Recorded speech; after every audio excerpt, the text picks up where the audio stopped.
November 2022 marked the culmination of a 3-year journey.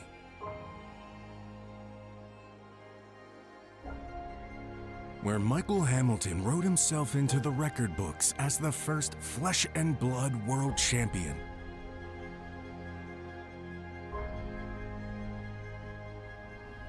In 2023, we knew we could do more, go bigger, bolder. And we're not done yet. Over 400 Road to Nationals qualifying events. Fielding 44 national championships around the world. All to get to this.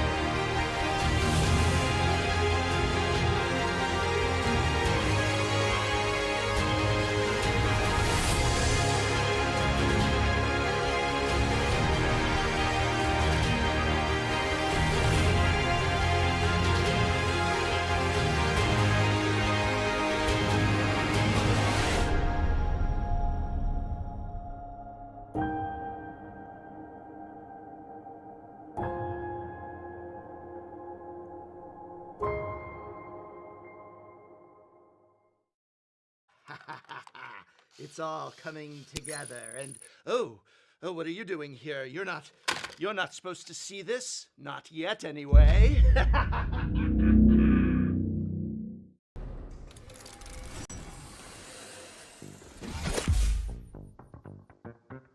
I'm Kyle Hill, and today I'm playing Ira Crimson Haze. I'm on a quest for vengeance with my Edge of Autumn and Ethereal Tigers. Okay, so what do you do in response? Hi, I'm Amy, and today I'm playing Melody Sing Along, a crowd-pleasing bard who's the life of the party. My final act, the third time this turn. Again, swinging for 7. Just kill me already. I'm 7. trying. I'm Cedric, and today I'm playing Brodie, Civic Protector. I'll be defending heroes at the table to protect the fun and enjoyment of those around me. Pardon me, Professor. Yes. Then I'm going to show off a little chivalry here. Oh, wow. And they told me chivalry was dead. Not quite. I'm the Professor, and today I'm playing the Professor. Professor Tech Levasan, that is. Throughout the game, I'll be taking my prototype base equipment and transforming them into a powerful Evo mech suit to usher in an apocalypse automaton. Ha ha ha. That's a big one. 6 damage coming to Amy. 6 damage coming to Cedric. 6 damage coming to Kyle. Defend yourselves, if you can. Unleash your genius inventor with me as your hero.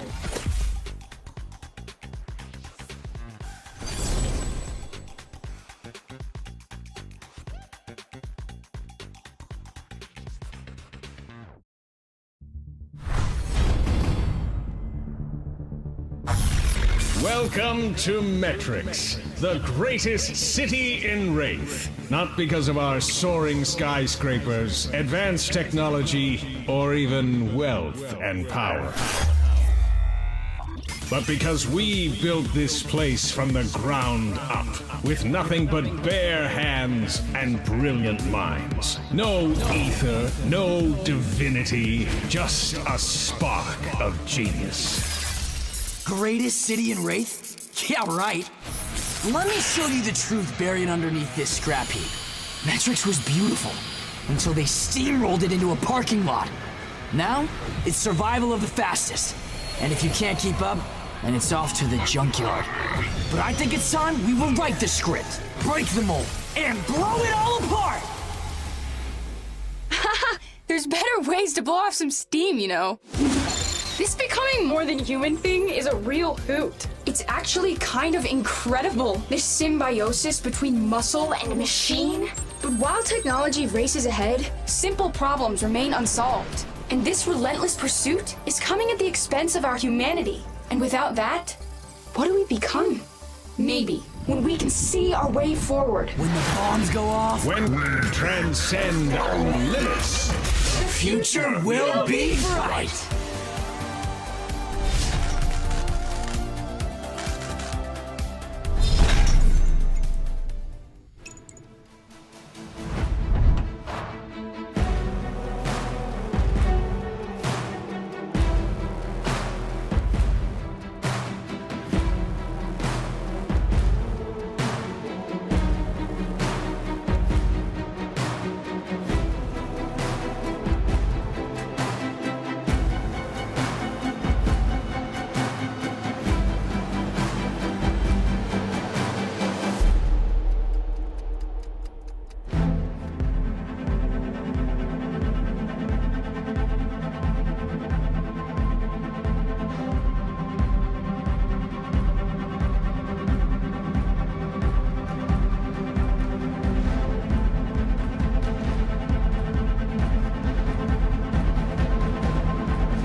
Good morning, everyone, and welcome to Dallas Fort Worth. I'm Tannen Grayson, joined by Brendan Patrick, and we're here to do the calling this weekend. Now, Brendan, I've heard that the stars at night are big and bright deep in the heart of Texas, and we're going to be seeing a lot of bright lights here this weekend, especially some cards even here in our exciting first match. Yeah, absolutely. I don't know about that metaphor, but we do have an exciting first match. We have Dromai versus Boltyn. The calling Dallas Fort Worth is particularly interesting because we are starting to prep for that World Championship meta.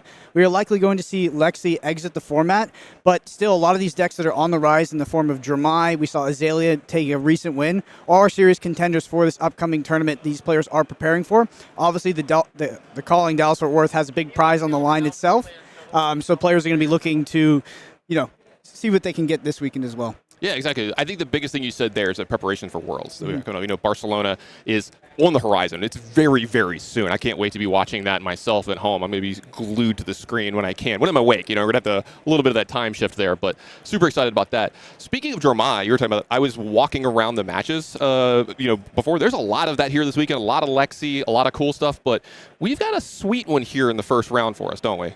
Absolutely. I mean, Dromai versus Boltyn, not a matchup you see a lot. I mean, Boltyn got a lot more support in Dynasty, a recent supplemental set.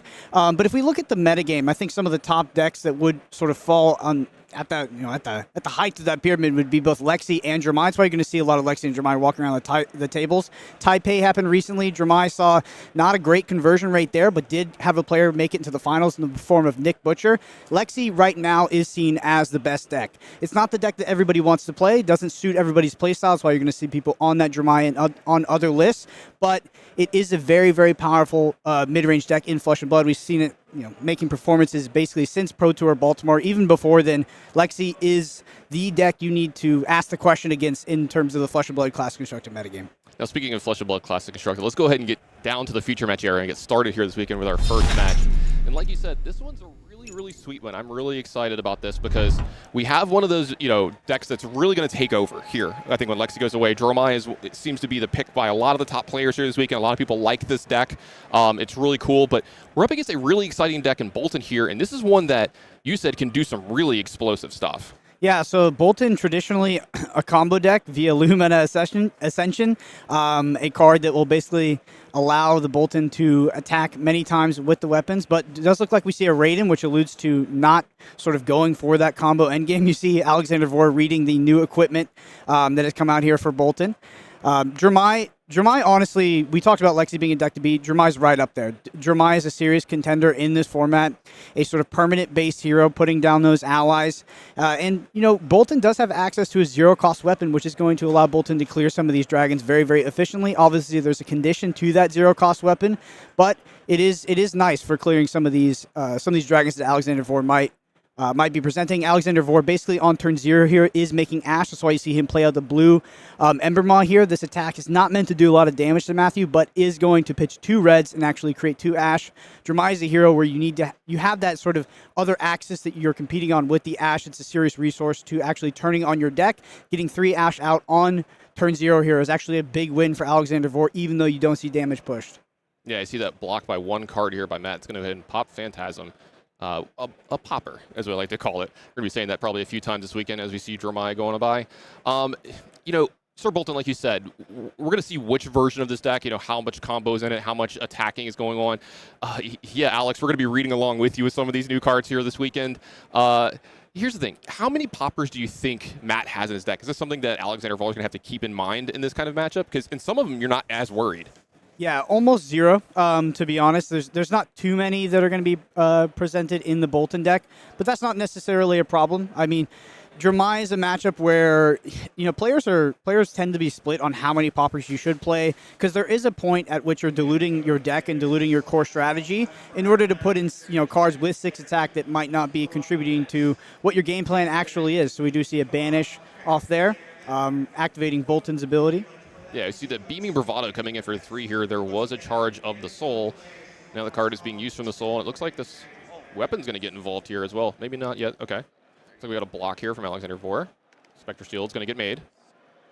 Yep, we do see that sort of new game design that came with Dynasty with Beaming Bravado, where it's actually conditional based off the card that was charged. Prior to Dynasty, we didn't see that on any Boltyn cards. Charging was sort of agnostic of the actual pitch of the card, but now charging a card with yellow is going to give you that additional bonus. We do see Raiden coming for 3. Like I said, a 0-cost weapon, conditional, but very efficient one at that. Yeah. But by the way, I want to answer a question that you asked earlier. Is like, are we going to see more of the combo game plan, or are we going to see more of the mid-range? A Raiden flipped in the pre-board is going to tell you that you are looking at more of a mid-range game plan out of the Boltyn player here. Yeah, taking a look at Matt's deck list here, I'm seeing a lot of yellow cards here, so I think we're going to be able to meet that condition quite a bit. Looks like just a little bit get going there for Matt. A little damage gets through. He's going to go ahead, Arsenal up, and pass back over. We're back over to Alexander Vor. He's got one of those 5-card hands. It looks like he'll start off with invoking a dragon here to start the turn, get some Ash. Yeah, invoke Mirror Guy here. A great dragon for Alexander Vor to start off. Going to remove Phantasm. from one of those dragons on a future chain link. We do see Lumina Ascension in hand for Matt W. First dragon attack each turn loses Phantasm.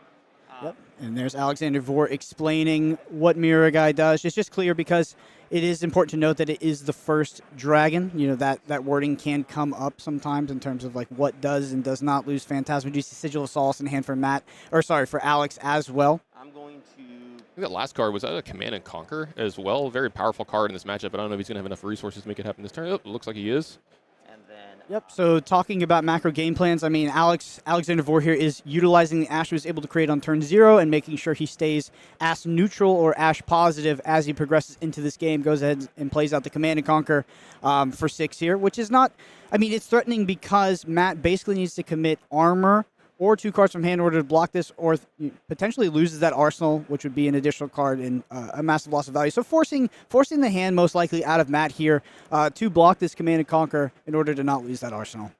Yeah, you're really seeing the strength of Command and Conquer here for people maybe new to the game or haven't played around this card very much. Like, yeah, it's attacking for 6, but if Matt takes this, he loses a card, which looks like that's what's going to happen. The 6 is going to go through. He's going to lose a Lumina from the arsenal here as well. But like you said, I think you spied one in his hand as well. Yeah, so it's kind of funny because on the more combo-oriented game plan, having double Lumina is sort of like the draw with Boltyn. The best part has been paused, so we're back in the game pretty much exactly where we were when we left it off, and it looks like we've got an attack here on the chain link of a Beaming Bravado for 4. So some important things we need to pick back up on that did change since we left the game is there is a Kyloria on the field, it looks like, for Alexander Vor. We also have a Courage token. I'm not sure if that Courage token is being popped on this Beaming Bravado or if it's I think it is being popped on this Beaming Bravado, that's why it's coming in for 4 here. We do see an attack with Raiden likely coming at that Kyloria. So losing the value on the Courage token, but absolutely the right choice because Kyloria is a huge issue for honestly most decks to deal with. Kyloria has a text that says if it hits, draw a card. So a very troublesome dragon that needs to be taken away, needs to be dealt with immediately. We do see Dromai here for Alexander Vor, going a bit Ash negative so far. So we see that Ash down to 1 Ash. You'll see him likely pitch more red cards in order to go back to neutral. Very important to maintain that you always have Ash available. You will hear Dromai players talk about being Ash locked and how detrimental it can be over a course of a few turns. But Dromai here for Alexander Vor. Yeah, it looks like the attack's going to get in. This is going to get followed up by another dragon here as well. A little double dragon action here early this morning in Dallas. Yep, invoke Yenderai, and which pitching a Sigil of Solace, going Ash neutral there. So still going to be 1 Ash for Alexander Vor here. Yep, coming over for 3. Yenderai, potentially a little bit of a tough dragon for Matt to deal with here.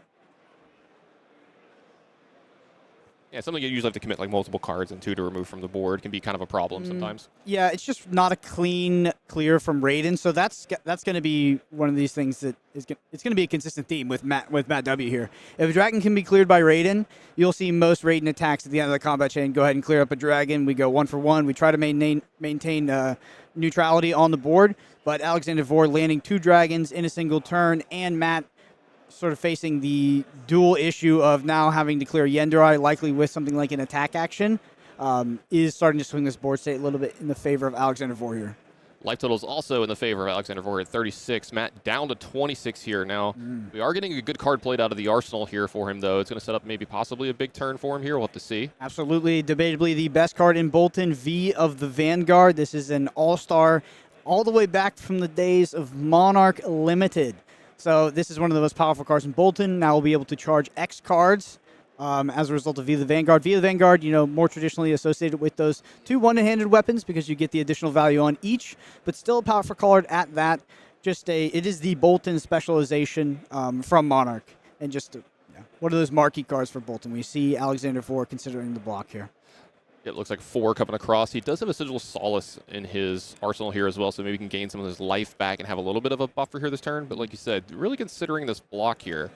Yeah, interesting to note, I do see Pursuit of Knowledge in the hand of Alexander Vor, and notably saw his teammate Chris Iali asking for copies of of Pursuit of Knowledge yesterday. So it does look like they are playing that card. That is a very interesting card. I believe it's from Arcane Rising, a blue that has an on-hit trigger of giving you an additional intellect.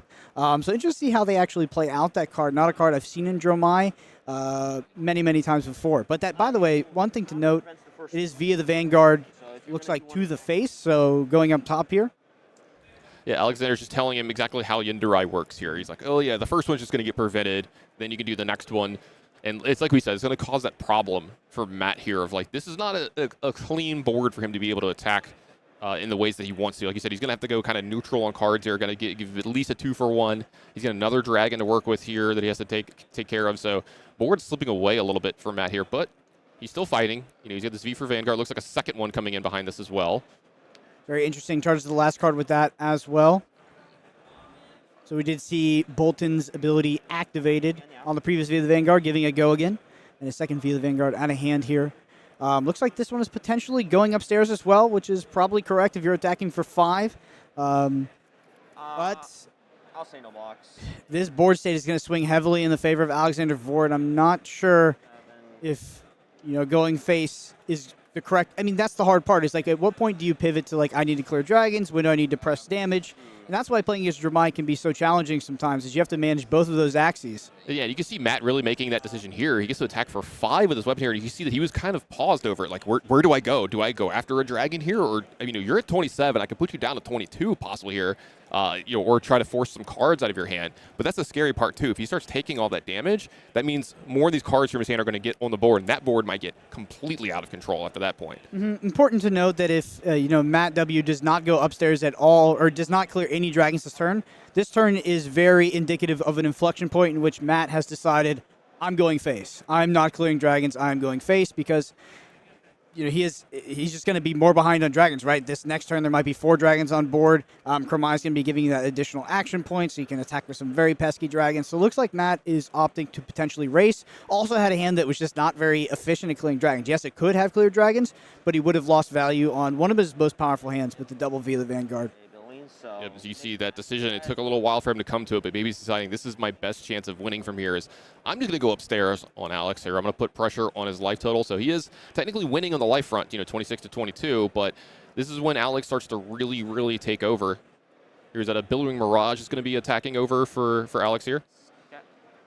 Yep, does look like Matt is opting to take it. Makes sense. 2 action points, 3 go again. Maybe we should just let Alex call his own turns here. He's so big about being proper about everything and calling everything out. He's a very good technical player. A wizard player in his right, you have to be a very good technical player in this game. Yeah, Alexander Vore, very famous for playing wizard. We do see a block with the equipment here. Alexander Vore I'm a big fan of him. He's a great expression of the sort of table manners that you should have at a professional level in Flesh and Blood. Very clear and very precise with everything he does. Yunderai for 3. Yeah, it looks like he's going to go ahead and attack with the Aether Ashwing, follow it up with Yunderai. Lots of damage coming through. Looks like a Fate for Scene off is there. Come in here, block this full attack. Looks like the top card is good enough for Matt. He's going to keep it there. That's good for him. And then I'm going to... Sigil of Solace and Arsenal for Alexander Vore here. So he's activating the Flame Cell Furnace here as well. Get an Ash. And there we go, Pursuit of Knowledge. A card that has not seen much play since its printing. We see it flipped for Matt's reading. It does attack for 4, is a blue, blocks for 2, and says, on hit trigger, your hero gains +1 intellect until end of turn, which means that Alexander Vore will draw 5 cards instead of 4 if this hits. And we do see a double armor block at that.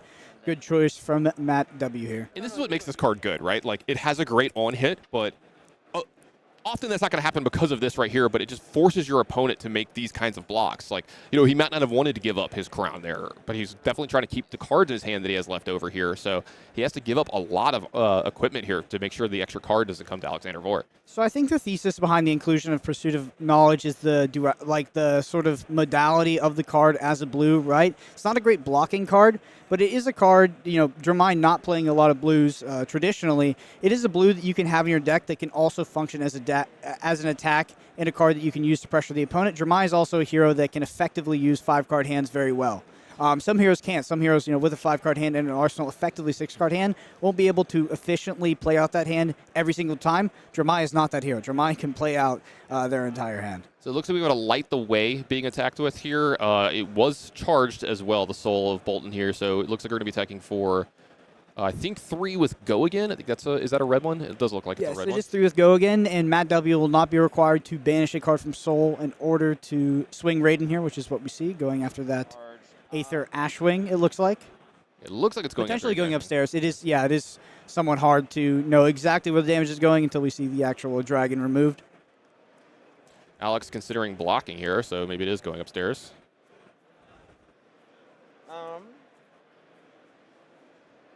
Let's listen in to Alex a little bit here.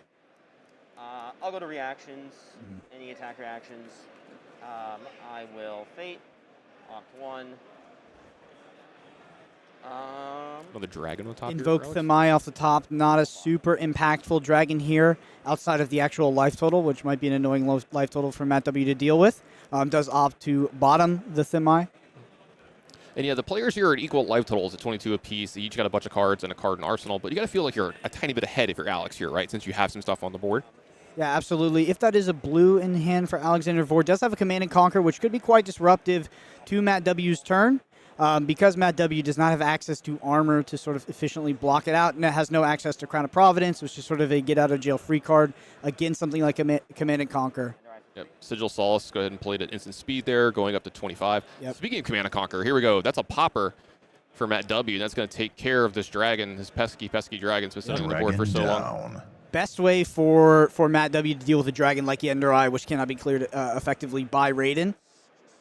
The reason why that dragon did have Go again, by the way, is because of the Sigil Solace. It was sort of one of the utilities of that card in the deck, outside of just gaining life.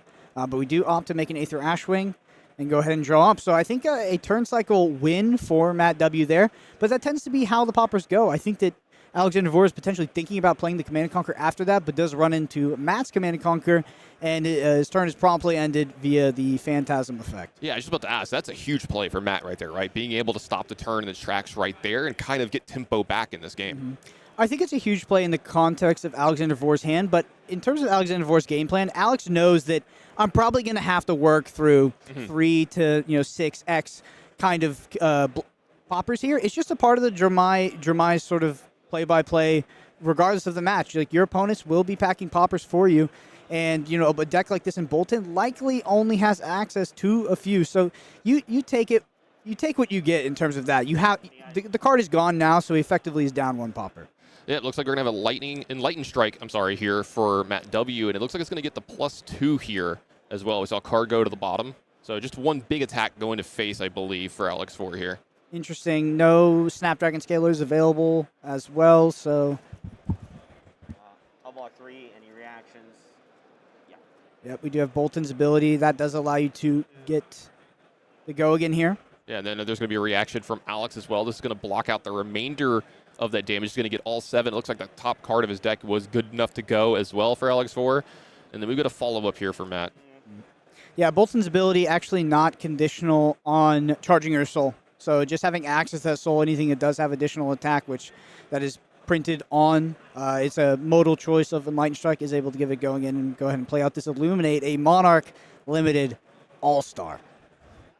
Attacks for 4, blocks for 3, has an on-hit trigger of going to the soul. Everything you want in a deck like Boltyn, except that it's red, not yellow. Yeah, this is one of the glue cards, right? Like, this is one of the ones, like, you just have to have this in your deck because it's 4, it's a break point, it's free, to play, and then if it does hit, yeah, it goes into the soul, but you can see this is kind of like that attack last turn, a couple turns ago for Alex, where we saw the armor come out and get a good bit of blocks because the card is so impactful if it does get a hit on that Pursuit of Knowledge. Yeah, one thing that's really interesting about this match is that both players are playing heroes that have to utilize other resources to play their decks, right? Yeah. So Alex Vore in the form of Ash and Matt W in the form of a Soul.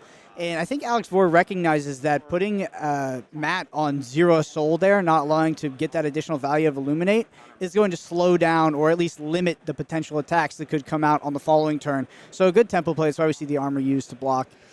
Another big spot here, Necria coming in. Matt is up to the challenge, though, with a popper here. So it looks like that Aether Ashwing is going to be all that's left over for Alexander Vore here. Does still have that arsenal. He's going to drop a hand where I think I saw 3 dragons were the first 3 cards off the top for him. That's going to be kind of normal for his deck, though. He's got a ton of those looking at his list. And then we're back over to Matt, who's kind of sees a little bit of the tempo here. He's been getting some damage through, 20 to 25 here, but he's been clearing the board up quite a bit as well. A little bit better than I thought that he possibly could here in the middle when he really decided to go face. Really keeping this game close and being scrappy here. Yeah, so we have a new card being played here out of Dynasty in the form of Prayer of Bologna. Are you sure it's Bologna? I'm not sure it's Bologna. It's baloney? I don't know. Where's Flake when you need him to make one of these jokes? Yeah, I mean, this is a very powerful card, right? If you flip the top card of your deck, if it's yellow, you're able to effectively draw that card. Yeah, it helps charge up the soul quite a bit here. The Quicken token activating, it looks like. Up as well, looks like this is going to be an attack for, yeah, it's going to be for 6 here. This has go again.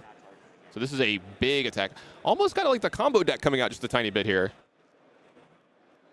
Yeah, Take Flight is a pretty standard card in terms of like the mid-rangey aspect of Boltyn, just allowing you to attack, have inherent go again, right? So you don't have to actually banish that card from Soul. That way you can build up your Soul and have go again. Because usually the sort of way Boltyn works is that in order to get access to an effect like go again, usually you're building up that resource of your Soul, and then now you're banishing it and you're activating Boltyn's ability. But that is just printed on Take Flight, and we do see the Raiden come out here for 3. Pretty decent state for Matt W, actually. The board is at parity. Matt is ahead on life, only 1 Aether Ashwing. So if I was Matt, I'd be feeling pretty good. You know, armor economies relatively similar. So a good spot for Matt W. By the way, you see Matt W playing the Null Rune Boots. That is because Dromai has access to a card, Burn Them All, which can be an endgame win condition if no Arcane Barrier is presented. Speaking of a win condition, we got to rake the Embers here this turn. That 1 Aether Ashwing just had 3 buddies join him over on the side of the board. So Alexander Vor has now got 4 similar dragons on the board here in these Aether Ashwings. And these are going to be hard to clear from Matt because it's going to take so many different attacks because each one of them has to be attacked individually. Yeah, Rake the Embers is kind of a swingy card for Dromai. You know, if they see those sort of back to back to back, it can be really hard to deal with. And next thing you know, you could be facing down, 8, 9 of these Aether Ashwings. And the thing about Matt's deck is it can clear them. Like Boltyn does have access to a 0-cost weapon, but it's still inefficient. It's still going to lose a lot of value. Yeah, you're attacking for 3 or 4 into a 1/1 dragon. Yeah, it's not as bad as something like a Bravo or an Oldhim used to be, but it's still not great to be swinging your 3-cost weapon into a 1 health token, basically. That was the worst feeling ever. I'm a big Guardian player, and having to attack like 7 into an Aether Ashwing just because you need it off the board, that did not feel good. Yeah, and part of the reason why Dromai was seen as such a good deck against Oldhim, although in the end game Oldhim did kind of edge it out, but that's why Oldhim is gone here. Yeah, we see Engulfing Light here. This does let Matt charge a soul. And this means that if it hits the hero, it's going to put it into the hero soul as well. So another card that, this one's only attacking for 3, so a little bit easier block than the 4 attack that we saw earlier that did the same thing. But still a card that Alex is pretty incentivized to block here in this spot. Yeah, and if Alex blocks with an attack action, it also will be 4. So these reds that attack for 3, they can be a bit elusive because if you want to block with a Billowing Mirage or something like that, it's actually going to get that +1 off Boltyn's ability because there was the charge clause has been met. We do see a Invoke Kyloria blocked with here. Looks like an attack reaction. Beacon of Courage. So this is a tutor card out of Boltyn here. So going to be able to look through the deck and find whatever he wants. I think equal to what the amount of cards is banished. So like cost equal to, and it also gets plus attack equal to the amount you banished. It looks like it was going to be 1, I believe. See Matt W going to go through his deck, find what he wants here, but it looks like this card is going to hit and go to Soul. There we go. Got the beautiful Beacon of Victory on the board for you there. So yeah, I think X was 1 here. Yep, not sure what card he's going to be grabbing. Beacon of Victory. Okay, looks like we see a Banneret. Got it. This is Banneret of Salvation, I believe. Another new card from Dynasty. Boltyn is just one of those heroes that, flies a bit under the radar, but in a recent set got a complete sort of makeover in Dynasty. We have so many good cards coming out of that set.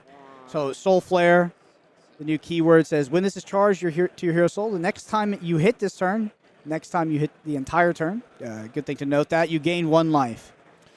Yep, and go ahead. That card did, in fact, hit, so it's going to go to the soul here. So while using a lot of that soul here this turn, Matt's still being able to charge up his soul here neutrally as well, which I like. You know, he's getting to attack with the card and put it into his soul. That's huge for Matt W's deck. That's when the deck's really working well, right? When it gets to kind of stay neutral on cards and maybe let it keep up with something like Dromai. Yeah, honestly, you want as many cards in soul as possible. I mean, it like you see, you can dump it to Beacon of Victory to get that, plus X out of nowhere. I mean, Dromai more wants to maintain Ash neutrality, is playing out all these attacks. As long as you have one Ash or two Ash to sort of play out your turn, you're good. But Boltyn, more soul the better. It's just, I'm really interested to see how Matt deals with these Aether Ash Wings, because, if we go back over to Alex Vor and we see potentially another Rake the Embers land or something like that, that's eight damage each turn being threatened. And we do see, this is actually a big card out of Boltyn, and I do believe he has met the cost reduction. I'm trying to remember the name. It's been a long time since I've faced this card.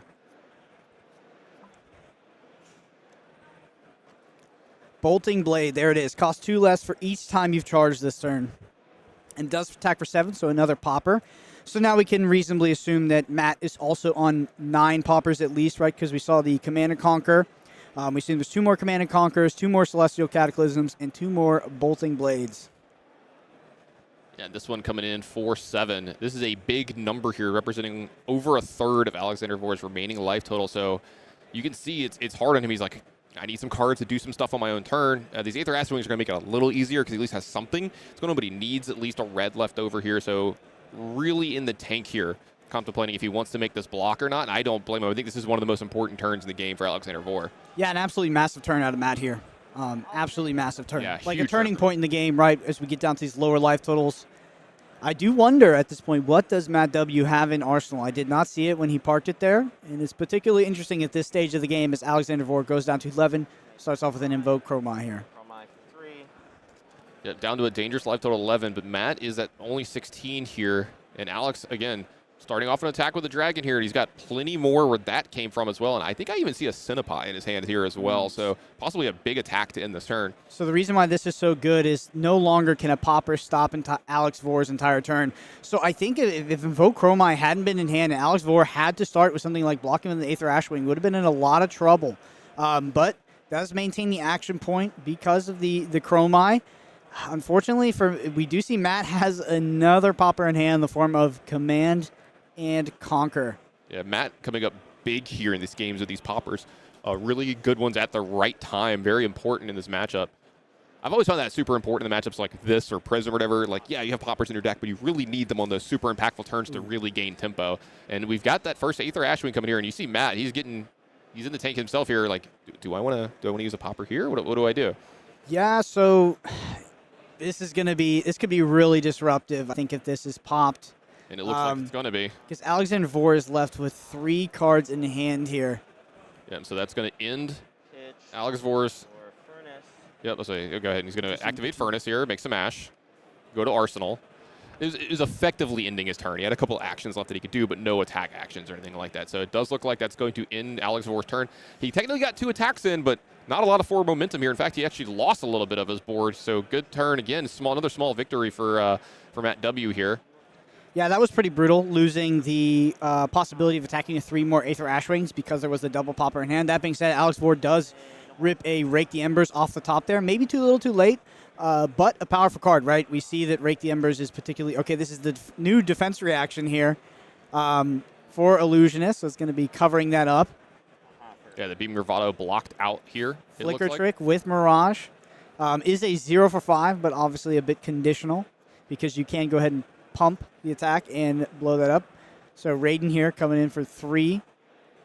Not sure if this is going upstairs or going out an Aether Ashwing. Do believe it is going upstairs because we see the tank. Yeah, if I had to guess, I would say upstairs here because it makes a little bit of sense. And we've seen Matt really commit over the last, about 4 or 5 turns here. If I'm going upstairs, we're killing Alexander Vor. Yeah, Vor is at 11 life. Also, you do lose a lot of value cleaning the Aether Ashwing.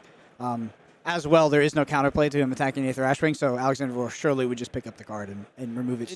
Going upstairs here. And if you're Matt making this decision, is it because you kind of feel like, even if you're not ahead, you're at least at kind of a neutral spot in this game? You're not as behind as you were at parts against this Dromai earlier. Yeah. I hate to ask you a mean question, but I'm going to put you on the spot Sure. Anyway. What card is in Matt W's arsenal? Oh, so I'm the same with you right now. I did not catch it. And it's been there for a while. It's been there for a hot minute, right? Yeah, I couldn't even guess, but I do think it's a critical card to ending this game potentially because we've seen him now sit that there for 2 turns. I think it's like Lumina or something? What are you thinking? I don't think it's Lumina. I think it can maybe be another Beacon of Victory potentially, but we don't see him building up to the Soul. Could be Lumina. It seems like one of the persons made a comment. They said someone thinks it's Lumina, so we'll have to see if Lumina goes Boomina in this game or not for Matt W. So, all right, in with the Aether Ashwings. Yep, Necria into the Aether Ashwings. Looks like potentially no Popper in hand for Matt W here. He's had a lot of them lately, but he does have a defense reaction. He's going to check the top card of his deck here. He's going to prevent a lot of this damage. Put a card towards the bottom. Small victory for Matt there. Going to get to kind of filter his deck a little bit here. No damage coming through on the Necria. Yep, absolutely. We talk about Yendurai and some of these dragons that are hard for Matt to deal with. Necria is one of those dragons. Absolutely.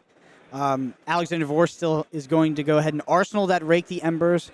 So has the 7 damage on board in form of permanence and is surely going to be facing down an aggressive attack here from Matt W. Matt W was committed to blocking with that Fate Foreseen, doesn't really have the additional modality of being used on his turn, but I do think in terms of game plan, Matt is going to be keeping cards back, looking for those big 4 to 5 card hands. Go ahead and try to close out this game.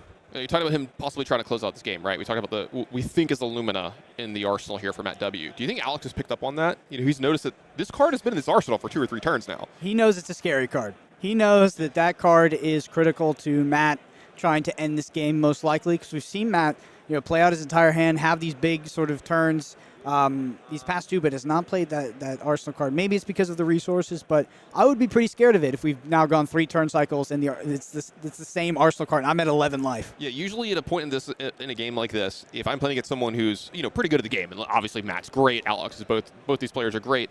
Whenever they make an Arsenal like this and they keep it for a turn or 2, I'm like, yeah, I'm just dead, right? Like this has just got to be you're setting up for something huge, and I'm not going to be able to deal with this. Big deal with things. Take flight with Go again here, attacking for 3. It looks like one of the dragons is going to come out of Alexander Vor's hand to block this. And let's see what we're going to do with the Go again here. Yep, but you see the Uvia is the block for Alexander Vor. We are going to create that Courage token, I believe. And immediately attack with Raiden here. With the +1 for that. On hit Courage. Oh yeah, that's right. That's right. This is going to make it's giving the threat of a Courage. New cards here. We got to all learn together. I was about to say, I couldn't remember if it makes it or if it makes it on hit. It makes it on hit here. So on hit for the Raiden here, it's going to make a Courage token that will pump the next attack. So we're kind of building towards some stuff. Possibly that Lumina being really, really impactful if we get these Courage tokens. Absolutely, man. Ironsong versus what a card. This is an absolute powerhouse. It's a good one, yeah. Yeah, the fact that it is temporary as well is just it's so good for Boltyn. When you do have those redundant resources, you can now sink them into a very relevant threat. Warrior getting good cards in 2023. You love to see it. Especially Boltyn.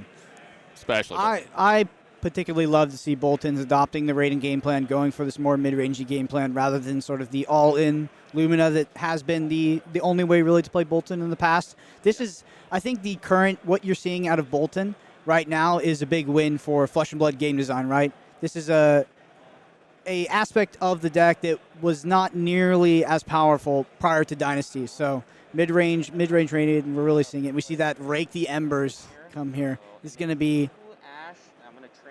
transform as well. Yep, so this makes an Ash, transforms another one, so he's going to go up to 4 of these. Still has that Ash left over. So right now, 5 dragons on board. We'll see how Matt wants to deal with this. This starts to get really annoying really fast because we talked about this earlier. You don't really want to trade a card for this if you can. Yeah. I wonder if that was maybe not that it wasn't the correct play. Maybe it was not ideal for Alex Ward just not having access to a lot of Ash to actually transform to a bunch of Aether Ashwings. So maybe his hand was a bit forced there. That's why we saw that Rake the Embers was actually Arsenal before. It's just not enough Ash to actually get the value out of it. I don't think it was the incorrect play whatsoever, but like I said, maybe Alexander Vor feeling a little bit on the back foot here, potentially going into Matt W's turn with Matt W having access to 5 cards.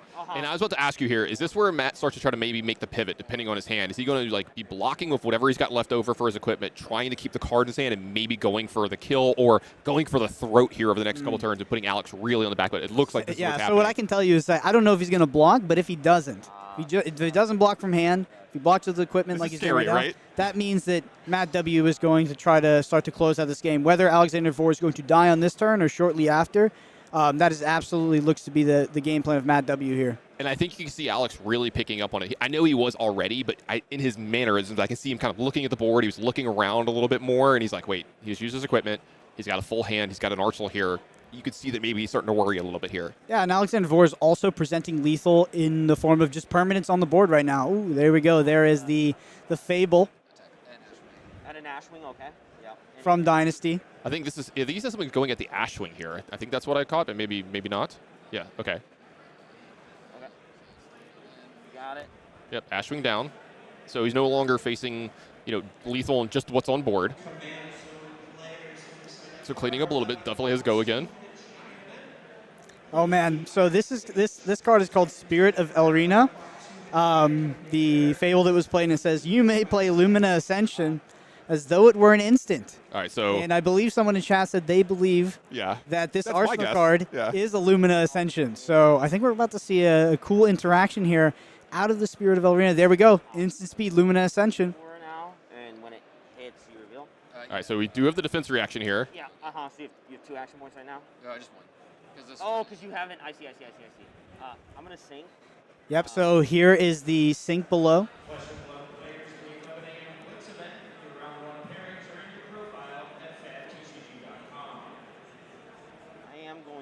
It does look like Alexander Vor is going to sink a card here. Alexander Vor having access to 2 sink belows on this turn is actually pretty critical. This is unbelievable, actually. I don't think we've seen a sink below from him this entire game, and he gets 2 of them here in this turn.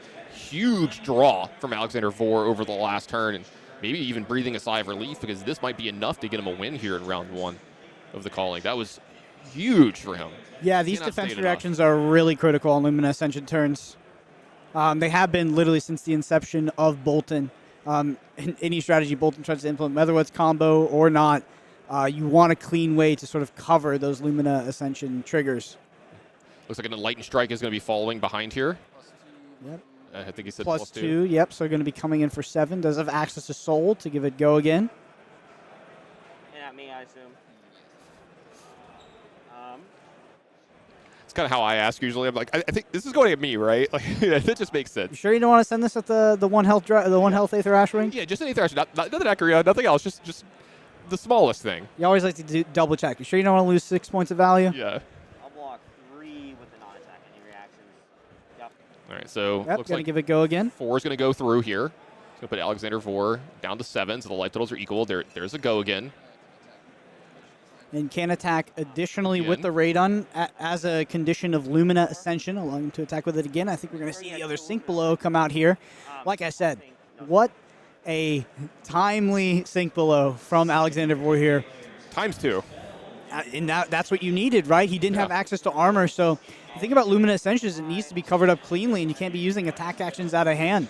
Doesn't have access to the armor, which is usually the way you usually save your armor for Lumina Ascension, but has the double Sink Below. And another big draw from here, too. He's getting a Chromide. That's the first attack that's going to happen here. So if this gets popped, if there were, say, a popper in Matt's hand, it's not going to stop the turn like it would have in the past. And this is pretty big and impactful for Alexander Vor, because this is going to guarantee at least something happens here. Some damage through a card comes out of hand, which it does look like a card is coming out of hand for Matt W. And I think it's going to start to spell the end for him possibly here. So huge comeback from Alexander Vor for this last couple turns. So basically, Matt decided, I'm going to play my 5-card hand, try to win the game here. I'm not going to clear board. Alexander Vor does have the counterplay. Now Alexander Vor has insurance against the popper in the form of Dromai and is presenting 7 attack on board just in the form of Necria and those Ashwings, not even counting the now 10 damage if you include Dromai. So, yeah, it's a really, really good spot for Alex Vor here. Very timely on those defense reactions, but this is a board state that, Dromai builds throughout the entire game. This is the game plan of Dromai. Dromai is a mid-range deck, can battle you turn for turn, but it does want to get ahead on board in form of these permanents and ultimately sort of locks up the game. Yeah, but it looks like it is going to be another block from Matt here. It looks like he's going to be down to 3 with only a single card left in his hand. He's facing down, 6 dragons here, plus whatever else Alex has got in his hand, which it looks like there's at least 2 more.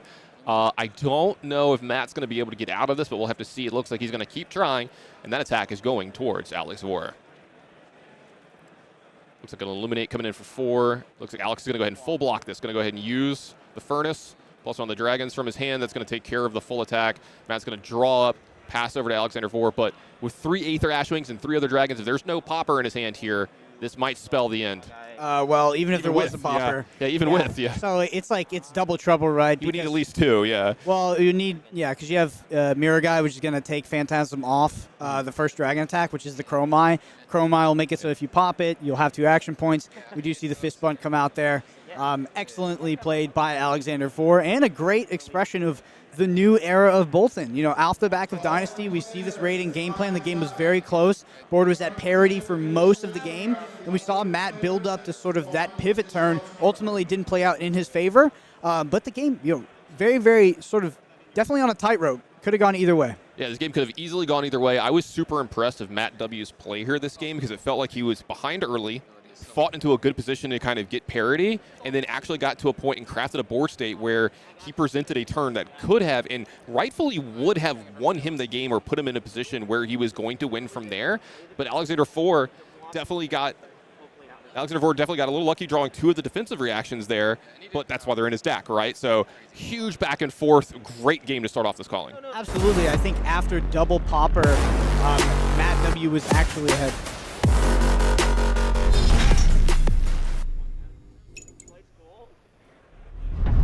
So great game to start here for this tournament this weekend. Man, that's a good one to wake you up in the morning. That was a great match between Alexander IV and Matt W there. And like I said, super impressive Matt's play. You can keep your head high after that one. It sucks to lose round 1 of a tournament, but like you said, I think both players played extremely well. You know, the cards went maybe a tiny bit more in Alexander IV's favor just because of that double D-reaction draw. That turn was unbelievable. And then seeing the new era of Boltyn, I was really impressed with that deck. Yeah, I think that there was a point in that game in which Matt W was ahead of Alexander IV on Dromai. And if I had told you, a couple months ago or even prior to this tournament that there was going to be a feature match where Boltyn was ahead of Dromai and looked like they were going to win the game, you would have probably been a bit skeptical. But we saw the power of these new cards. We saw the power of Boltyn in the hands of a player who knows that deck and knows how to play it. So big congrats to Matt W. And big congrats to Alexander IV. Alexander IV is one of my favorite players to watch at these tournaments because Alexander IV is the litmus test of Kano. If Alexander IV doesn't play Kano, the deck is unplayable. It's not playable, yeah. The deck is unplayable. Yeah. So, all right, as I said, that is round 1 in the books for everybody here. We're going to be going back. We're going to be taking a small break here, but don't go anywhere. We'll be right back with more Flesh and Blood.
Hey everybody, welcome back to Dallas-Fort Worth here. We're here for the calling. It's going to be round 2, and we have got a Titan matchup here. We're going to have Shawn versus Brodie Spurlock here. Brodie playing Lexi, Shawn is playing Dromai, it looks like. So probably the an ideal matchup between two amazing players.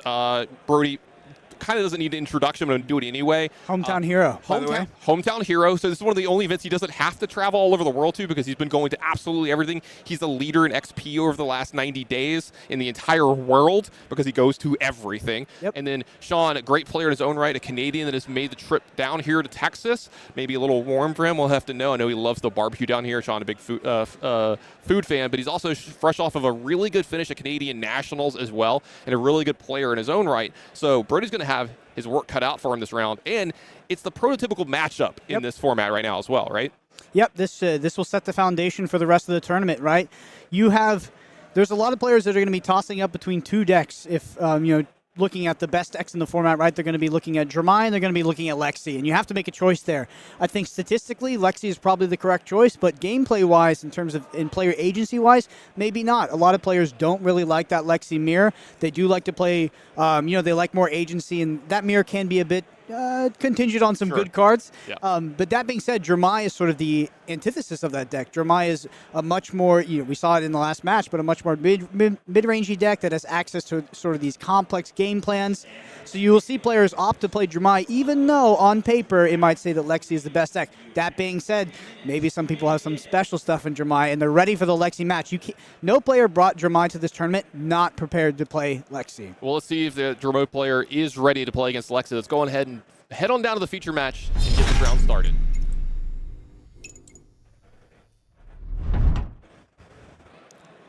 All right, Brodie Spurlock. Just an absolute ambassador of the game, has been traveling to actually every single battle hardened and every single calling. Doesn't matter where, doesn't matter when, Brodie will be there. Just came back from Taipei, where I believe he may have top 8'd actually. So yeah, Brodie's a player. He is sort of the epitome of a prodigy in Flesh and Blood. I think Brodie is still under 18 years old. He plays here locally in Dallas, plays at my local game stores. I remember when Brodie came into my game store with his family, playing Flesh and Blood for the first time, and then not too many months later, he was beating me, and now is one of the best pro players in the world. So is that why you transitioned from being a pro player into the booth? Absolutely. I realized that I can't compete with this new young blood. I mean, Brodie is just, he's honestly a great player, a great person. I'm a big fan. He's taught me a lot about the game. And Shawn, on the other hand, coming from Canada, very, very good player, been around for a long time as well. Coming out of that Hairy Tarantula store up there.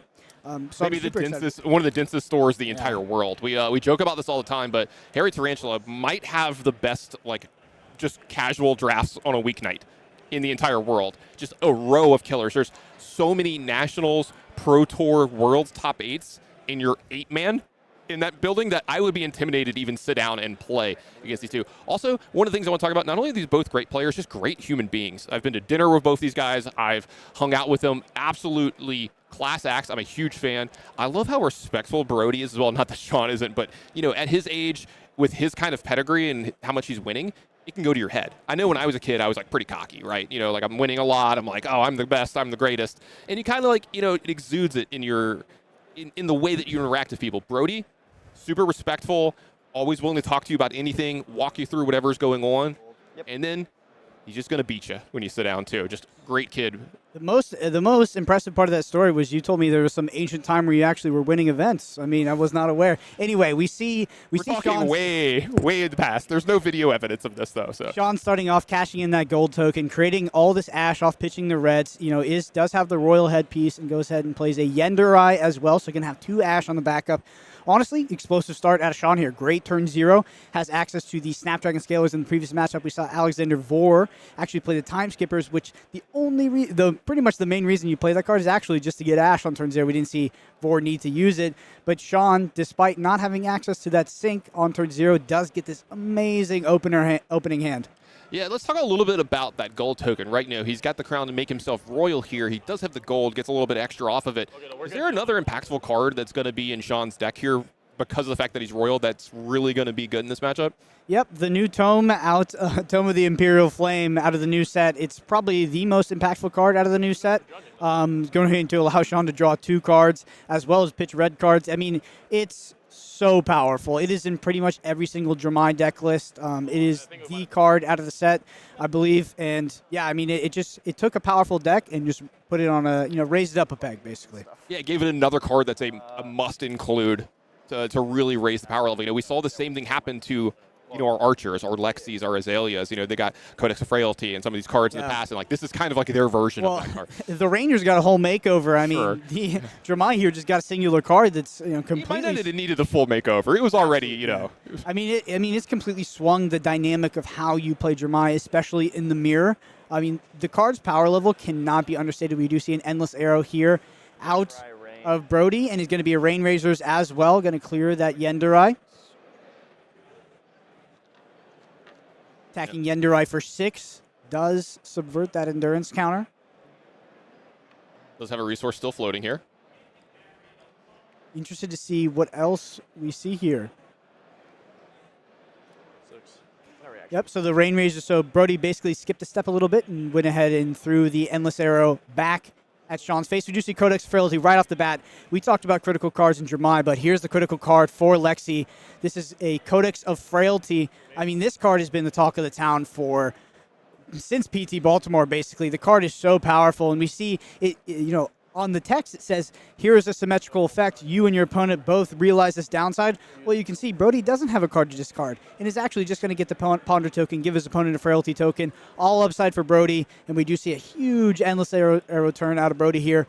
Absolutely just crazy turn. Coming off the back of that Yendurai triple Ash turn out of Shawn. What an explosive game. Yeah, I was going to say, we're not even in turn 2 yet of this game. This has already been some of the most explosive flesh and blood we've seen all day from these two players. So both players with practically perfect openers, very, very powerful, almost like hand-sculpted openers. You love to see it from these two. And so it looks like Shawn's going to go ahead, make a Spectral token here. He's got that Frailty token. You see the Ponder token over there for Brodie as well. There we go. Triggers the Ponder. He gets to look at these two cards, see which one he wants to put in the arsenal. So a little extra value. Wow, Endless Arrow is such a good card. It's absolutely crazy. It is. So we talked about critical cards. This matchup, obviously, Codex of Frailty is a good card against everybody.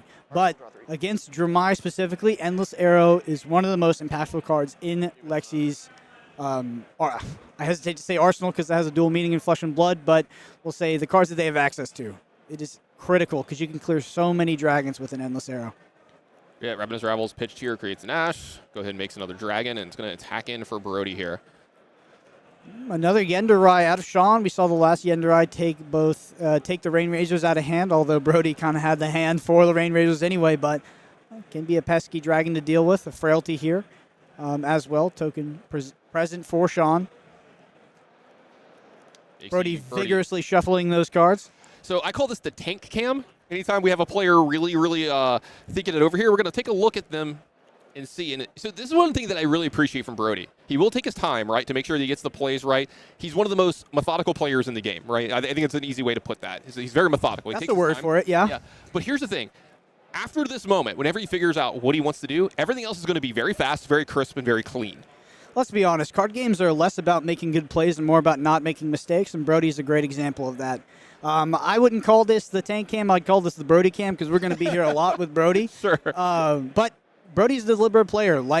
He will make the correct play more often than not, which is why, in terms of performances and consistency, I think Brodie's probably one of the most consistent in the world. I mean, honestly, he might be the most consistent. I think he might be more consistent than our current world champion, who is a absolute giant of a player, monster of a player. But Brodie, pretty much every single tournament he goes to, it feels like he top eights. He's an absolute. He's a threat whenever he walks in the building at any event, and. Absolutely. So you see him taking his time here, really, really pulling this out. It does look like he is going to block with an arrow here. Yep, just a Falcon Wing. Just a Falcon Wing, yeah.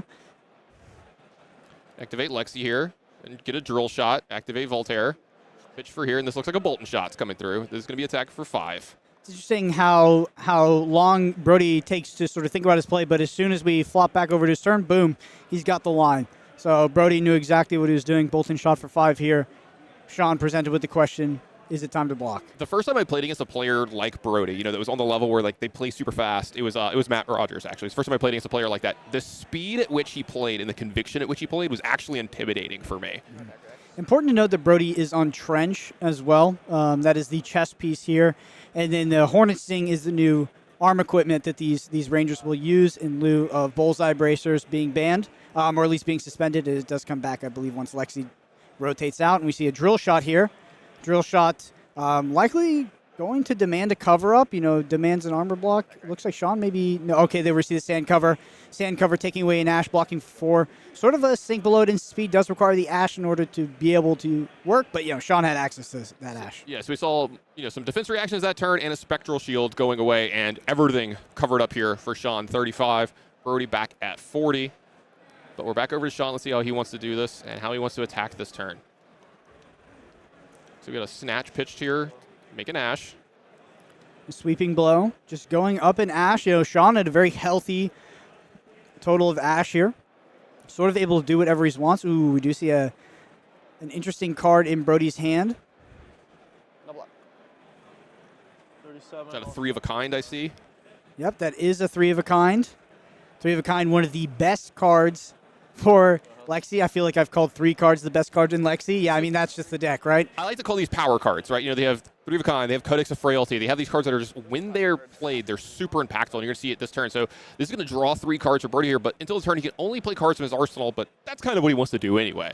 Yeah, so 3 of a kind is an interesting card and how you evaluate it. When you first look at the card, you think, oh, I get to have a 5-card hand, I have 4 cards in hand, I pitch 1 card, I draw 3 cards. But actually, the way you usually use 3 of a kind is you block with a card or 2, and then you play 3 of a kind, and you still have the 5-card hand. So you get a lot more value than you would out of, potentially having, because Lexi does have a little bit of a trouble getting that much go again if you have a hand that big. So you're able to block with a couple of those cards, which we saw Brodie do, and then go ahead and play out the 3 of a kind and have a powerful turn. So you kind of free roll the block.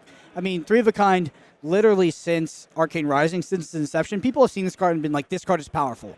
But it took New Horizons, it took Voltaire to sort of unlock the power of that card. Yeah, we had to wait till Ranger was at a better spot to really utilize this card to its full potential. Because when you look at it, it just jumps off the page, right? It jumps off the paper. This is such a powerful card. There's a juicy Azalea combo deck with this that existed in Arcane Rising, where you could basically, stack the 3 of a kinds, draw your entire hand, or draw your entire deck, and do some crazy stuff. Wasn't quite as good as Lexi, obviously, but, we see the more mid-rangey aspect of 3 of the kind sort of prevail today. Bloodrot Pox token here for Shawn off the Infecting Shot. Yeah, Infecting Shot going to go through, get a hit over to Shawn, put him down to 30. Like you said, that Bloodrot Pox token looming large, maybe get a little bit of extra damage in here later. Brodie, how does he want to finish up this turn? You still see that Endless Arrow face up in his arsenal. It's the only place he can play from this turn. I'll tell you what, Tannen. Very, very unlikely that Shawn is going to be paying the tax for that Blood Rot token. Is that a Searing Shot? That is a Searing Shot. So on hit trigger, lose a life. So it is a 0 for 5 here. Potentially. I call this 4.5. 4.5? Yeah. It's a 0 for 5. It's a 0 for 5. Yeah, it's a 0 for 5 that you don't have to block 5. Yeah. Very, very powerful card. It's like we could debate on the math of this all day long, I think. But yeah, very powerful card, like you said. Coming in for 4. It looks like, okay, Shawn likes his hand, it seems. So he's going to go ahead and just take a ton of damage. He's down to 25 here. Still 2 resources floating for Brodie. That or he wants to commit to stopping this Endless Arrow. Gotten a lot of value out of that Endless Arrow, I'll tell you. And you think that's maybe what's going on here, Shawn? If he wanted to block this turn, was maybe waiting to block Endless There's Arrow? no efficient way to cover up Searing Shot and cover up the Endless Arrow as well. And Endless Arrow is a card that Brodie keeps bouncing back to hand. And Endless Arrow is probably one of the most troublesome cards against Dromai in terms of clearing dragons, right? Because that trigger, it hits off dragons. So if you hit a dragon, that goes back to your hand. So Shawn, Endless Arrow is very much a card that, as Dromai playing against Lexi, you got to work through that card. There's a few of those in the deck. You got to work through them. They are a problem. Looks like he's going to take no block. Wow. So I'm really interested to see this hand. Could we see something like a Tumultai or... Yeah, he really likes whatever he's got in his hand here. I mean, because we're going to be going almost sub-20 this turn, possibly. I'm particularly interested in Shawn having access to a lot of Ash here as well to really pop off. 3 Ash sort of on the board already. No blocks could also mean pass to attack reactions, do another sand cover. True. There could be a defense reaction here. We may be getting a little ahead of ourselves. So that is currently where we're sitting, by the way. We're sitting in the reaction step, it looks like. And Brodie's trying to figure out what this means. Because that's a big part about Brodie here. Every single time you do something, right? Brodie's going to be like, that's a new decision tree for me to go down because now I have more information than I did before my last play. And so now the equation changes. So I'm thinking of the gif of the guy there with like all the numbers and the equations going on. That's what's going on in front of Brodie right now. He's doing all the math, figuring out all the lines, all the permutations, and he's like, okay, so blocked here. What does that mean? It's probably likely that you have a defensive reaction the way this, or your hand's really good. So he's trying to figure it all out here, and it does look like he is going to react. Interesting. The quiver. He's going to go ahead and put a Boltyn shot into the arsenal. Blue Boltyn shot, I believe, as well. Maybe not the card Brodie was looking for. I think Brodie maybe wanted to.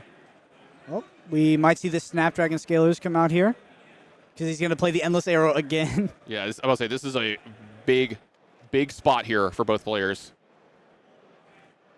What a deck. Yeah. What a deck Lexi is. It's really funny, too, because like my early interactions in Flesh Above when I came in, we used to kind of joke, like LOL Ranger, right? Like it has good cards, but the class is it wasn't up to par with some of the other stuff. It had to jump through hoops for power, which Right. is probably the kryptonite of Flesh and Blood. You have decks that are fundamentally powerful, that do powerful things turn over turn with minimal variance. And when your deck needs to jump through hoops in order to obtain that power and have spike turns, it's just you have a hard time competing with those top decks. You add New Horizons, you add Three of a Kind, which already existed. You add Voltaire, and Lexi, and Codex of Frailty. I mean, Codex of Frailty is an insane card, but Lexi is the deck to beat at this point. It is very, very good. And we see it creep up towards that Living Legend because of that. It's a good reflection of where this hero's power level is currently at. It does look like the Boltyn shot's going to go through for 2 here, and Brodie's just never going to let go of that Endless Arrow. Yeah, this arrow truly is endless. We might see it actually float around for almost the entire game here, depending on what's going on, because Shawn's down to 19, but I expect to see some fireworks from him this turn. You have to believe this hand is good. Yeah. Imagine you had an arrow that said 0 for 12 on it. You'd play it. Yeah, I play that. Yeah. Oh, and he had the D-React as well. Very interesting. So I think we're going to see a really explosive turn out of Shawn here. Well, here's the start of it. We've got a dragon. Oh, Kyloria. And there it is. I told you, the Tomotai. The Tomotai is such a nasty card. Looks to blow up Brodie's equipment here. Wow. Honestly, it pretty much could have only been Tomotai. Yeah, it had to be, right? If you have I didn't know until we saw the Sync Blow, but if you had a Sync Blow in hand, you had a way to cover up. If you had a way to cover up the Endless Arrow and you still chose not to do it, there's only one card that can really hose Brodie, and that is Tomotai. Yeah, I hadn't noticed nice. I hadn't noticed until we got right in the beginning of the turn when Shawn started shuffling his hand. I was like, that's a Sync Below, and that was not played at any point in time in that turn while there was multiple good spots for it to play. I'm like, this has to be what Brennan was talking about. It has to be setting up a huge turn, and those are some pretty good cards. Yeah, I mean, but he had to reveal a red, right? So the first card he saw was a Warmonger's Recital. I started to sweat a little bit. Yeah. Very unlikely in these decks. So, Shawn actually could be playing 3 blues here. I know a lot of Dromais will play 3, even though there's 5 technically in the deck list. They will actually be playing 3 blues. Not sure exactly how much Shawn is playing. He's playing 5. But he might be signing some out, right? He looks like he's got 6 actually in his list. We don't know how many are in there right now. Yeah, exactly. So it's pretty unlikely to whiff off Tomotai, but there are some players that will tell you the bad beat story. And yeah, there goes the trench. Exactly. Yep. So. And now Brodie's going to be much more susceptible to those Warmongers. Yeah, this 5 is still coming through as well. Brodie down to 37, Shawn at 19. So you can see why Shawn was so resilient. I mean, so hesitant to block within the cards from his hand for the last turn. Took all that damage.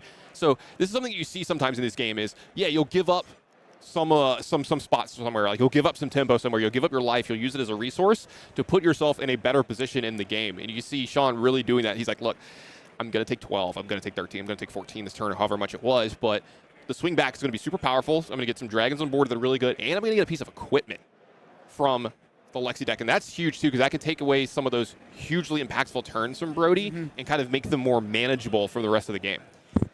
Yeah, and I think you saw Brodie play off what Shawn was telegraphing as well. When Shawn telegraphed that he didn't want to block, that he really had the hand, you saw Brodie activate the quiver, pop the Snapdragon Scalers, get as much value as possible out of that Endless Arrow, which may have been just quantitatively the correct play anyway for the Lexi deck, because Lexi will just take the highest value line often. But Tomotai does come down. Tomotai can be, it's kind of hard to cast that card sometimes. It's pretty expensive, but a very swingy card when it does come down. And we can see how swingy it is in this game. It's giving Brodie pause here as well. Brodie needs to get rid of it as well. Looks like contemplating a block here. You can see Trench is gone now, so No longer going to do any of that. Didn't even get to get a block in as well. Yeah, I'm just wondering if Brodie. Oh my goodness, that's the fastest shuffle I've ever seen in my life. I was just wondering if Brodie had access to a popper there. Does look like Searing Shot's just going to come in and soak up some of this damage, though. Now Kyloria is going to come across as well. To draw a card. You know, what's really interesting about this, Tannen, is there is a big deck building decision in Lexi and how many poppers you play. I know I was talking to Tarek Patel, who's here this weekend, who's actually playing nearly 0, right? Maybe he was putting 1 Command and Conquer in. But, you know, Lexi has access to poppers. They have access to arrows that can pop. They have access to Command and Conquers. They have access to Down and Dirty, potentially. So you can see a big difference in terms of these Lexi lists and how many poppers are actually playing for Dromai. But it's what we talked about earlier, which is like, as you add more poppers into your Lexi deck, does it dilute your core game plan? Does it just make your deck worse? Because obviously it can feel good to pop a big dragon, to take a lot of tempo, you know, stop a turn in his tracks. But when you're playing Lexi, you're playing a pretty synergistic deck that needs arrows, needs resources, and these poppers are often red, and they're definitely not arrows. Yeah, and like you said, I think it's so important that, yeah, it helps stop a little bit of what your opponent's doing if you have them at the right time. But what if you draw those cards in turns where you have like a 3-of-a-kind turn? You know, like you're like trying to have a big impactful turn out of your Lexi deck, and sometimes that can stifle your development on the board quite a bit. Look, it's like that Endless Arrow is going to block along with another piece of equipment. Brodie down to just the New Horizons here. Yep, you see the Hornet Sting being used as well. So I do have access to Brodie's deck list, actually. He is playing 6 poppers, it looks like. So is on a higher amount of poppers. We might see them drawn here pretty soon. Could be playing the Command and Conquer actually just for the mirror, so may not actually be playing it in this matchup. But there we go. We see the Endless Arrow.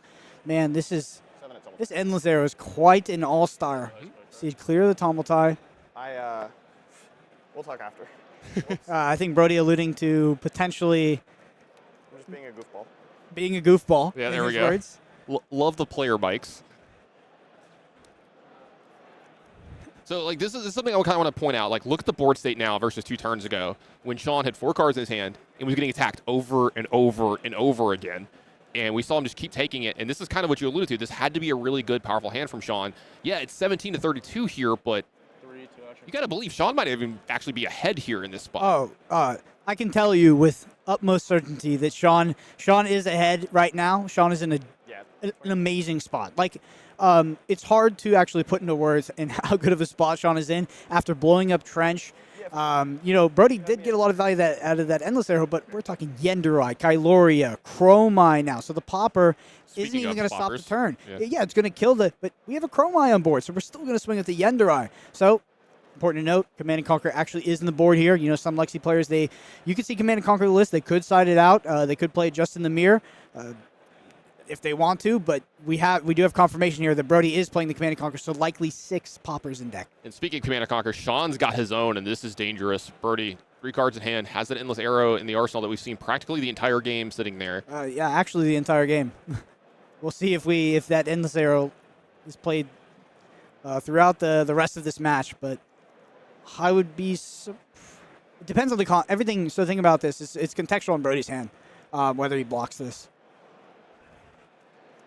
Not seeing any particular power cards, so nothing like a 3-of-a-kind that can really bail you out of a 2-card block. So like we talked about, the good use case of 3-of-a-kind is actually not having 2 cards in arsenal and 4 cards in hand and playing 3-of-a-kind. It's being able to block with 2 cards like this and still have an amazing pop-off 6-card hand turn. Yep, so we see the double block from Brodie here. Command and Conquer doing its job. It doesn't get to kill the arsenal there, but it gets 2 cards out of Brodie's hands because they just absolutely have to stop the card. Arsenal here for Shawn, going to draw back up to 4 cards. We're back over to Brodie with an Endless Arrow and a card in hand. Yep, Shawn has Fate Foreseen in hand as well, so I think we might actually see the defense reaction played out this time, where, you know, actually we're going to go to the Dromai, which is pretty clear with the Endless Arrow. You see how powerful Endless Arrow is. I talked about having to work through that card. You can get so much value out of that card against Dromai. So you can just sort of keep playing it. Looks like he's going to pass again. Wow, Brodie is efficiently clearing dragons. Not the best place for Lexi, you know, just clearing a single dragon and passing, drawing up your cards. And there we go, Tome of the Imperial Flame. Draw 2 cards for Shawn here. Yeah, he is royal. For everybody at home, so he's going to draw 2 cards. He has to pitch 2, but that's completely fine in this deck, right? You're going to pitch some reds, get some ash. Oh, that is an upside. Yeah. This may look like a drawback, but not really. Okay, it's a little bit of a drawback. If you could just draw 2 cards, the card would be absolutely busted, but being able to pitch 2 red cards to not banish your hand is pretty crazy because we're going to see Shawn go up to 4 Ash, I believe. Tome of the Imperial Flame. Such a good card. Yeah, absolute powerhouse here in a deck that was already doing great things and having great results. So just putting that power level up just a little bit more. Yep, Shawn still has access to Snapdragon Scalers as well. I mean, this game is looking really good for Shawn. Yeah, I've seen a Lightning Strike in there. Oh, perfect. We just talked about Snapdragon Scalers. He's got the card in hand. I see 2 in Lightning Strikes, I believe. I think I see another, is that another Kyloria? Let's say, hard to tell on some of the cards in the middle. But still a really good action shot. It's hard when they have this many cards in their hand to track all of them. We're not used to seeing this There's many. another Tome of Imperial Flame. Yep. All right, so does he really? Yes. Oh, wow. Okay. Well, these 2 cards just got pitched. These are 2 reds that got pitched. Yep. 2 resources floating. How deep does Shawn want to go here? Yeah, so Lightning Strike. 5 draw card. All right, so it's going to be 5 draw card here. Maybe these Snapdragon Scalers getting involved this turn. I was going to say, but Tannen, it doesn't have Go again. Yeah, well, we got the boots down there. As I like to call them, we got the Nikes, the Air Jordans. We're going to go ahead and give in Lightning Strike Go again. That's fine. Yeah. Snapdragon Scaler is like the most used equipment of all time. Fiendel Spring Tunic. Okay, we're not going to count that one. Hey, it's actually probably pretty close, to be honest, nowadays. We haven't seen it yet. Yeah. All right, for equipment that you have to, like, you only get to use once, right? It's not a good passive that happens every 3 turns. I think Snapdragons might be up there. I mean, technically, Tunic is not a passive. You have to tick it up. It's a trigger. You do have to actually do it. Yeah, we've seen that come up a few times, but sure. I think it's closer than you think between Tunic and... See, you're technically correct, which is the better way, but I think I'm just correct. Yeah, I think you are, too. Okay, you see Kyloria come down here. Combat 4. Tough dragon for Brodie to deal with no popper in hand, potentially. I see a Battering Bolt. Yeah, the Snatch Dragon. So it does look like Battering Bolt. That is a popper. That's a huge play for Brodie here. So pretty solid confirmation that, that's good for Brodie. That's good for Brodie. That's a lot of tempo back. See the Dromai player ending with 3 cards in hand. In the Command and Conquer. Yeah, so I had the double popper as well. So I had the insurance. But yeah, Shawn had to end that turn, I believe, with 3 cards in hand and 1 card in arsenal. And I think the card in arsenal might be the Tome of Imperial Flame that was left over. So he might be looking to... Yeah, I think he's thinking about possibly protecting this. It doesn't matter. It matters what exact card it was that went into there. So it does look like we're getting a block. I mean, I took a lot of damage to do it. Yeah. You did. A lot of damage. I think if I hit, I still win a lot of the time. But. After you took damage, when you first played Kyloria, I was like, could that mean it's not happening? Is there a chance? And then, of course, yeah. No shot, I take that much. I love Shawn. I spent time with the Canadians anyway. I got to spend a decent bit of time with the Canadians in Vegas for the Magic event. Mm-hmm. Went to dinner with all of them. They can put down some food. Everybody, we're back. Thanks for sticking with us through the technical difficulties. Looks like we're back in the game. Shawn at 17, Brodie at 14 here. Yep, so we actually did get to hear Brodie and Shawn talk a little bit while we were offline. They were specifically talking about the Tumultai play, so Brodie made his goofball play after that because... Self-proclaimed goofball play, by the way. Self-proclaimed. Yeah. But because, Shawn missed on the Tumultai. I mean, the Tumultai wants to hit the New Horizon. The game is, kind of over when that happens.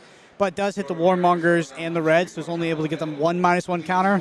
Hits the Trench as a result, which is still decent value, but maybe not for taking as much damage as Shawn had to take in order to make that play, which was really the conversation. So what happened after that is Brodie kind of tunnel visioned because he got away with the Tumultai, right? He got a bunch of damage in, Tumultai whiffed, he keeps his New Horizon, and then he made a bit of a dubious play in terms of not clearing the Kyloria and directing his Endless Lair where he actually wanted to. So almost sort of skipped his turn. Yeah, absolutely. We've all done this, right? You get the tunnel vision or something happens that you're not ready for, and it kind of breaks your train of thought. Rainrazor's turn here from Brodie Sporluck. So this arrow is coming in for 7, and it's going to put Shawn in a precarious spot because these life totals are pretty low, 17 to 14 here. We do see, a 5-card hand for Shawn here. He does have an arsenal. He's going to get a little bit of a block here as well. Going to pass back to Brodie here, see if there's any reactions or anything. Yep, and there's Sink below. Yep. He's going to full cover this. Hamstring shot pretty detrimental to a deck that runs 90% reds or 80+%. Yeah, it's a full other card for you, right? Yeah, exactly. So The sink did actually sink a card here. It's going to be followed up for a Boltyn shot for 5. Another one of these power cards that we talk about, the really impactful cards from Lexi. I feel like Rain Razors has a little bit more variance in it than some of the other ones. Like, it can be really, really good. It can be kind of mediocre. But so far this turn, it looks like it's having a pretty big impact. Absolutely. Let me see. How will Shawn deal with this Boltyn shot? I mean, Shawn has already committed 2 cards to blocking this turn. Yeah, Brodie doing a good job of stealing back this tempo. You know, we felt like Shawn was in the driver's seat here for the last couple turns, and now Brodie's having a very big turn here. He's pushing a lot of damage, taking a lot of cards from Shawn here as well. And Shawn's going to be in the tank just a tiny bit here, trying to figure out what to do because, you know, he's thinking about the same thing you were earlier, and he's already been in the spot in this game. He's like, how much damage can I take to present good turns on the way back? Because every card lost here is a card that you don't have on your turn. So any blocks here are huge in a game this close to the life totals. Shawn going to consult the cards that have already been played for Brodie here this game. I think you're looking for, like, how many of the big impactful cards are we hitting here? What's going to come behind here? Things going on, right? You're going to ask yourself, how many 3-of-a-kinds, how many more Rain Razors, how many Poppers, how many Endless Arrow, how many Codex of Frailty? Unfortunately, there's a lot of cards to worry about in Lexi. But Brodie has progressed through some of those threats, has played the 1 3-of-a-kind, 2 Rain. This is the second Rain Razors. That's sorry, I think this might be the third Rain Razors, but this is the second Endless Arrow that's represented on the board. Interested to see the way that Shawn plays out the rest of this turn, in the context of, you know, what sort of crackback is he going to have now, just having the 2 cards in hand. Also wondering what the Arsenal card is. I do think it is Tome of Imperial Flame. Tome of Imperial Flame, I guess, works a little bit like 3-of-a-kind does as well, where it does allow you to block and still get value out of potentially what would have been a 2 to 3 card hand. But Tome of Imperial Flame does need supporting cards. I think it's just really, the thing is in Shawn's deck, it's really unlikely that he draws something like 2 blues. Like, it is statistically almost impossible. So he doesn't really have to worry about that too much to meet the clause of Tome of Imperial Flame, which is pitch 2 red cards or banish your hand. Speaking of 2 cards here, we've got a card from hand, plus the Flame Skull Furnace is going to come out and fully block this Boltyn shot. Looks denying like the reload because Voltaire had been activated twice as well. Boltyn shot did have go, and then we go Codex of Frailty. No. Yep, that might have been one of the cards that Shawn was looking for as he shuffled through the graveyard there. There goes a Frailty token as well. Yep, looks like another Boltyn shot behind this, coming in for 6. The Rain Razor's still in effect. So this is actually, it's pretty crazy. How powerful the Codex was just now? Yeah. Well, also because that Boltyn shot inherently has Go Again, which allows him to now play this Endless Arrow and allows him to get 2, 4, 6, 8 value out of Rain Razors. 0 cost card. 8. This was an unbelievable turn from Brodie here. Do you see why? You can see the pure power of Lexi here. No equipment, nothing like that. No problem here for Brodie. Shawn down to 5. It's really hard for me to fathom how much value that Endless Arrow has got in this game. It's absolutely crazy. Yep. I mean, Brodie's making it last. Speaking of value, the Ponder token happens here. And is that no Arsenal from Brodie? Or no, he's still thinking it over. Okay. Right? So he's drawn the additional card. I was about to say, he still has an Endless Arrow in his hand. Yeah, I would have been super surprised. Yeah, Endless Arrow may or may not be the target. I think if you're thinking about arsenaling here with the Endless Arrow, it's like you're pretty much playing Endless Arrow every turn you can, I think. And it's like, are you ever blocking with that card? Probably not. But yeah, it does end up to Arsenal the Endless Arrow here. Back over to Shawn. Shawn invokes Dromai. So the additional action point, if it is popped, does Brodie have a popper hand? He does. I do see a Battering Bolt, I believe, in the right there. Yep, it's not as good as it would be because the Dromai specifically came down. So timely play. There we go. We hit the Ender Eye. So the reason we hit the Ender Eye is the Ender Eye takes significantly more investment to remove, needing 6 damage or 2 attacks. So he's going to go ahead and pop that. Yep. Back over to Brodie. Brodie's in a great spot. Then they're on Arsenal, 3 cards in hand. If we see, we go ahead and we flip that Endless Arrow. Voltaire activated as well. Voltaire, go again. Another hamstring shot. Yeah. This is only in for 5, though. No Rain Razors yet. I think we're actually out of those, like you said. I think one of them maybe got pitched early or something like that, and then 2 have been played. Yeah, I'm trying to remember. I think it's all 3, but I could be wrong. It's at least 2. Yeah, for sure. So the thing is, it's 2 or 3, which is a big difference. So we do see a cover up because we've talked about how impactful that card can be. Another Boltyn shot. Oh, it's just tough. I mean, you're starting to see. It's a red Boltyn shot too. This one's coming in for 5. Yep, and it just This is going to be difficult for Shawn trying to figure out how to block from here. He's only got 1 block left over on that equipment. Inherently has go again as well because it is at 5. Yep, looks But like a no, block. you don't really have to worry about the reload, so you can take the damage, which we see Shawn do. But Shawn's getting close to the on-hit trigger. You lose the game when he dies. And this looks like the Endless Arrow is going to go ahead and clean up the board just a little bit. Shawn down to 3 here.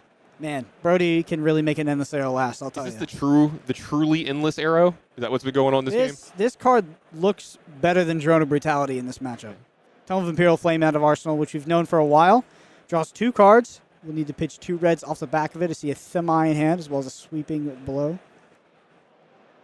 Yep, there's the two pitch, 2 ash gained. What is that card under? Is it another? I think it's another tome. I think so too. Yeah, it looks like it's another tome here. So not enough time left over here. Plus, Shawn needs to get going. He needs to do something here. So it looks like he's going to invoke a dragon. Swing over with the Aether Ashwing. Did my 4 life. You have no Which is definitely something against. You hear Brodie saying. You hear Brodie's like, you have no cards, right? So like, I think Brodie's thinking here. Is this it? Is this the turn where I'm going to try to push everything? But it looks like he's going to preserve the life total just a little bit here. Searing Arrow is going to go ahead and block out some of the damage from Themai, or all of the damage, I'm sorry, from Themai. So, Brodie, I believe at 9. Yep, there we go. Life totals are updated. Brodie at 9. A little bit of an earthquake here in Texas. Shawn at 3. Oh boy. Oh, boy. And I do believe that should be the writing on the wall. I mean, there's the Rain Razors, actually. There was one left, I think. Really? There was another Endless Arrow. Yeah, we knew there was another Endless Arrow. That's what it was. Okay. Might have got a little premature there. I apologize. Important to note the Maya is active. Can't play or activate abilities during your turn. It's actually really just a Kano thing. The Mayas can be a pesky card if you have an affinity for certain heroes that like to play at instant speed. Infecting Shot with go again. 4/5. Blood Rod Pox token surely can't be paid for out of Shawn. Especially in the context of blocking this during this match, and it's basically threatening lethal. Yep, so double block here from Shawn. It's going to stop that arrow completely. You can see the writing kind of on the wall here for Shawn, though. The question is does Brodie kill the Themai, or is it all going face?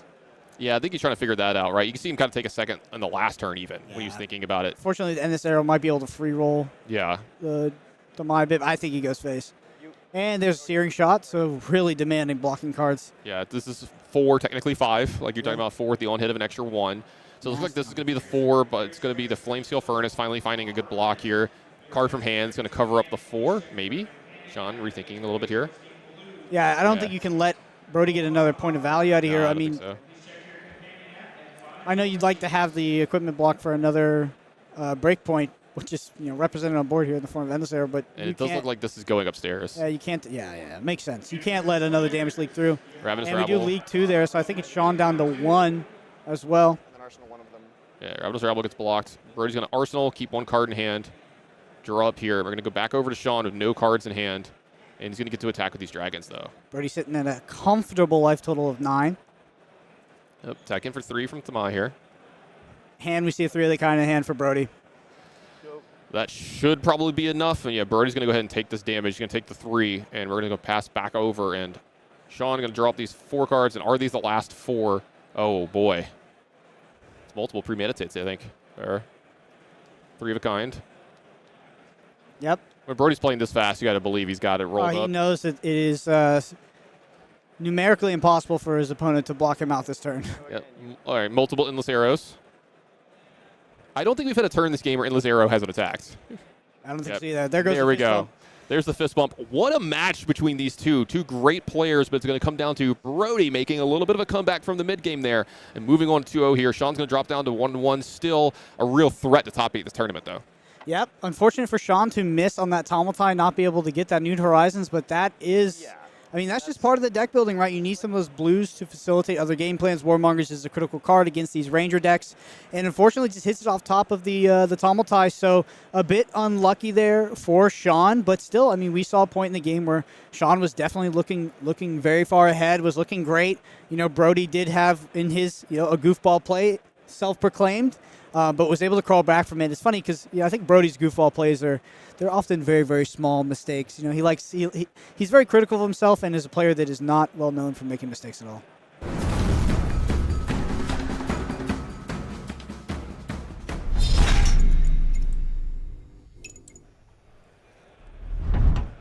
our first 2 matches today have been absolutely great, Brendan. Love hearing to hear Brodie actually talk out too, because like you talked about this, like what's the difference between like good players and great players, and I think the difference is they make less mistakes, right? And then another step past that, you see it from Brodie is, yeah, he made a mistake, he realized it, saw what the mistake was, identified it, and then he'll probably never do that again from this point. 2 great players, Brodie pulling out a really close, tight match here. Fantastic match. Like you said, a bit of a premonition for the weekend. These are the 2 top decks. Impressive, right? Impressive to see the impact of Tome of the Imperial Flame. We saw that card played multiple times. Very, very good card in Dromai. But I'll tell you, Tannen, there are a lot of good cards in Lexi. I mean, that matchup really showed that to me, as I was like, we have to worry about, 5 cards here, at least. I mean, the deck is an absolute powerhouse, and I think Brodie was able to put on a masterclass of how powerful that deck can be. Yeah, absolutely. We saw how powerful that deck can be. We're going to be seeing it all weekend long. We have Brodie just kind of walk by and give us a little thumbs up as he does. Great show from the kid here this weekend. Very good chance they're going to see more and more of him as the weekend goes. But speaking of what's going to go on the rest of this weekend, we got a lot of flesh and blood, tons of rounds left. So get comfortable. There's a few more left here today. Don't go anywhere. We'll be right back with more flesh and blood.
Hello, it's just me by myself. I'm just Steven. I don't know if they actually see you typing it in, but it's just me. It's just me. How's it going, everybody? Welcome to round number 4. Are we on 4 or 3? We're on 3. Round number 3. Settling in here at the Calling DFW. It is day number 1. We've got players sitting down into round number 3, getting things set up. But as everybody gets comfortable and relaxed and ready to go into round 3 at home, we're going to just sit back, relax, and talk through what we've seen thus far. So, if memory serves, Ethan told me before we hopped on, he said that he did not want to be on camera, so I'm not going to ask you to pass it to you. But I do believe the first round, oh, okay, now he chooses. So he throws me under the bus, the jerk, absolute. He throws me under the bus, but nevertheless, I believe round 1, we had a really fun game. I was actually watching along with you at home. We had a really fun game that went back and forth and down to it. But man, I will say this, the highlight for me was round number 2 and watching Lexi versus Dromai, which in a lot of respects, in my opinion, is sort of the now and the future of Flesh and Blood, with Lexi both just kind of dominating. Hey, you want to come on? Brendan Patrick, I think I saw him sneak around. He's talking with the others over there and trying to get our next matchup. But for me, the idea that we have the current in Lexi to the possible best in the future in Dromai is a really interesting prospect, and I really enjoyed watching that. But as we get things set up and ready for you here in round 3, I'll see if I can get a word. Do we know, actually, if we have our matchup ready for round 3? We are pulling it now. Perfect. We're trying to figure out the matchups right now as we pull it out. What do we got? Did you say Kano versus Lexi? You would pick Kano. Look, I wore the Kano pin for this moment. Brendan, why don't you come sit down with me so that we can talk this Kano versus Lexi. We're going to take a quick break, so don't go too far. Get this Kano versus Lexi set up and have some more games of Flesh and Blood for you. So don't go too far. We'll go back. Come on.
We are back. It's round 3. It's Kano versus Lexi, and I don't know about you, but I can't wait to watch Kano play because I love Kano, and I think you like Kano too.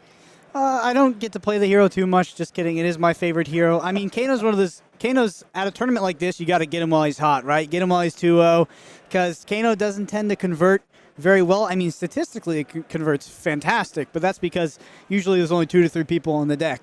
But a very exciting matchup. I mean, Kano into Lexi is probably one of the reasons you would bring Kano to a tournament like this. Like, Kano has a decent matchup into Lexi.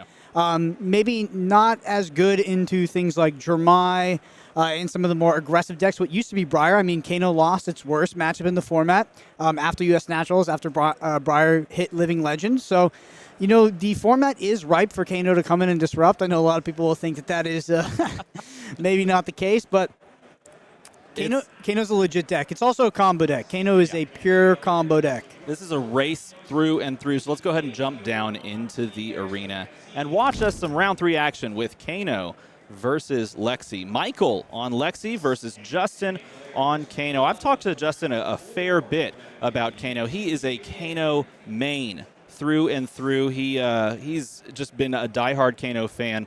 And we're going to see him try to put that combo together. He has some really interesting thoughts and decisions about Kano over the past year or two, and so I'm curious to see his equipment choice, because it may surprise you. It's really interesting how when someone plays Kano, they always sort of have that backstory. It's more like it's kind of like a philosophical position on a card game rather than just a hero. These people are very dedicated to Kano and will bring him into any environment, regardless of what other conditions may exist. Michael Yasker, on the other hand, very famous player, did have a lot of good performances on Oldhim, but just very well-rounded player, is going to be bringing Lexi today, which I'm interested to see. I like to see that. You know, when players come from a strategy like Oldhim and when they transfer into a new meta, when that hero leaves, it's like, do we see them move to a Bravo, which is kind of a, it's a form of Oldhim in a way, or do they swap onto what is considered by a lot of players at this tournament the best deck in the form of Lexi? Right. It's like I mentioned before, a matchup that will be a pure race when we look at the stance that most likely what Justin is going to take, where he's looking to set up that combo that you alluded to earlier, where he's going to be trying to play into the wildfire. And the sad part about it is, yes, you may look at this and go, okay, combos are great. You set up the combo and you just win the game. But Lexi is so fast and so powerful that sometimes you can get there and sometimes you can't. Theoretically, this is a meta where Kano can live and can kind of thrive into a very heavy Lexi meta, but unfortunately that may not be the case if Lexi just uses some of those beautiful power cards that she's been sort of abusing for the past 6 months or so. It can be too fast. So the thing about Kano is it's a combo deck, but it's a non-deterministic combo deck, which means it doesn't really win with a 2-card combo, and it doesn't win the game the same way every single time. It has a lot of sort of complex and diverse decision trees. I can't play multiplayer social games. This is not for me. I can't play board games. I understand. Test check 1 2 hot mics. Let's find out. Let us know in the chat if we are back to being live. We were just talking about round the table while we waited, because we were talking about how at the end we're gonna sit around the table and play the decks. I call Melody. I don't want to embarrass you in front of your friends, but we can give it a shot. Okay, so wow, Spellfire Cloak. So okay, let's talk about the equipment first. So we have Trench, we have No Rune Gloves out of the Lexi play here. So access to a little bit of Arcane Barrier, but we do have Spellfire Cloak. What Spellfire Cloak says out of the Kano player is that I think this match is going to go so fast that I'm not going to get my third tunic counter. Yep, that's exactly correct. And here you see we got Null Rune on the other side and AB1 on the Trench of Sunken Treasure. I believe this is turn 0, which means we are going to just as easily do our thing. And I wanted to point this out because one of the things that Justin used to do with Kano, he was very big into playing, instead of the headpiece you see here, the Ragamuffins hat, he actually really just enjoyed playing Crown of Providence because it gave him, in his words, +3 health. But in this matchup, I feel like it's absolute must to play the Ragamuffins hat and just try to find your combo. And starting off with Aether Spindle buffed up and then using that to opt is a fantastic way to run it out. Yeah, Justin's cooking. Saw the Aether Wildfire off the opt as well. I mean, Ragamuffins hat is just a critical card towards the combo, especially if you need to do the combo quick. There's no way you would have room to play anything else, even something like Talismanic Lens. But yeah, Justin with an Aether Spindle on turn 0 is definitely very, very good. Okay, we do see 3 of the kind, so 2 power cards out of each player. Michael says, you know what, you can start off that way, that's fine, but I am going to turn 1 with my arsenal into a 3 of a kind so that I can just roll this, and then an Endless Arrow for 4. Presumably choosing Go Again, so coming across 4 Go Again. And Justin's going to have to decide where he chooses to block, because he usually wants to play this game plan of, 1 card from hand pitched into the arsenal play the arsenal card, or a 2-card hand being played. And so you don't have a ton of equity within the hand to really commit to blocks unless you just full block. So Kano's actually, it's funny because we talked about it being a race, but Kano's like a very, very mid-range deck until it combos. It blocks the 2 cards, it plays 2 cards out of hand, so you block the 2 cards for 6, then you play like a Voltic Bolt on your turn, do a little bit of damage, you chip, you get them down to 32. Then if you're at 32, you need 9 or 10 resources to deal 32 damage to the, depending on the pumps, but you need 9 resources to do the combo, 10 if it's a 1 cost in the middle, which we'll get to, I promise. That'll be the fun part when we finally get to that combo, but does need 9 resources in hand.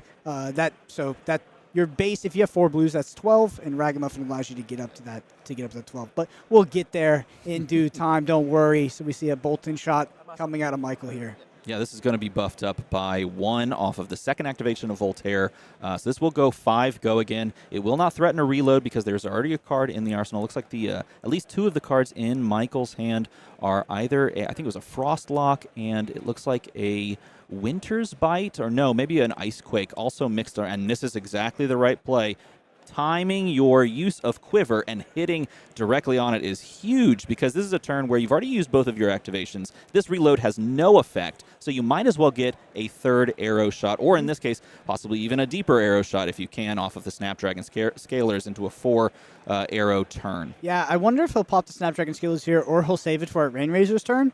The thing about Lexi is that Lexi often can't utilize that many cards from a 3 of a kind. That's why you often see these Lexis against Dromai and other decks block with 2 cards, then play the 3 of a kind. But against Kano, you don't really have that luxury because Kano's dealing arcane damage. Nevertheless, we do see the activation of the Quiver, which is sort of a remedy to that. And maybe we'll see an activation of the Snapdragon Scales, which we do here on this Infecting Shot. Infecting Shot, pretty nasty, especially when you start at 30 life with Kano. Yeah, this is going to definitely hit here, as we blocked with the 1 card there. We're giving it Go Again off the Snapdragon Scalers, and that passes on over the Blood Rod Pox. Now, Kano, with the huge amount of blues that they play, can generally feel comfortable paying for that, and we've kept a 3-card hand on Kano's side plus the arsenal, so we have the capability here of maybe paying after doing something. But the beauty of this line means that we fired 4 arrows on a 3 of a kind turn. We arsenaled a 3 of a kind because that was the last card in hand, and we sent a Heat Seeker, which connected, which got us a face-up arrow. So we set ourselves up for another huge turn next turn. One thing I'll notice, I think Kano would never play for the Blood Rod Pox. They would just block for 3 instead. You just get more value, right, out of the blue. Because all of Kano's blues do block for 3. Yep. So we do see another Aether Spindle. So honestly, if you're not used to seeing Kano play, you're like, wow, Kano's getting destroyed here. It's very, very middling plays out of Kano. No, Kano's actually pretty close to winning the game, to be honest, because Justin has Aether Wildfire in hand right now. Will arsenal it. Is going to take Michael down to 34, which is a critical life total. If Justin could get like a energy potion, which is right there, off the top of the deck, has an extra blue, parks Aether Wildfire in arsenal, we are cooking here. I think that's exactly what he did now. Is he going to pitch the blue? Does he have another blue? Okay, no, he does not. So he's just going to draw into it. But drawing into it is still very good because you do have the capability of using it for fuel, but it does mean that you kind of have to block with the rest of your hand and then play it on your turn, or you just have to use it and try to win the game on this point at 34 with your opponent. It's pretty slow with your opponent potentially presenting another 3 of a kind. One thing I'll say, though, is that Michael has access to AB2, so our critical life totals that we need to be looking out for, things like 32, where we could combo them from just sort of the standard. For every point of Arcane Barrier that Michael is able to block on Aether Wildfire, it is -5 damage. So that 32 becomes a 22, and it makes it look a lot less clear for Kano in terms of how they're going to win this game, especially with another explosive turn. I mean, Kano, the way Kano beats Lexi is likely going to have an explosive turn one of these games, take you down to a low life total, but then you want Lexi to be committing cards from hand in blocking some of the Arcane Barrier, going over to Lexi's turn and have them have 2 cards, having them have a middling turn. Because you got to draw this game out. You need to be playing energy potions. You need to be setting up cards in Arsenal, etc. But 3 of a kind after 3 of a kind, when you were only able to Aether Spindle, it's kind of rough. Something that might have been better if Justin had drawn it would be something like an Aether Flare and then threaten that multiplicative damage on a second threat and double spell on his turn. Yeah, so if you're trying to follow along with the action here, we have 2 Kano activations. He is signaling that this is the turn that he chooses to go. It's unfortunate that he's having to go this early, but he does have a blazing on the top. He reveals the first Kano activation. He reveals the second one. So he's set up for sort of that standard combo with the Lesson in Lava in there. We can assume he also is going to be playing with the 2 floating, paying for the Crucible of Aetherweave, but playing out the Arsenaled Aether Wildfire. But like you mentioned, it is really unfortunate to play into a race matchup and your opponent finds the exact cards that just race you down and force you into this play line, especially when you weren't able to establish that. Energy Potion, it's going to pop the resource here off of the Spellfire Cloak, play out the Aether Wildfire, and the question is he going to have the resources available? So what he's trying to do here, I believe... Okay, I thought there was going to be one more left. I was going to Metacarpus Node. Wow, so no chance to actually grab another Blazing Ether, which I thought was potentially the line there based off the dice that represent the research, but not enough for that. So you're going to have to Metacarpus Node this. It hits for 4 after AB. Yeah, this will not kill Michael, and we've exhausted all of our armor as the Kano player here, which is key to us setting up a lot of these turns.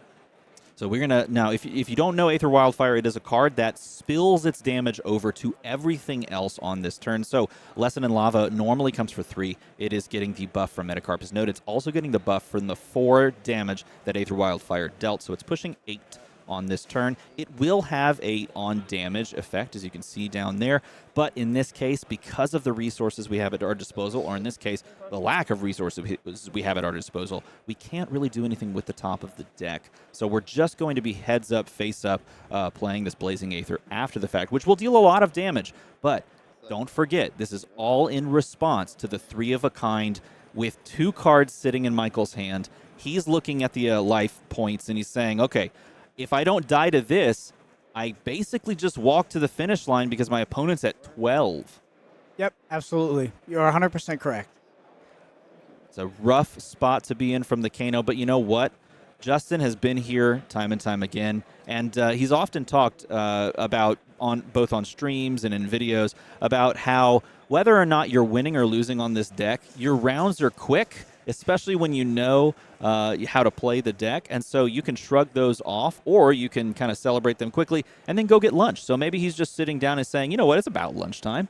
Let's go ahead and punch this in and go grab some food. Yep, Kano's definitely a way of life, It's you get cool points for being on the deck, but you can find yourself in situations where you're facing down a hyper-aggressive deck like Lexi that gets a nice draw against you, and you don't really have enough room to maneuver in order to piece that combo together. Let's say that Justin doesn't die on the crackback, because Michael will not die. He will not die this turn. It is not going to happen. If Michael does not kill Justin based off the draw of 3 of the kind, Justin is still drawing 4 cards and then is completely subject to the top of the deck to try to close out that game, which is a huge ask. So he's going to stop one of it with a Command and Conquer, which is sort of a dead card at this point anyway, because you've already played the 3 of a kind. When it resolves, you can no longer play cards from hand. And there's the Blazing Aether. This will go for 15 if memory serves correct, because it is going to deal the damage that has been dealt to this point, but it's also going to get buffed by 4. And so we're going to pass that on over. Just move the dice, 7 plus 4 plus 3. We're just going to keep spinning dice until we show we represent the correct amount. Nevertheless, this is going to just go across. It clearly does not represent the lethal, but this finally resolves. Everything comes across. 3 of a kind is wrapped up, and he's just going to show it. Yeah, I think he's going to know. There's the Heat Seeker with the reload, or with the go again.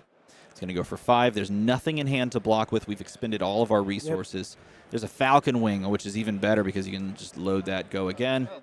Take the 3, and I think he's just exploded. Unfortunate for Kano that Lexi and on Michael side of things finds 2 3 of a kinds back to back, but sometimes that's the way the cookie crumbles. Well, I'm happy that we got to actually see the combo. I mean, those are the critical pieces to the combo. I mean, you saw what Kano was, some of the possibilities of Kano. That being said, there wasn't a lot of room for Justin to sort of piece that all together. Sort of just had to go off the top of the deck. The other option Justin had was to say, okay, play 3 of a kind. I can try to block out. Hopefully I do another cycle of my turn where I play like a Voltic Bolt or an Aether Spindle. Right. And then we go back over to his turn and he doesn't kill me again. It's just like, it's a tough spot. And Kano's always faced with that dichotomy where it's like, okay, I know I'm on the back foot. I know if I combo, it's very unlikely I'll win. I won't find some sort of out, like quantitatively I can't win. Do I just play this mid-range game plan that doesn't favor me and hopefully they have a dud hand? Sometimes, but it's a big ass. So like Justin played to the outs.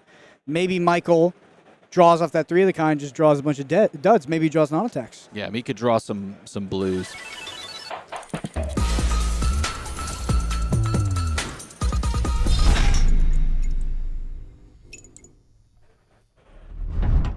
So a quick game for you on round 3, but we've got more action down the pipeline. I think we have some stuff to do as well. We have some activities that we could partake in, some things that we can have some fun with.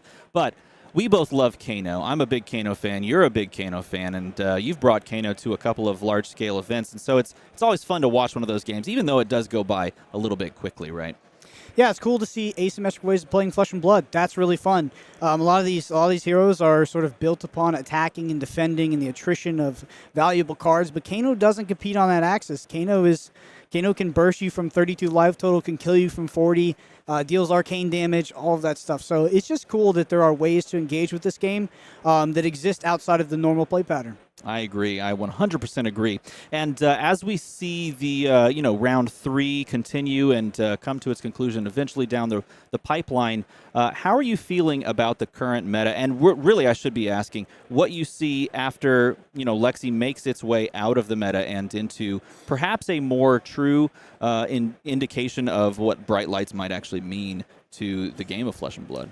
Yeah, it's interesting. So if we look towards the World Championships, which is happening in Barcelona very soon, Lexi will not be there. Icelander is going to be there. I think it's already passed. It's like a mathematical impossibility that Icelander actually living legend. So it's in the context of that meta, it's really, really interesting, actually. We saw Azalea win Taipei last week, that was a big upset, and that was in a Lexi meta.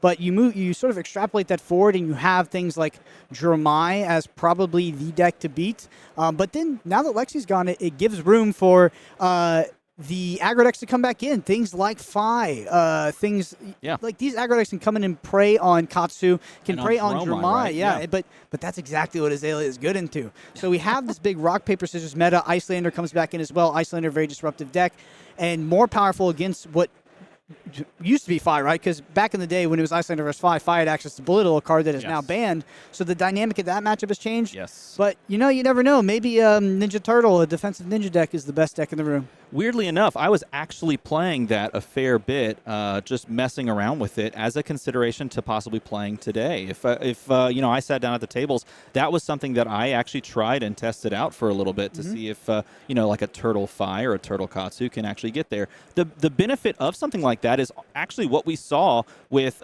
defensive Briar prior to this, is that sometimes you just win the game at the reveal of what you're doing, like at the outset, because your opponent is sideboarding for a specific archetype that they are thinking, for a specific hero. And sometimes, if the deck functions and if you can play it at a high level, you can just win the game almost on the spot because you've brought this sort of dark horse, unexpected deck to the format. See, I don't even think it needs to be a dark horse. I think that in a game that's so based on math and value, if we were in a meta that was predicated off of combat, player-to-player combat, things like Lexi, things like other Katsus, Ninjas, Azaleas, you have access to Flick Flack, which is by far the most powerful defense reaction in the game. You can get tons of value off your other cards.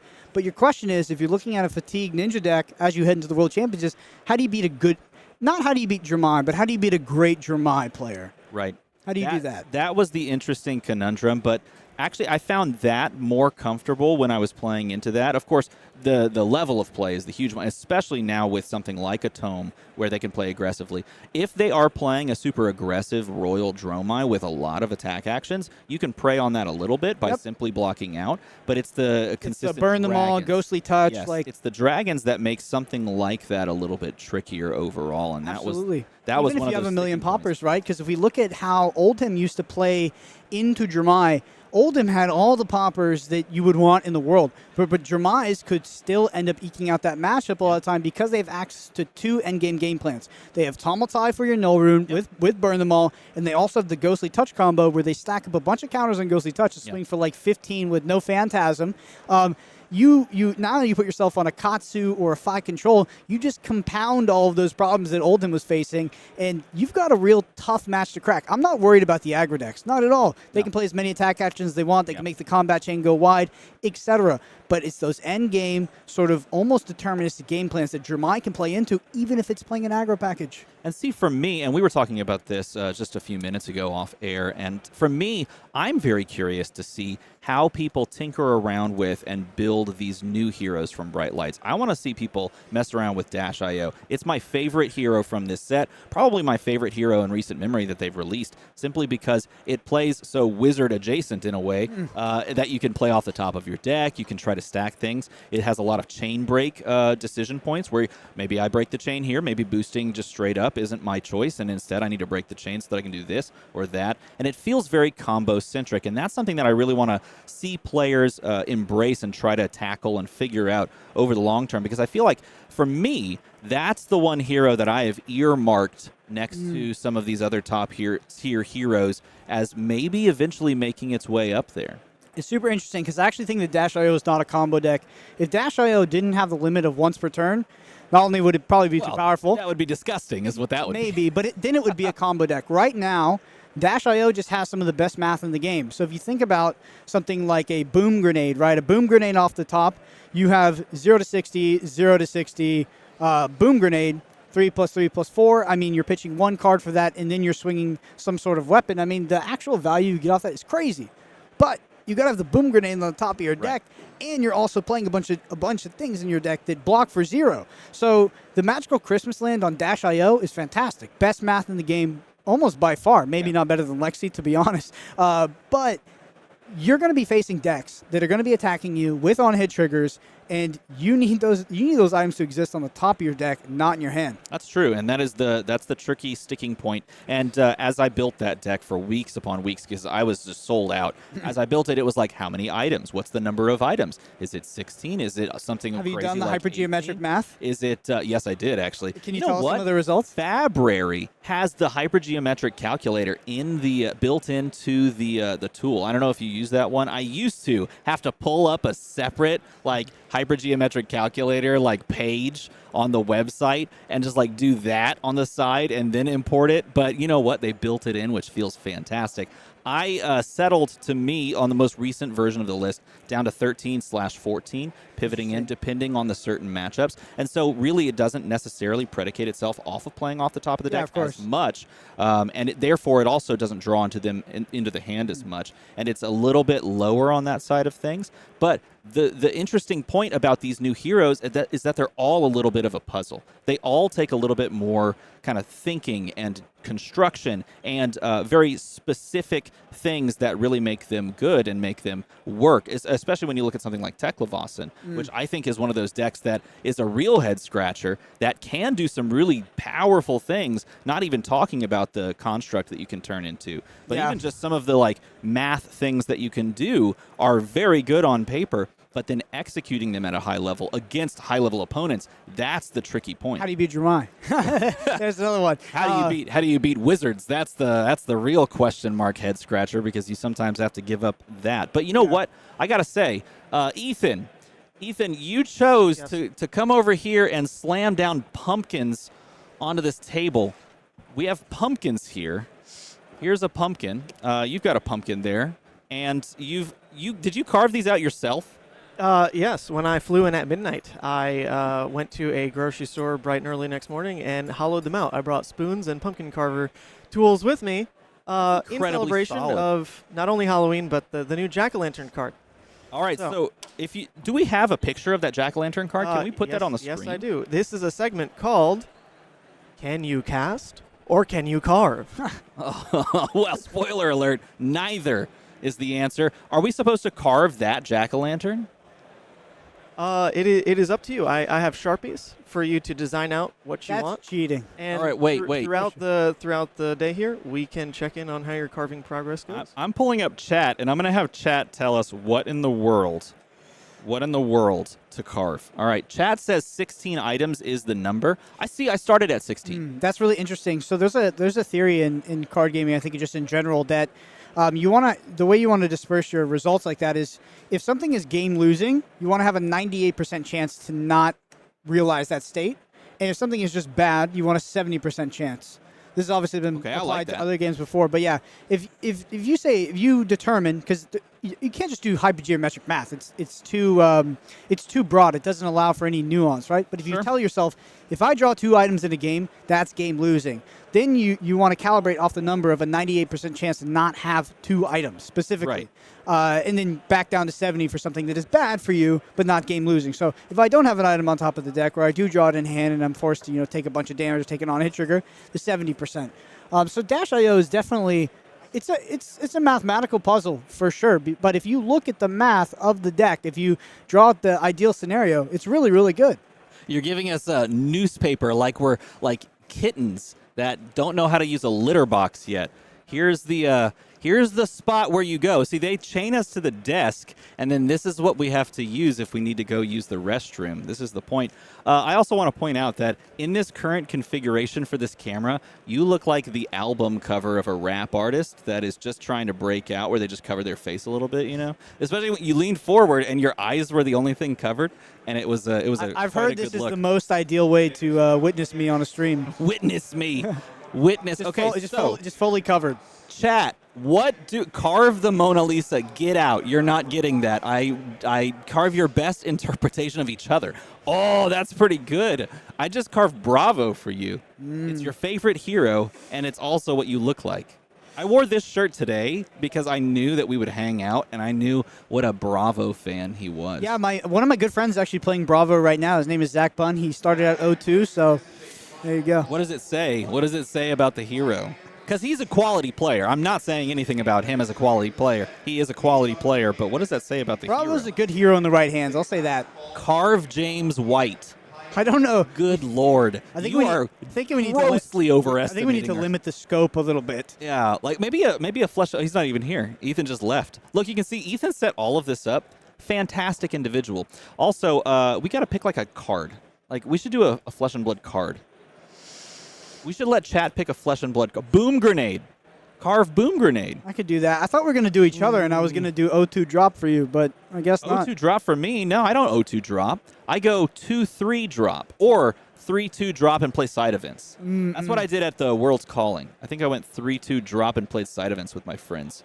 I was on Dromai back then. That was that was good fun. deck. Aggro Dromai. Back in the day, before. Yeah, I mean, you must have been missing Tome of Imperial Flame. That card is absolutely crazy. I lost the 2 Rune Blades.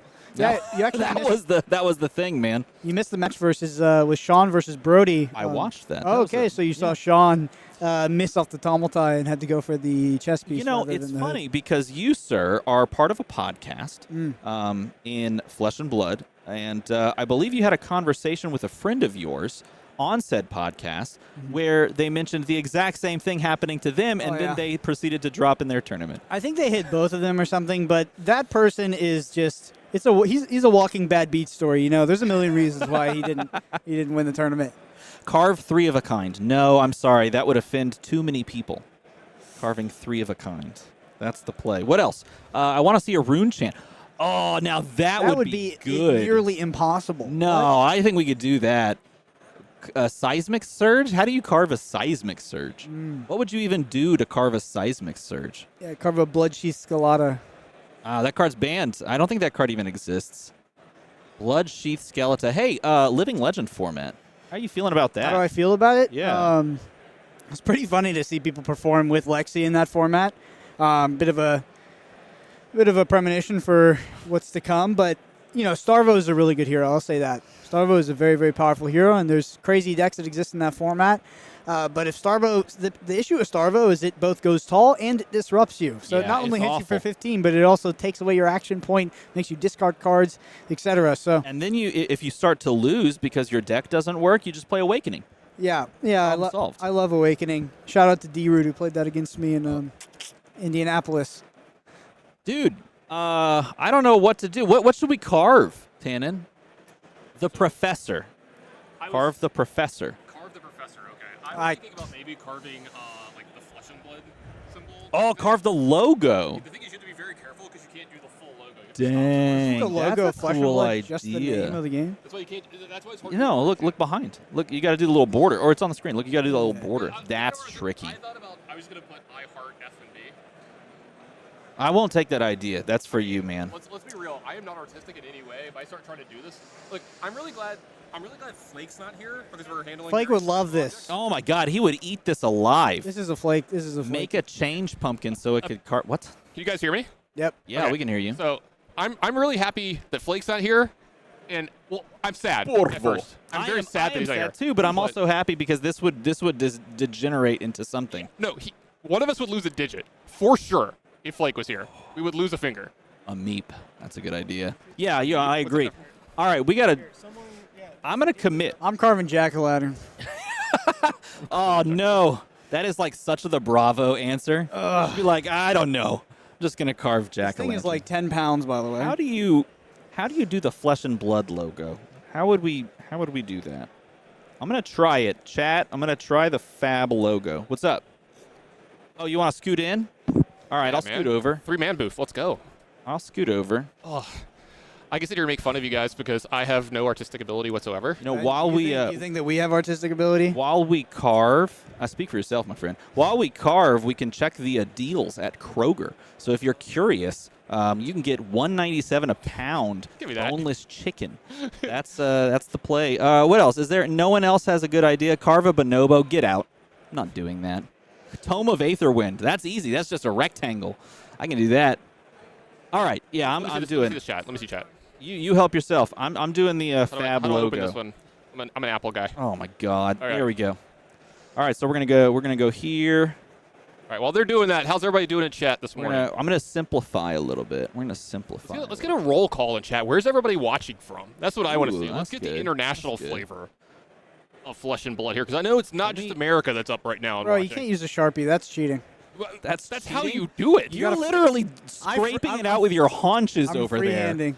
Is that what you're calling that? If anyone doesn't realize this, Brendan Patrick's a very in-shape man. Like, if you've seen the pictures of him in the gym before. Literally carving it with his bare hands. Fingers. Yeah, he's just going to rip it apart. What else are you going to do? I mean bare in like the actual like animal. He's got bare hands. Claws. It's an unfortunate hand accident. They just grafted bare hands Someone on. did have a really good one. I like this one What? a lot. This is from Matthew. He says, carve Brodie's ham sandwich. Oh, geez. That's actually the really play funny. right there. That's the play. Okay, here we go. Cyprus, Northern UK, Ireland, Washington, D.C. We got some Germany. We got the UK, Switzerland, the United Kingdom again. Columbus, Ohio. Shout out to Ohio. Lots of really good Fab stuff going on in that state. Yeah, you're not wrong. New York, Washington State, Neptune. It's cold. LOL. Neptune, get out of here. Another Germany. That would be amazing if we got you were some from Neptune. Denver. I'll actually be there next year for the first time. I'm super excited about that. I can't see it. We got All right, Green there we Bay. go. We got a Packers fan in Something here. like this. We got Tennessee. Romania? Hello. Romania, how cool is that? That's very cool. Just shows you the international flavor of this game. It's all over the world. I Play the agree with game, see that. the world. I 100% Newfoundland agree with as that. well, Ireland. Hey. There's some really great things coming down the pipeline in the Flesh and Blood world, which I think is really exciting. This is awesome. We got another Southerner like me. We got somebody from Alabama. Though There you go. I Hey, hear all that's from you. a different state. I mean, yeah, I guess, right? Yeah, go to Louisiana. Yeah, there you go. We got Liverpool, Norway, Canada. There we go. Shout out to our Canadian brothers up north in the That's Great White true. North. Canada, big representation here this weekend as well. A lot of the Harry T crews here are doing really well. Oh, are they? Mm-hmm. Oh, that's great. We had one of them on camera. We almost had another one this round because Isaac Crute is playing Michael Hamilton this round. Oh, my gosh. What's the matchup? It's a Lexi mirror, so we're going to That's hold not that one off surprising. for a little while if we can. Interesting. Yeah. We'll go there. We'll go there. I'm always for our particularly- logo. Brazil, very excited Brazil as well from. It's particularly interesting to see the players that had a lot of success with Oldhim, what they swap over to in a meta like this. Yep. Seems like Lexi is kind of the pick for a lot of Who them. you got? We got a Taiwan as well. Nice little, that's cool. That's nice little cool. visit from them after we visited them last week. We got a Barcelona as well. That's nice. You get a little hometown action here in what, 2 weeks? 3 weeks? Yes. Very in, soon. What, 3 weeks? I think Yes. that's exciting. Go Vols. I love it. I love it. I think they're playing today as well. Who? I'm making a college football reference. I'm very American. Oh, you said go Vols. Yeah, Vols. Sorry, The yeah, Volunteers. no, yeah, Someone said 100%. Yeah. I didn't catch it at first. Someone said carve the intellect, health, or resource icon. That's a nice one. Dude, that's a great idea, because I'm still struggling to figure out how I'm going to carve this without it falling in, you know? Got a few more checking in here. We got Denmark. We got Poland. Love our Polish players. Best tokens in the game. Oh, 100%. Yeah, best tokens in the game. We got France as well. It's midnight here in Indonesia. What part of Indonesia are you? Are you there? I almost went there once for a tournament. We're going to go like that. We got a Florida. Chad, how do we carve this so it doesn't fall through? Do we leave just this spot right here? What's the what play? you have to do is you carve like 70% of it. That's what I'm saying, Yeah, right? so Right. you leave like one half of it, and you can color it maybe or something. I don't know. Y'all are amateurs. Like if you're using Sharpies, you're doing 70%. Like We got some good ones here. We got an Australian. We got a Slovenia. We got Mexico, Spain, Fort Wayne, Indiana. I've been there as well. Great place. Another Brazil, South America. South American Fab represent. Nice growth in that community over the last year. I would agree. We haven't had anybody check in from Japan yet. Oh man, At least somebody from Japan. I would love that. That'd be fantastic. Probably. What time is it in Japan right now? Yeah, that's the thing. Is it might be in the middle of the night, but Japan, biggest growth in the world probably right now. I would not be surprised by that at all. Yep.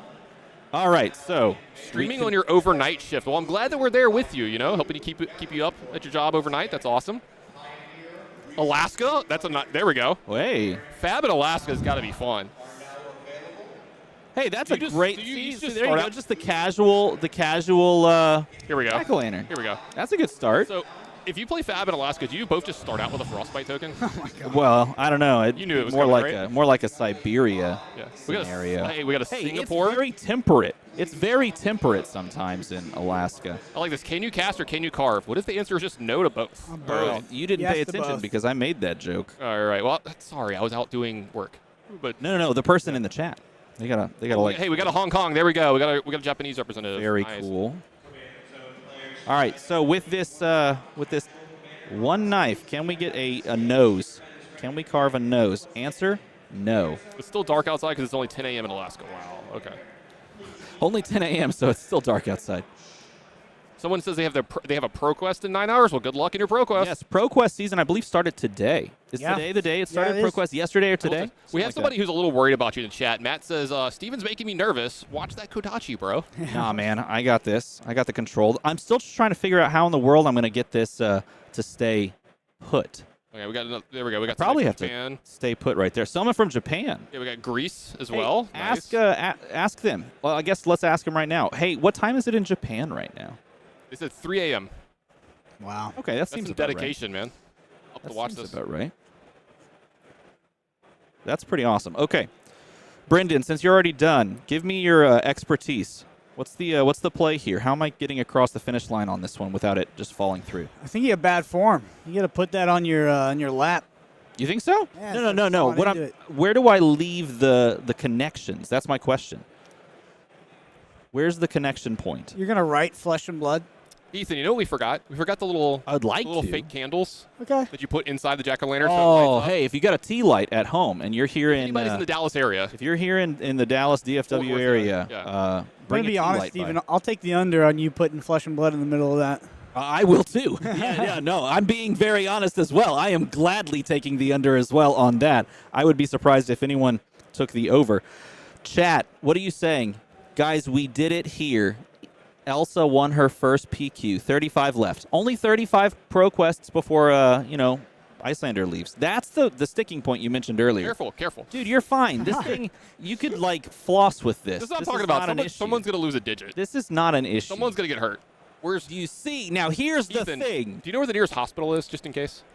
No? Okay. We'll figure that out. Brendan, you're from around the area.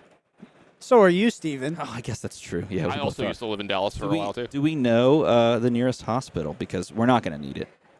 We're not going to need it. I'll take a wild guess and say it's probably Fort Worth Hospital. Good guess. Needs a nose. Needs a nose. It doesn't Yeah, have I would a nose agree. in the card. Oh, were you doing that? Oh, come on, that's easy mode. drew the Then I should card. have just done that. That's so simple, man.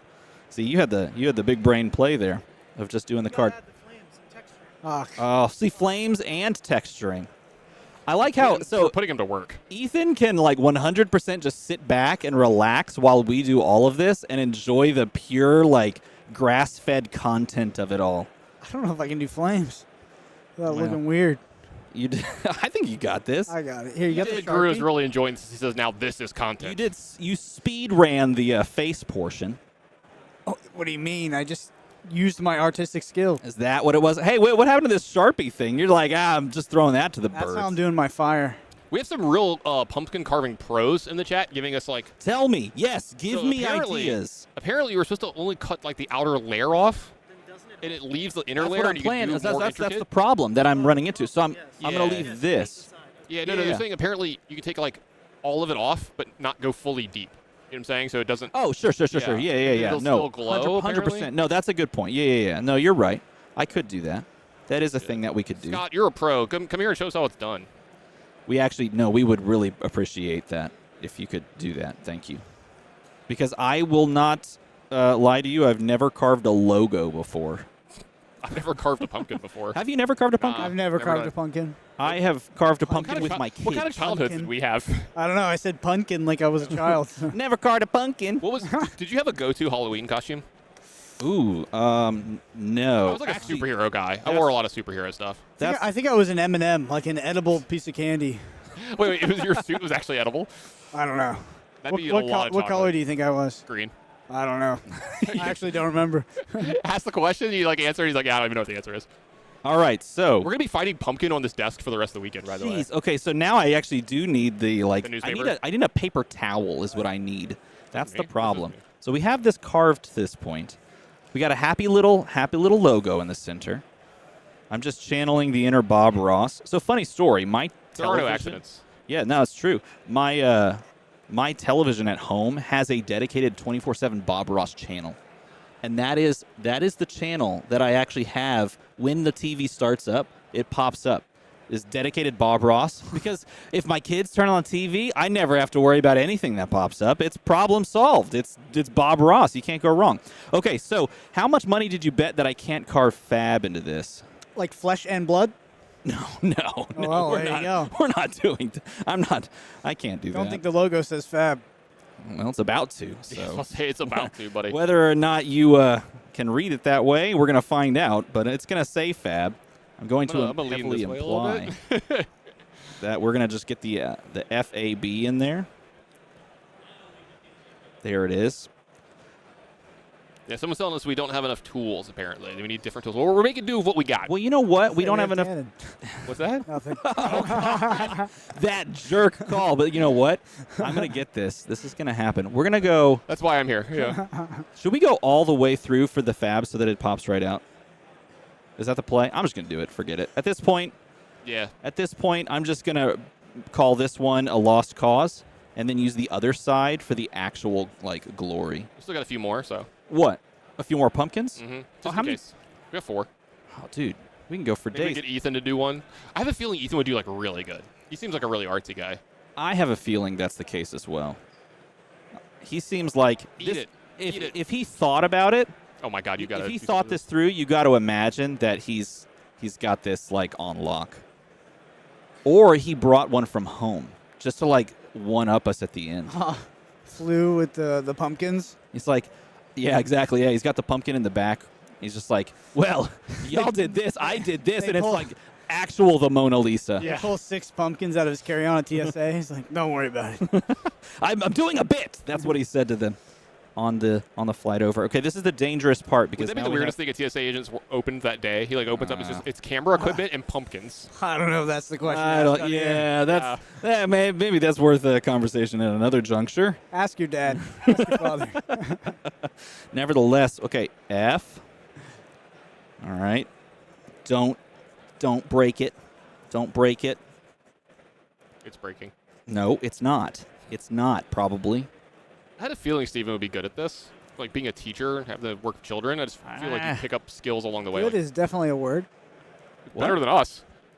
I don't know. This is Comparatively, this is like. I don't know. That's pretty good. You drew flames with the Sharpie.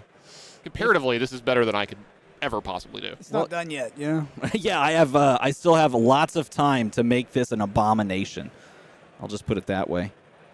Okay, now how do we do this? Because now I've done goofed. You just have to take the whole A out. It's fine. Just take the whole thing out. But I don't know. I want that. Oh, this is the problem that you have as a content creator thought he was too. gonna lose a finger there. The perfection, dude. These things are.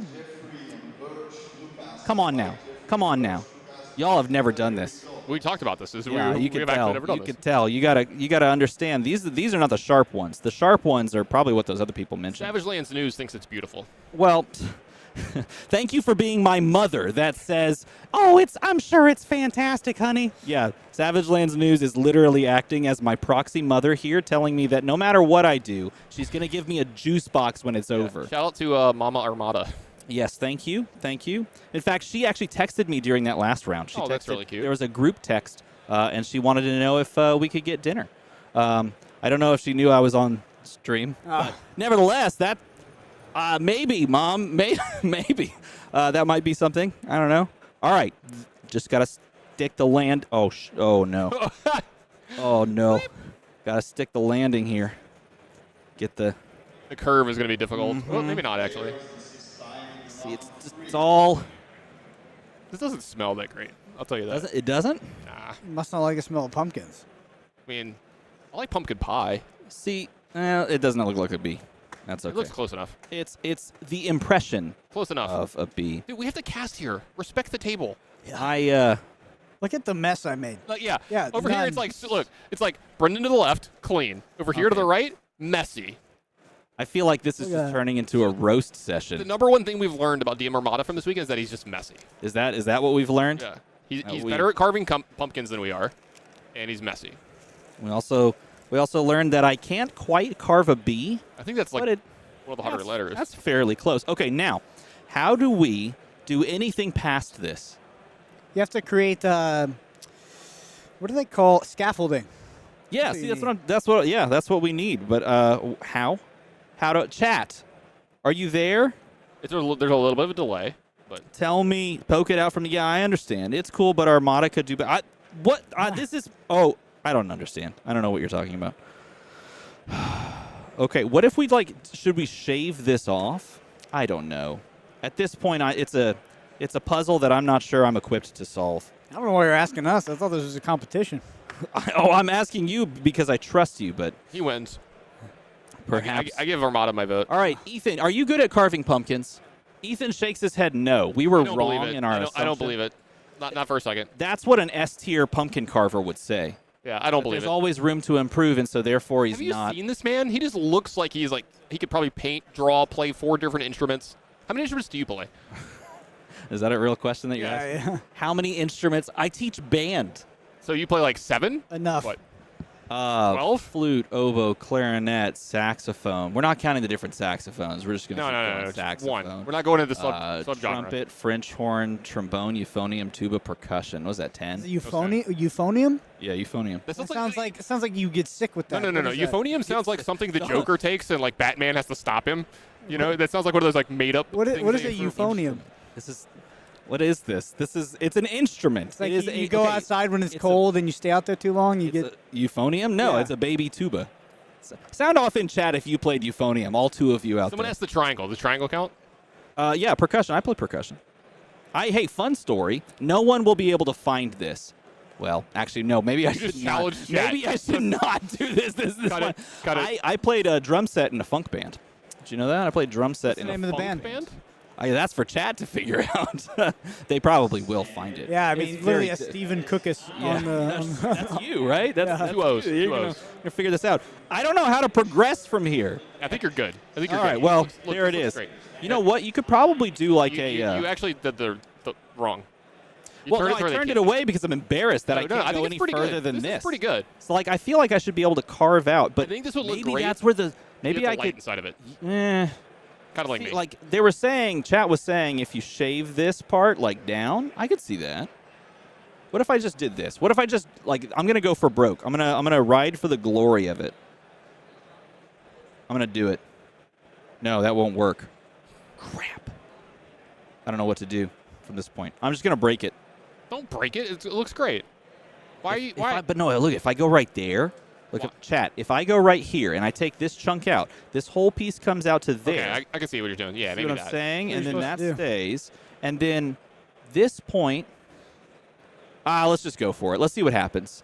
I'm gonna not take the spam risk call for you, just so you know. We will. Oh, please don't. They've been. I'm not good friends with spam risk. They call me all the time. Oh, you're a big fan? It's probably the person who calls me the most. Family? Nah. The spam caller. I appreciate them. They touch base. We have somebody else in the chat that played euphonium. See? It's an instrument that exists somewhere to some people. I think it's a great instrument. It's one of my favorites to play. It's a fun one, but... what is it? It's a trombone, you said? Or? Baby trombone. No, it's like a baby tuba. Oh, Think tuba. of it like a baby tuba, and then you understand. Making an announcement to do something. We got actual Flesh and Blood TCG in the chat right now, too. No way. Yeah. Shout out to the Flesh and Blood crew. Pretty sure that's Ethan. Ethan, is that you? It is probably actually Ethan. Yeah. But still, hey, shout out to LSS for giving us this opportunity to carve pumpkins. Carve a on pumpkin on while YouTube. after a Kano match. I mean, that's just how it goes, right? Sometimes That's the real reason I picked Kano this round, by the way. Not because we have two of the biggest Kano experts and fans in the world in the booth, but because I know how we both feel about Kano. I'm a big fan of Kano. So is this guy. I think he is too. In fact, we were talking. Okay, this is the dangerous part. Okay. There we go. We were talking beforehand about whether or not we would, like, what we would be running in this tournament, and you told me that it was either going to be -IO or Kano. That's what you said. Yeah, that's. I think that a lot of that choice would be sort of born out of laziness. Comfort pick. Yeah. Comfort pick. I'm just gonna let Lexi move on. You know, I don't feel like playing Lexi here. No, don't cut that. Don't cut that. No, I'm not going to cut that. I'm trying to clean this stuff. All right, hey, that's not terrible.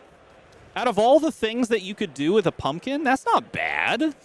This looks like the bad guy from Stranger Things. Oh my God, I feel like I just the Demogorgon. No, Vecna, like the actual bad guy. yeah. Like some season 3, 4 thing. Yeah. Yeah, I don't even spoiler know alert. what that is. Spoiler alert. Yeah. I It's been feel out for like a year. Come on. I've butchered like pumpkins. They're just all covered. Now there's At nothing least to you wipe. didn't- At least you didn't make a mess. Yeah, right. At least I kept Yeah. the desk clean. Yeah, it's not like he has to cast there next round. Yeah. I do. No, It's not only- at it's all. It's only 8 rounds, or No, we're fine. It's day one. We have all day tomorrow to clean it up. That's the thing.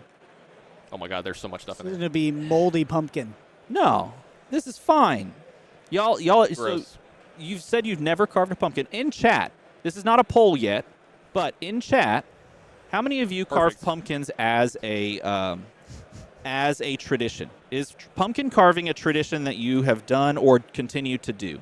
Is that something that you're into? So sound off in chat, and we'll find out together. Are you a pumpkin We got carving a, fan? we got a not bad in chat for your pumpkin. I have the spoon right here. If I go for this too much of that, then oh, I know, but look, it's very thin right here. So yeah, if I press too much, it explodes. We have who in chat? Somebody said not bad. Like this is not bad. Yeah, it was or one intellect or whatever. They might have also been someone who said something bad about you earlier too, or maybe well, you know, not that's bad fine. about you. You know what I mean? They might have people given you a hard time. People say bad things about me all the time. You know what? I just shrug it off. I didn't mean it that way. I mean like giving you a hard time, you know, kind of thing. All right, here we go. Trying to clean it up for you, chat, because I know you're an exacting audience. If you're here on the Flesh and Blood stream and you still stay tuning in, you're a fan of quality. Oh yeah, we got a lot of people saying they did it. Riddler Man Gaming says that he definitely has a 9-year-old daughter and she loves it. Yes, I started it with my kids not too long ago. I sometimes forget that you have you have a bunch of children. Yeah, I do indeed. So everybody, it sounds like we have round 4 getting paired right now. So I yes. think what we're going to do, Ethan, I think we're taking a small break and then we're going we're going to take a very small break, everybody. Don't go anywhere. We'll be right back with more pumpkins and Flesh and Blood, and then we'll have round 4 ready for you.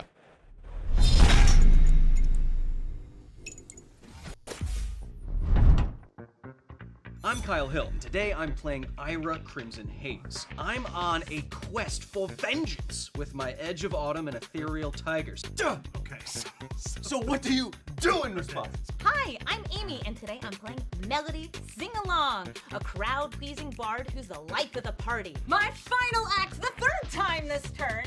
Again, swinging for 7. Just kill me already. I'm trying. I'm Cedric, and today I'm playing Brodie, Civic Protector. I'll be defending heroes at the table to protect the fun and enjoyment of those around me. Pardon me, Professor. Yes. Then I'm going to show off a little chivalry here. Oh, wow. And they told me chivalry was dead. Not quite. I'm the Professor, and today I'm playing the Professor. Professor Tech Levasan, that is. Throughout the game, I'll be taking my prototype base equipment and transforming them into a powerful Evo mech suit to usher in an apocalypse automaton. That's a big one. 6 damage coming to Amy. 6 damage coming to Cedric. 6 damage coming to Kyle. Defend yourselves, if you can. Unleash your genius inventor with me as your hero.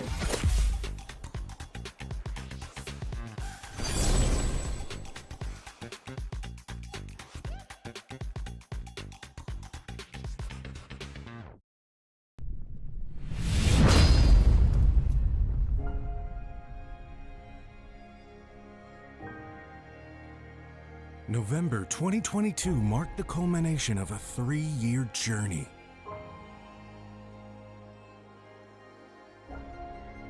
Where Michael Hamilton wrote himself into the record books as the first flesh and blood world champion.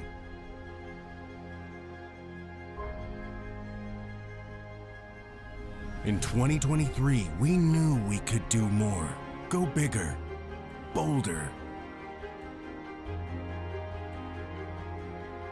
And we're not done yet.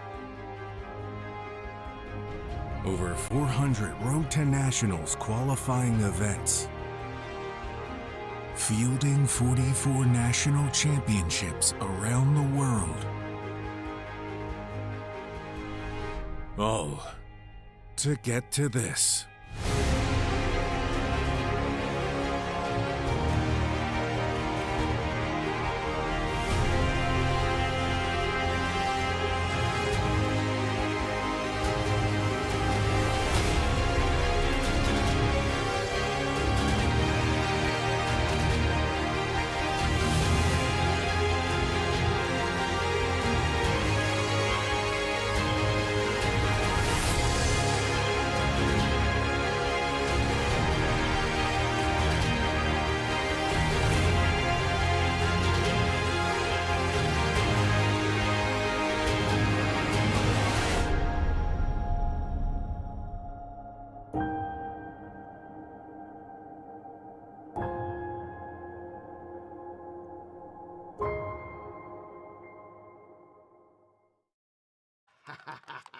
It's all coming together, and oh, what are you doing here? You're not supposed to see this, not yet anyway.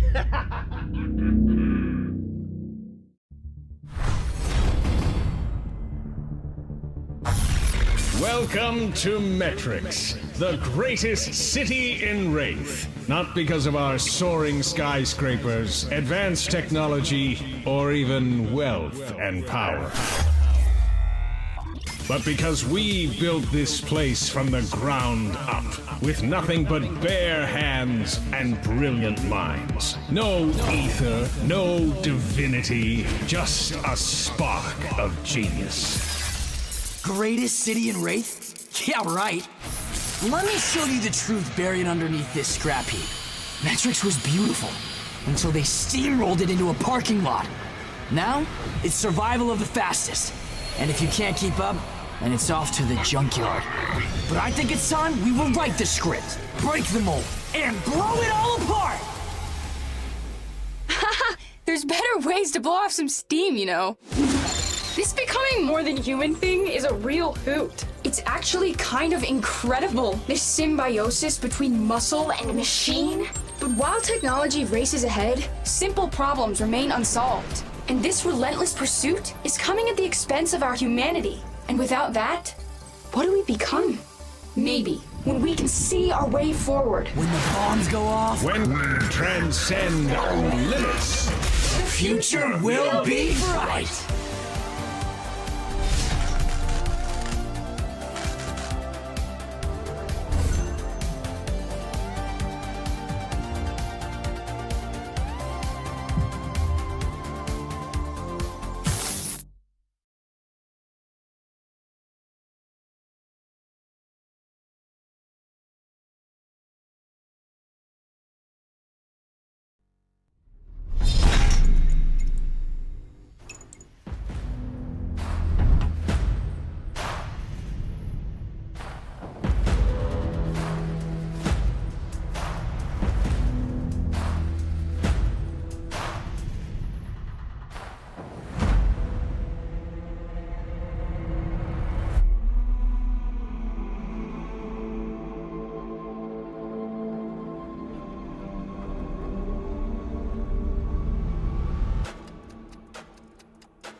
Hey.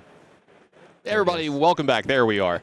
I'm Tanner Grace. That's Stephen Cook. It's a little blast from the past. What's that? Yeah, man, it has been a blast from the past. It's been a while since we've been in the booth together, but my first foray ever into Flesh and Blood, all the way back, what was it, 2021, I believe, at the calling in Las Vegas. Very first round.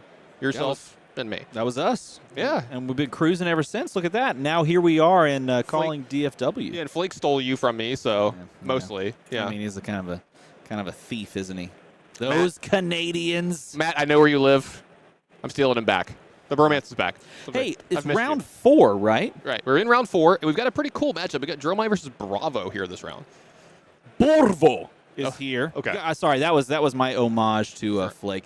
It's Bravo and Dromai. This is a matchup that if you were playing it, 6 months ago, and really, honestly, you could ask people right now. If you were playing it 6 months ago, you might think to yourself, this is one favorite or the other. But the matchup keeps changing and changing and changing based on the way Dromai, really in particular, builds their list. And so it's going to be interesting to see who we have. I don't know who the players are. I don't know who's playing. But it's going to be interesting to see what Dromai list and what tools they have to combat perhaps some fatigue, but definitely some disruption as far as the crush effects go. And Bravo just keeps getting better ones and better ones. Most recently, they received Starstruck, which is a very powerful big attack that they can now throw on the Bravo side of things. So it's going to be a really interesting matchup to see how these lists play into each other. Well, let's stop talking about it. Let's be about it. Let's see what's going to happen in this match as we head on down to the feature match area. You've talked about this, about like which one's favored, which one's not going to here. I'd say generally people have said in the history of the game, like, Dromai's been a little favored into Guardian at times. But we have seen that go back and forth at times, like you said, depending on the builds. And we've even seen some high, really stakes matches into this. Maybe not Bravo, but I think back to, that Pro Tour final between, Michael Feng winning it with Ultim versus Dromai and having to take, super long turns, taking out everything that the Empress herself could throw at Michael to win his Pro Tour. And I'm wondering, is that the kind of thing we're going to see this round? Is that the kind of play that we're going to see? We're going to see that one, or is Dromai going to get out to too wide of a board too early? Because is that one of the things that maybe they need to do to make themselves kind of hard for Bravo to deal with?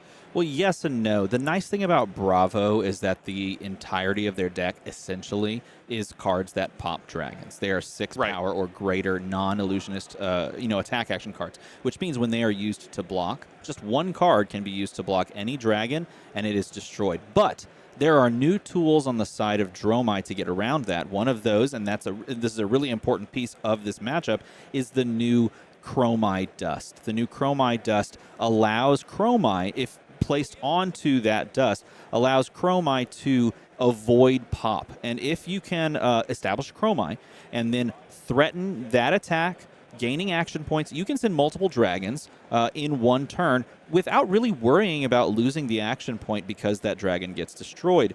There's also some other things, though, that Dromai has to do in this matchup to really try and, just go out there and win the game. And it really kind of bounces and balances back and forth between disruption from the Bravo player and the ability for Dromai to set up some sort of end-game state. So if we see the ability to maybe pop with a toe multi some Null Rune and maybe push some arcane damage to try and win. And as you can see, putting it down there, it does look like he has the Null Rune boots, which is the traditional Null Rune piece of the matchup. Null Rune boots, the kind of #1 go-to. If you can set up an arcane damage, end game, then you might be able to play to that. Ghostly Touch is the other option that Matt can play into here, sitting on 3-0. It does look like he is going to go for the Ghostly Touch as well. Something that, look, probably not going to happen too early in the game, but as the game progresses, that dice is going to start getting ticked up higher and higher. It's going to be a really, really big problem. So on the play on turn 0 with the Dust Up is a fantastic little starter. Now, starting off with the Time Skippers, and this is the interesting point, I wonder if he's going to... the Time Skippers is normally something that you would use on turn 0 to generate a bunch of ash, but instead, we're not going to use it now, and we're going to save those Timekeepers for a play. Sorry, the Time Skippers. We're going to save that for a play wherein we can establish 2 auras onto the board and make things really uncomfortable, because those auras that we want to drop down, one of them is in the arsenal, are going to make things really difficult for Bravo to deal with on a single turn. And as we move over into Bravo's first turn of the game, I see a lot of cards in his hand that have the ability Crush. We've talked about this, that, some of these big attacks are attacking for 7, 8, 9, things like that. Are there any in particular out of the Bravo deck that are harder for Dromai to deal with? Like, some of them, are they ones that they can maybe shrug off, hey, this crush effect's not that big? Or are there some where you're like, I really have to, not get the crush effect from this card? Yeah, there's a couple that you have to dance around. Obviously, Starstruck is one of the most new ones that we do have access to as the Bravo player that you are going to see play, because it's just an absolute house in the deck. But you also have things like Crippling Crush, of course, because it's going to take 2 cards from your hand, or Spinal Crush, which is a sneaky, just really easy one to get out there, play, and then threaten the effect on. But here we're going to start with Seismic Surge into a Nothos for 6, swinging that hammer for 6. And importantly, just in case this game does go long, which you think there is a very good chance of that is a Crippling Crush with a blue put directly into the bottom of this deck from Richard, maybe already starting to think about getting to that second cycle of his deck. Yeah, exactly, and that is the key point to remember, is that these decks cycle throughout the game. So if you're watching Flesh and Blood for the first time, welcome. Second of all, these cards that have been pitched are going to go to the bottom of the deck in the order that you choose. So Crippling Crush stacked along with a blue means that if we pitch a blue on the next turn, then we can put 2 blues next to a Crippling Crush, draw into that, plus a Seismic Surge that we created on our turn means that we can jam down Crippling Crush for 2 blues that we've already set up in the second cycle of our deck. And there is Invoke Uvia. This is a fantastic one in this matchup because it can create Ash Wings with a ton of value over the long game, and this is how you get Ghostly Touch online. Yep, you see that Ash Wing already coming across, trying to get a little point of damage in against Richard. How's he want to do this? Looks like we got a Sigil in hand as well. It's a little bit of life gain, maybe helping progress the game in that long game that we've talked about, along with all of those poppers. Now, looking at the hand, we see the Crippling Crush and a Spinal Crush. So you're drawing into a lot of reds that you don't necessarily want to see all in the same time. So we're going to send the Crippling Crush out there to block. It looks like we also have that Sigil, like you mentioned, which means we have 1 blue, and we're likely just going to follow a play pattern of making another Seismic Surge on our turn and pitching the blue for a Nothos for 6 again. But we do want to clear this Uvia, so it's most likely going to go that direction. Yep, absolutely. So you see the Seismic Surge. There we go. Makes another one. We got a pitch of a red here, and there comes the Nothos, and it's going to go ahead and take care of the dragon. There's a blue that's going to be pitched as well, as long as they gain 3. So I believe Richard's going to stack that to where the blue is going to be stacked at the top most of the cards. So now we know the bottom of the deck has a Crippling Crush with 2 blues sitting next to it. So already really setting up for that long game. You can see this as well. Richard at 43 against a clear board from Matt. This is a spot exactly where Richard wants to be, I think. Yeah, starting off the game, you don't want your opponent to snowball onto the board, and they haven't generated on the Dromai side of things a ton of ash, and this is an interesting addition to the deck. Because you have access to something like Tome of Imperial Frame, you might consider playing cards that, blues in this instance, that can, you can pay for, but adding blues to the deck with a Tome sort of style deck doesn't necessarily have the synergy that you would normally see, and so this really signals a different style of Dromai than what you might expect if you're sitting down to play just a traditional game against a Dromai. And there's a Remembrance in hand as well, which is a great card. Oh, absolutely. Pursuit of Knowledge, definitely a card we've seen a decent bit of today, and I think we're going to see a lot over the weekend as well. Yeah, as we continue on over to the turn, we're going to continue this just very steady game plan of sending a Nothos for 6 after creating a Seismic Surge. Yeah, there was a block from 2 Findle Fighting Spirits there as well, but no life gain from Richard because his life total is higher than Matt's here already this game. But now we might see the chance of the first of an attack going into Matt, so that life total getting even lower here with an Nothos for 6. There's nothing for him to attack other than Matt here, and that's a spot that you want to be in if you're the Guardian player here. So, like I said, Richard in a pretty commanding spot here early in the game, getting a little damage in, setting up the bottom of his deck, and not really having to worry too much about what's going on Matt V's side of the board. Asking the opponent how many cards we brought into the matchup. Now, both of these players could just ask to have the other player count decks, but just staying wide open with the information, meaning that they can kind of just make their plays right now and not have to worry about it. Especially in a matchup where you think might go long, you kind of want to like save the time, right? Wow, oh boy. What oh a boy here. So you're establishing Necria, you're establishing Azalea, and you found the turn that you can finally play that Passing Mirage from Arsenal, and stacking up a board like this all of a sudden means that the Bravo player can't just say, okay, I'm just going to keep swinging hammer, and then you're going to have to deal with it at some way, shape, or form. I am actually just going to straight up have to deal with this incredibly aggressive board. And why is Passing Mirage so important here in this matchup? Well, if you take a look down there at the bottom right, Passing Mirage is an Illusionist aura that says your first Illusionist attack each turn loses and can't gain Phantasm. And against a deck that really wants to just drop one card in front of your dragon and attack for and stop the entire attack, this card basically says you can't do that. You have to give me multiple cards. And not only that, you're going to have to remove this and waste the rest of your turn because it has Spectra. But this is a great way to start and apply pressure while also most likely swinging hammer to remove Passing Mirage, and that's Zealous Belting. Yep, we got Zealous Belting coming in for 5. It does have Go again. There's a resource floating here, 3 cards left over in Richard's hand. Now, this is not targeting a dragon. This does look like it's targeting the opponent here, and that does signal that we could be playing a pummel, that we could have a pummel on this, and pummel is something that you definitely consider. Now, in the early stages of this game, pummel doesn't necessarily matter as much, and we might see Matt just not respect it and ask for the pummel here, but we also know that Matt has to dedicate the hammer swing to removing that Passing Mirage, unless he just chooses not to respect that. We'll see. It looks like a Surge token is going to get made. And the Anothos is going to take down the Passing Mirage, because that one's just so important in this matchup, right? It is. Passing Mirage is one of the keys to, if you can set up a double Passing Mirage turn off of the back of like a Time Skippers or, just that plus like a big swing on the Ghostly Touch, then you can do some really nasty stuff. But removing a Passing Mirage is the name of the game, and playing a blue Embermoth Cinepi, which is just a very comfortable blue 2 for 6 with Phantasm, so it can get popped. And let's see if he chooses to do so. But that is a solid little swing that gets you some ash because you pitched 2 reds. Yeah, this is asking for a popper right away without the risk of losing a dragon here. Playing the new card Boulder Drop that came out of the brand new set, and it's not the set that you might be thinking. It's actually the Round the Table. Boulder Drop's a cool little card that's been I think that might be our first round table sighting. Oh, yeah? Of this weekend. I'm not 100% on that, but I think it might be. So Seismic Surge token is going to pop. We're going to create another one. I know you're a big fan of that set as well. Oh, I am. I really enjoy it. And check this out. This is the time you want to use pummel. So you signaled that you didn't have pummel on the Zealous Belting, perhaps if they were reading that, or if they just didn't respect it, they didn't care. But now you have it in the arsenal, and you're sitting with the 2 floating. This is classic pummel play right here. You're also, the benefit here of doing this play is you get to pitch that Starstruck to the bottom. Oh, yeah, absolutely. Oh, and he sniffs it out. Look at this. Crown of Providence to drop the arsenal to the bottom and says, yeah, you can see me. Even if you pummel it, it's not going to matter because I'm just going to give you a card, drop a card from my hand into the graveyard, but you don't get my arsenal. Speaking of arsenals, Richard's going to have one left over here this turn. That Command and Conquer is going to go away. We're going to clean up here, draw 4 cards. He's got that Seismic Surge token still set up as well for next turn, but we're finally going into a big turn here for Matt V. 5-card turn.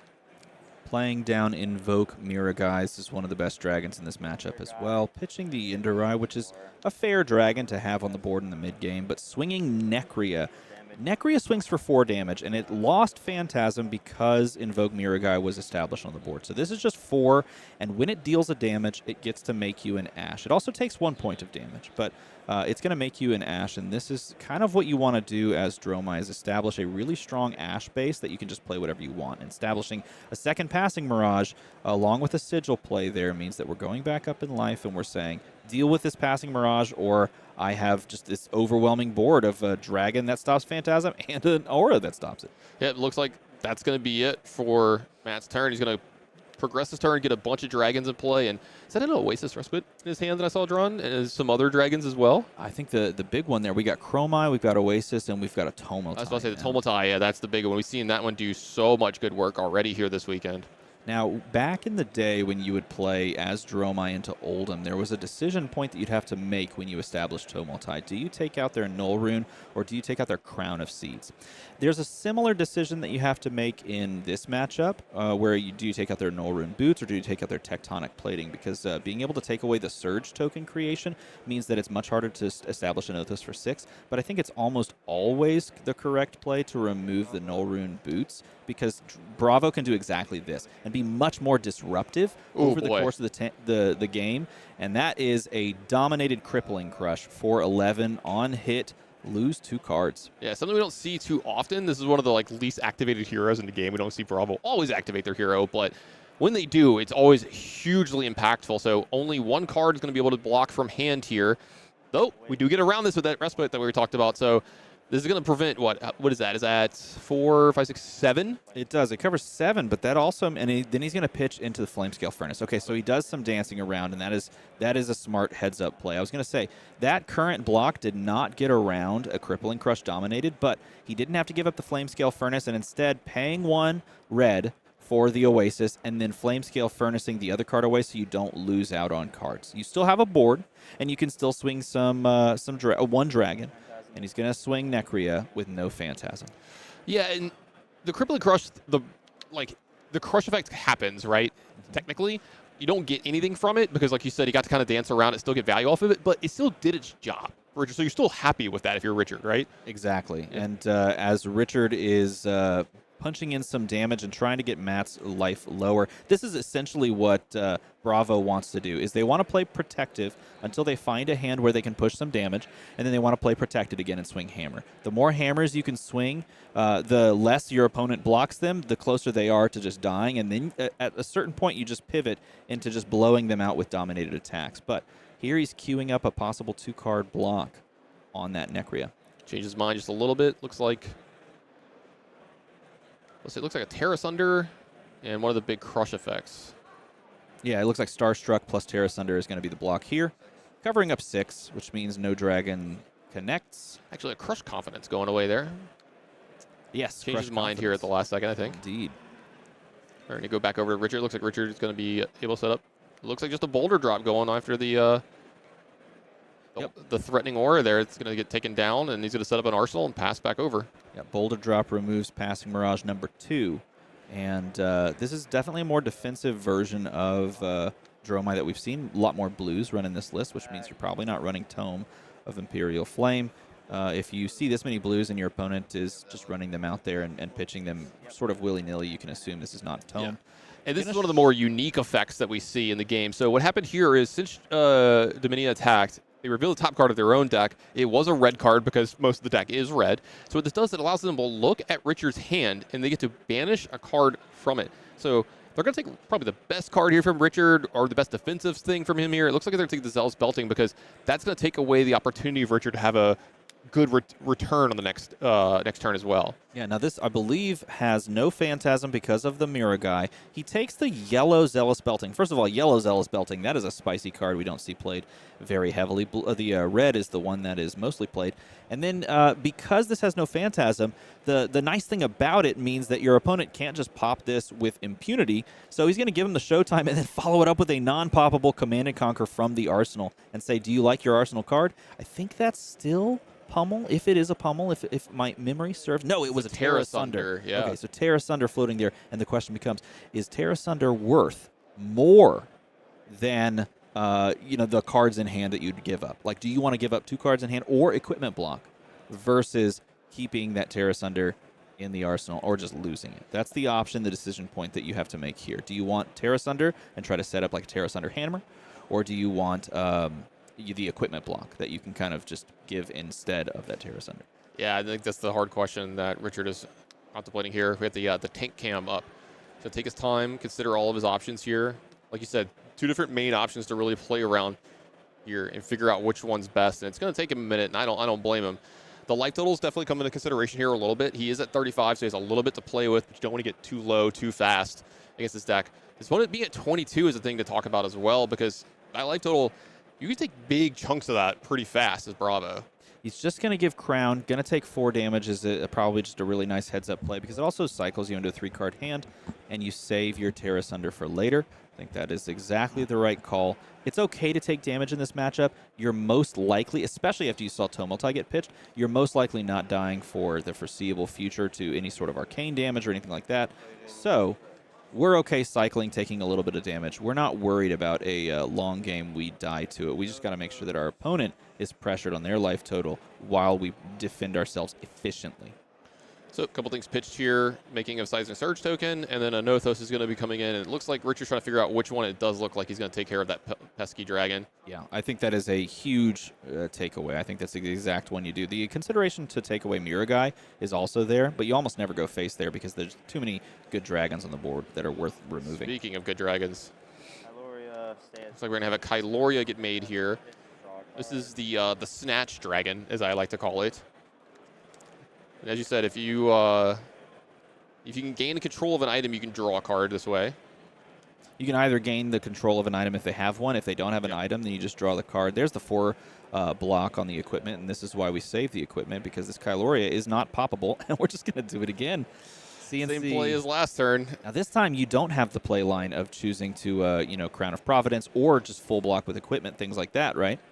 Yeah, great sequencing from Matt here over the last 2 turns, making this as difficult as possible for Richard. Richard contemplating, he's got 4 cards in his hand, and that card in Arsenal, so it's the same thing you were talking about last turn. What do you want to do here? How good is that card in your arsenal? Is it worth blocking with multiple cards in it? And I'm trying to take a peek at his hand. It's a little difficult for me. I think he might have his own Command and Conquer. He does. He has a CNC along with what looks like a Sigil of Solace tucked in there, which is a little awkward there. He's got a Choke Slam blue and a Fyendal's Fighting Spirit, which has the utility of being a popper in this matchup, and that's just about it at this point in the game. But giving up 2 cards here probably feels a little bit better than losing the arsenal and playing out that hand.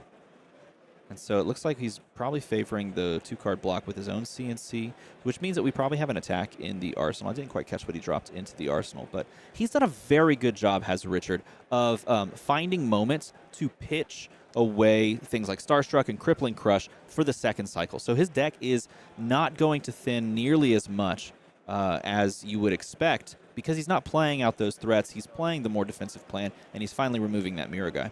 It looks like a Fighting Spirit's going to go ahead and take down that Miragai as well. Like you said, you're going to draw back up to 4, keeping that card in the arsenal, and then we're back over to Matt V here. Board slowly winding down, but he's still got a decent bit of dragons here. Playing out Billowing Mirage, pitching 1, creating the Ashwing. You have more than enough Ash, so creating the Ashwing, sometimes a sticking point, a decision point in aggressive Dromai. Sometimes you just can't activate it off of the Billowing Mirage effect because you just have like 2 Ash. Right. And you're like, I just can't afford to do that. It's 1 Ashwing is not going to be as much value as like an Yenderai or something like that could use that Ash. But here, playing this version of the deck, we can just go crazy with creating Ashwings, and we probably want to find something like an Uvia for that mid to late game here. Ash Rich. Yeah, we see a Burn Them All actually get developed here as well. Those Null-Rune Boots maybe going to get an opportunity to be used here in this game. But for the start of the attack here, we got an Aether Ashwing coming in for Matt V. We have one of our pummels in hand, which means we could try to make a pivot if we get a little bit more greedy, if you will. I don't even want to call it greed. You just want to sometimes play the best possible line. So it looks like the Arcane's going to go through from the Burn Them All trigger. And if we're letting the Arcane go through and we're not pitching one of our blues, then maybe we are kind of threading the needle and trying to find a moment to actually play this pummel alongside of a big attack, perhaps from the arsenal. I didn't know you could do that. That's Azalea coming across, and with the targeting capability on Azalea, he's actually going to target Necria, ping Necria once, and then allow you to create an Ash off of Necria, because you just pick any 2 targets. It could be yourself. If you wanted to ping yourself, and like for some reason that would be good, you could do that with Azalea, which is kind of cool, but Azalea is popped there. Necria creating another Ash, just trying to build up the amount of Ash that you have for this late game as we enter into the mid to late game. Yeah, I'm taking a look. There are 3 Rake the Embers in the list for Matt V, so I wonder if they've got to be in the deck here somewhere if he's making this conscious effort to make this much Ash, so definitely something to look out for. Yeah, in fact, Rake the Embers is one of the MVP cards in this matchup because it immediately generates you 3 Ash Wings, and it's a card that sometimes you can choose to target in the Remembrance play when you play Remembrance, and there's a pummel on Anothos. This does not force a discard, but it is going to push 10 damage. And it looks like we do have a defensive reaction here to soak up some of this 10, but a good bit of it's going to get through here, and Matt's going to be getting preciously low on the life total here. Yeah. Put it to the bottom. Take 6. Yeah, he's digging to the top of the deck, to the bottom of the deck. He's using Fate Foresee's effect to opt that card to the bottom, trying to find some of those power cards to set up his own second cycle. But this is kind of how this matchup plays out. The Dromai player tries to establish these threats on the board while also trying to use their life as a resource. But eventually, if the Bravo player can pivot at the right time, they can force Dromai to get too low, and all of a sudden, they have a much harder time establishing board states and making these like real palpable threats. So Mirror Guy was created here, and then this is going to get followed up by an attack by the Kyloria, which is really good, but Richard is up to the task here with an unmovable from hand. Oh, and there's the Rake. No. Rake is coming down. That is going to break the chain. It is going to break the chain as they clean up, but it is going to create 3 Ash Wings here, and maintaining a high Ash amount is Matt, and he's going to pop one of those and leave a 1-card hand, which means an Anothos swing. I like how you're talking about cleaning up. I don't know if we're going to be able to clean up this board from Matt here. This looks like a UPF game. It's just broken out in the feature match area. Let's see how he chooses to proceed. Is he going to send that and pop that Mirror Guy? Most likely we're going to see a hammer for 4 into Mirror Guy with the 4 health.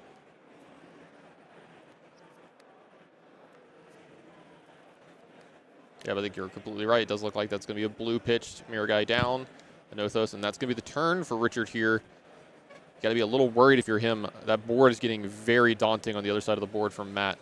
Now, if I were sitting in either of these players' chairs, I would actually prefer to be sitting in Richard's side right now because he's sitting with the life lead, and yes, the board looks aggressive, but we've dealt to this point with the threats that have been presented. There have not been moments for double threats to just be dropped where, you know, a Mirror Guy plus a Passing Mirage, we were able to get through that turn. There's been a, just chucking them out, by the way. There's been a turn where we've seen like Passing Mirage number 2 get established. We've seen like second Mirror Guy plus Kyloria. And those turns we've weathered. We've gotten through. And because that hasn't happened and stuck and like, protracted across 2 turns, 3 turns, 4 turns, Matt hasn't gotten those full value moments. I'm feeling a little nervous if I'm sitting in Matt's shoes, just because I have not really established one of those threatening boards, and I'm going to need to start thinking about my Remembrance plays as they cycle around the deck. Richard was able to pop that first Aether Ashwing that came through here. Sigil Sal's played by Matt here, getting that life total back up to a little bit more of an okay spot. He's at 19 here. But we're going back over to Richard. A lot of cards in his hand. The first one's going to be Azalea's Belting. Kyloria. He's going to go ahead and take care of the Kyloria here. Going to make a Seismic Surge token with that floating resource, and then with the last card in his hand, here comes the Anothos as well. And this is going to threaten, I'm assuming this is going at Matt's face. So we're going to start threatening the life total while picking off some of the dragons that are actual problems here. Like you said, Richard in a pretty good spot here, turning this game around, cleaning up where he needs to, but finding spots to get in those big shots as well. This is an interesting moment because I believe we saw the Time Snap Potion. That is one of the strategies that we find in these fatigue lists where you're trying to fatigue out or play into a fatigue deck from the Dromai side, and Time Snap does not block. So we are going to have to thread our hand a little bit differently because we probably want to establish like that Mirror Guy plus Time Snap Potion. And let's see if that's what he goes for here. So that another mirror guy? Third, no, he's not going to establish the time snap. So he's probably just going to send the Necria, and then he's going to follow it up most likely with the 2 floating that he has, and that Pursuit of Knowledge for a 5-card hand if he can get it to hit. Yep. There's also an arcane trigger here, if that's remembered. Yep. From burning them all.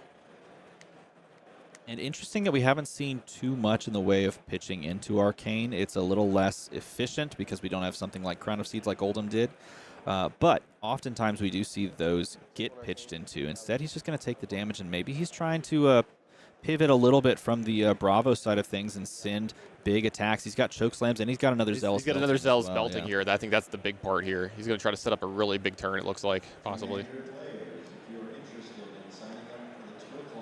Dealing damage means we get that extra Ash, which is great for us, and we're going to pay the 2 for the Pursuit of Knowledge. Send that over for 4. If it's allowed to connect, we get a 5-card hand, and that's very good from the Dromai perspective. But I think we're going to try and cover that up. We can do that a couple of different ways with this hand. Yeah, really threatening attack here from Matt. So he's like, look, it looks like you didn't want to block, so how about now? You know, I've got a card that really reacts well here if you don't want to block. Deck's continuing to thin for both players, but the Bravo player managing to pitch far more and maintain threats in the deck as they go. And this is really a matchup of I have questions from the Dromai side, and you have the answers. Do you have the answer this turn? How are you going to answer it? And then how can you do that efficiently? Because if I can make you play inefficiently, then I can get there with a board of dragons. But this is very efficient play from Richard's side of things as he's sending out Zealous for 5, taking care of the 3rd mirror guy in the deck, meaning that we're currently expended on mirror guys until Remembrance comes back around. Here comes the Anothos to the face, like we've seen this, all day long. It's another 6 coming in, and I think I caught a glimpse of what Richard has in his arsenal, and I think it's Arouse the Ancients. Okay. A card that can be difficult for him to get out at times, depending on what's going on and how this game's going to work out. So maybe that arsenal is going to be kind of stuck there for a little while. I'm not sure. It's been there I think for a turn or 2 now. I could also just be wrong on what the card was. I was supposed to say I got a very quick glimpse of it. Yeah, Rouse the Ancients would be an uncomfortable overall target for the Arsenal simply because we are playing the more defensive side of things. Nevertheless, you don't really care necessarily because you're just trying to stop the threats, and you're in a pretty good position to do so as you're sending damage. If your opponent doesn't respect your damage and they try to set up like a big hand, they can just fall too far behind on the life side of things. Yeah, Sink Below, go ahead and going to shore up some of that life total for Matt, but he is down to 14 versus 19 here. He's got an Arsenal and almost a full hand here. I think I see another Sink Below in his hand. And is that a Remembrance as well? Yes, this is our first well, really, it's not our first opportunity, but it is probably the first opportunity we will actually play Remembrance here. And Dust Up is going to be the name of the game as we play a 4 attack. It's conventional, does not have Go again, but it does threaten a creation of an Ash and an Ash Wing. So this is something that you want to cover up. We do have one more block on Tech Plating, which we might see used here. Yeah, a little breakpoint of 4 coming through just matters. It does seem like a Showtime's going to show up in block 3 of that. Looks like one's going to get through.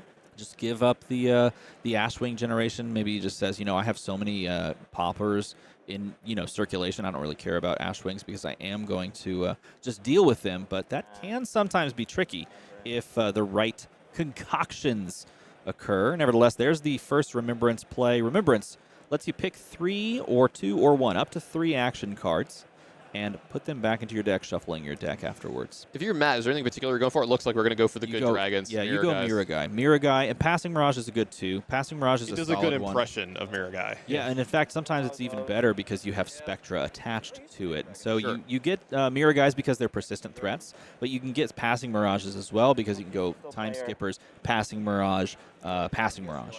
And that's a very threatening play that your opponent really can't deal with, especially if they're Bravo. No, I don't play Tome, but some people, I don't know, I don't like the mix. It's like you're too bad at both. Players talking about their deck choices and card choices here. Some hot takes on the Tome idea. You say that to Mara Ferris, and she might punch you in the face. the Empress herself. Excuse me, this is how this works. But you know, you can kind of see it with the way that Matt's deck is built, though, right? Like why the tome isn't as good in his version. No, 100%. I mean, this is not a list you would ever want to run tome in. You're running so many more blues than just about anybody in the Dromai side of things, and you're also running blue attacks, which is something you might not see, like Pursuit of Knowledge and Embermaw Sinapai.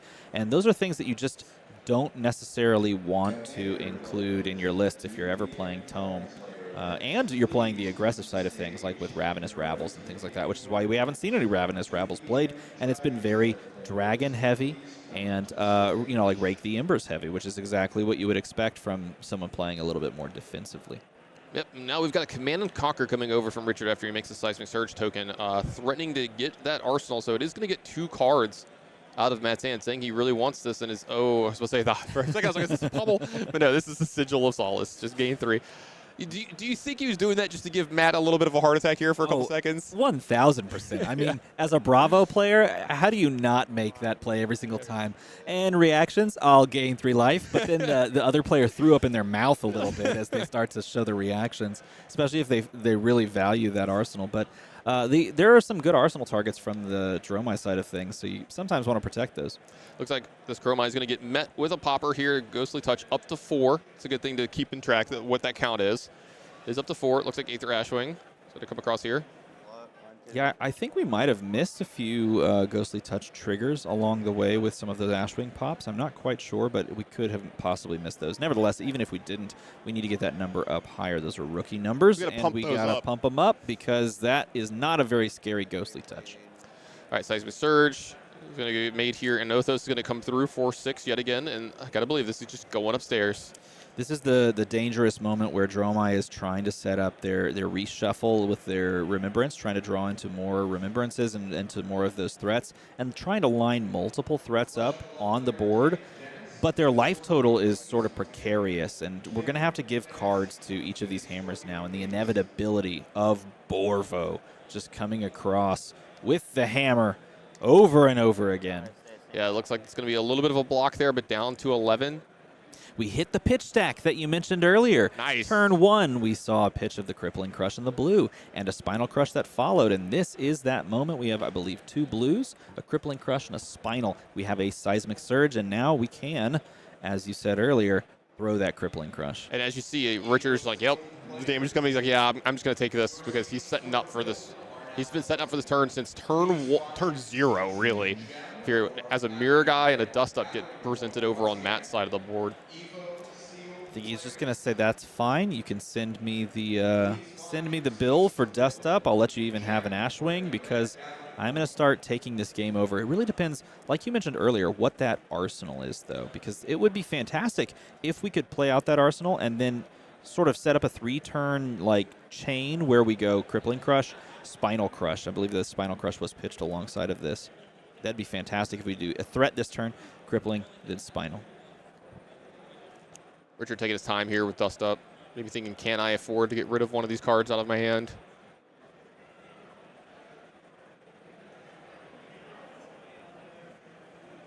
I think it's a Thunderquake, Spinal Crush, alongside the aforementioned cards.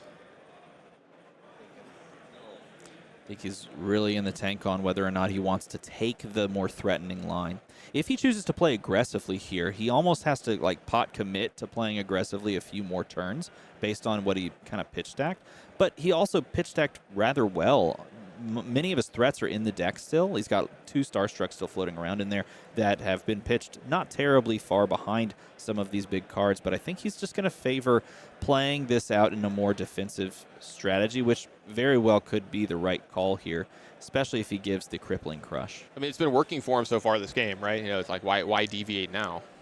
If he gives the Crippling Crush here, then he's signaling that he's just going to be playing out a Spinal Crush on his turn, creating the Seismic Surge right before. But if what you mentioned earlier is true, he might have enough to show and then play the Ancients and just drop that Rouse down. the Ancients. Yeah, rouse the Ancients. That's what I was wondering too, but it does look like the Crippling Crush is going to come from hand to block here. So we might see Rouse into Hammer on this turn. There is a Seismic Surge token getting popped here as well, so we'll see. So it looks like it's finally going to happen. Yeah, here we go. Rouse the Ancients. Show you my hand. Now, can he double reveal? Yep, he can, of course, double reveal here and shows the Spinal Crush. So there's going to be perfect information, knowing that Spinal Crush will be making its way into the arsenal, because we are just going to follow this up with an Anothos attack. That Seismic Surge is not going to do much, but we know if we draw into 2 blues, which I believe we pitch stacked correctly, we can just follow this turn up with a Spinal Crush, and we're threatening our opponent's life very, very much from this point forward. And yeah, you're actually threatening lethal here, right? Like, you're showing that you're attacking with 7. You know there's another 6 coming behind this. It's 13. You're at 11. If you're Matt here, I think there's a defensive reaction in his hand, but still, like, you have to think about how low can you go, because like next turn you're gonna have some of the same problems and stuff here. You need to be able to at least keep over like 1 red card in your hand in a lot of these spots to try to stay in these. So this is a tightrope spot for Matt here. I think this is going to be game deciding this turn if he can get through this at the right amount with the right amount of cards and life left over. And this is where he makes his money. You know, this is where a Dromai player really gets their worth. Ethan, can we pop over to the hand side of Matt? Oh, no, he just set it down, unfortunately. I would wonder what he has in hand and what he wants to favor from this point going forward. There it is. We can get a little bit of a look. He's got another Sink Below. He's got that Tomulti. So we had Tomulti circulating in the deck, and one of the possible in-game strategies is finding Tomulti plus blues and taking out the boots. So this is a tricky turn because we want that Tomulti on the board, but we also need to protect our life total. Yep, so it does look like he went ahead and took care of the dragon with the Anothos after the Rouse the Ancients went through for a little bit of damage, putting Matt down to 8. Richard's at 16. He's going to pass back over. Matt with a couple of cards on his hand, and he's still got that defensive reaction as well that he can maybe set up for next turn in his arsenal. So Matt thinking long game here as much as he possibly can on his last few turns, trying to thread that needle of like walking that tightrope of just the right amount of not taking enough damage, still presenting threats, and this is what Guardian does to you. It puts you into this kind of spot as the game goes on. It feels very much like a Thanos snap. It's inevitable at the end of it all, but he's going to choose to play out the Tomulti, which means he has the blue plus 2 reds. That's why you kept the hand. Yeah, that was the reason. This is sort of an all-in play in a way, because we did have 2 reds on top, which was fantastic, which means we do get to remove either tech plating or boots. He's going to take the boots, which means we have an avenue to victory, if you will. But find another burn them all or something. Yeah. The problem, though, is that we're giving our opponent the ability to pop this and then have a 3-card hand where they can start dominating attacks in sequence. Like, for example, a dominated Spinal Crush could be played on this. And yeah, this is the scary spot like you're talking about. If there's a big attack here in the arsenal, Richard, yep, here it comes. Yeah. So the danger here is that we chose to make the Tomulti play, and in doing so, we didn't get the Sink Below into the arsenal, which lets us dance around these string of dominated cards, and that's what we're going to see for the next 2 turns. If he draws correctly, he could possibly be dominating to finish this out. Now, we have block on Flamescale Furnace, so we can dance around this one with perhaps what we drew in hand, maybe play a 2-card hand, but it's going to be a tricky go from here on out, and especially if we draw into another one of our remembrances. Now, the crushability on Spinal Crush, is that one that's relevant in this matchup? 1,000%, because it's just going to say, you can't gain go again, you do one thing this turn, and that's not what you want to do when you have 7 dragons floating around. He's got an Uvia, another great card in this matchup. He is going to pay and play the Oasis Respite, so we have recourse around this. And it's going to leave us with a 1-card hand, and Dromai can do a lot with a 1-card hand. Right, so yeah, exactly. So Matt's going to go up to 9 from the Oasis Respite, block, prevent some, go back down to 7. So a little bit of damage gets through here. So a pretty good result for Matt here out of how bad this turn could have been for him.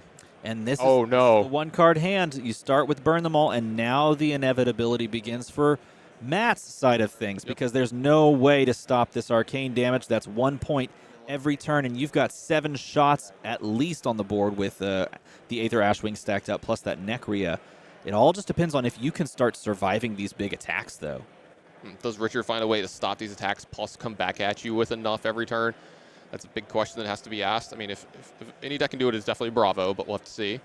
That Ghostly Touch is starting to loom large now, too, since you're going to have to start popping stuff as much as possible.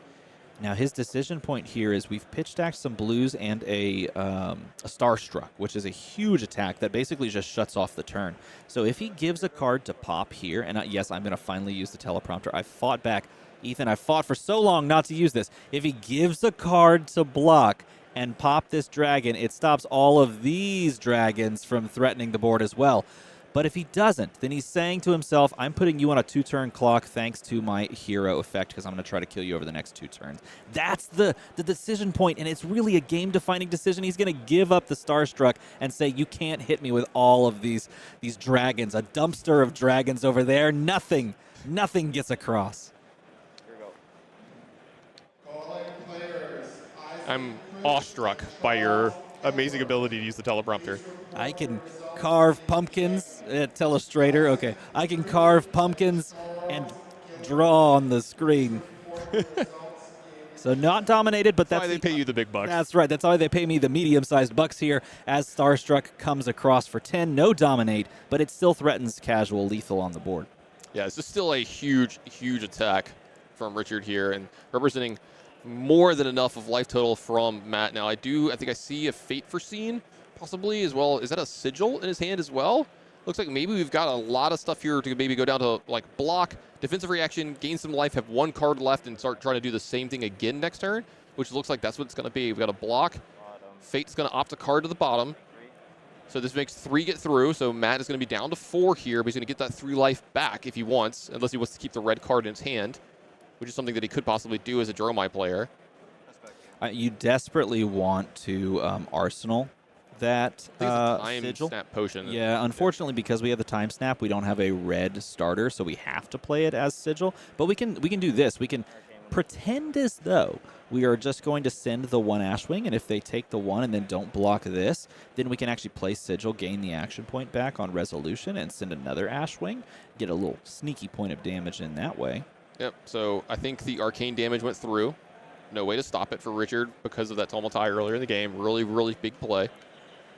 Use more teleprompter. It looks like you were really enjoying it. Well, I mean, if Az of Go Again Gaming says it, then how do I not? Hey, Az, how's it going, buddy? Big All right, fan. So here's the question. I think my Telestrator privileges have been revoked. I think the mouse is explodinated. Steve's been put in jail. Yeah, I guess so. Maybe I killed it. Turning it off and on again because sometimes that's just what works. Hey, you know what? Sometimes you just have to turn it off and on again. That's the problem. All right, so the question is, do we care about popping this? We up to this point, we know that there's no go again. Oh, look, he's going to time skippers because we did the go again, I believe.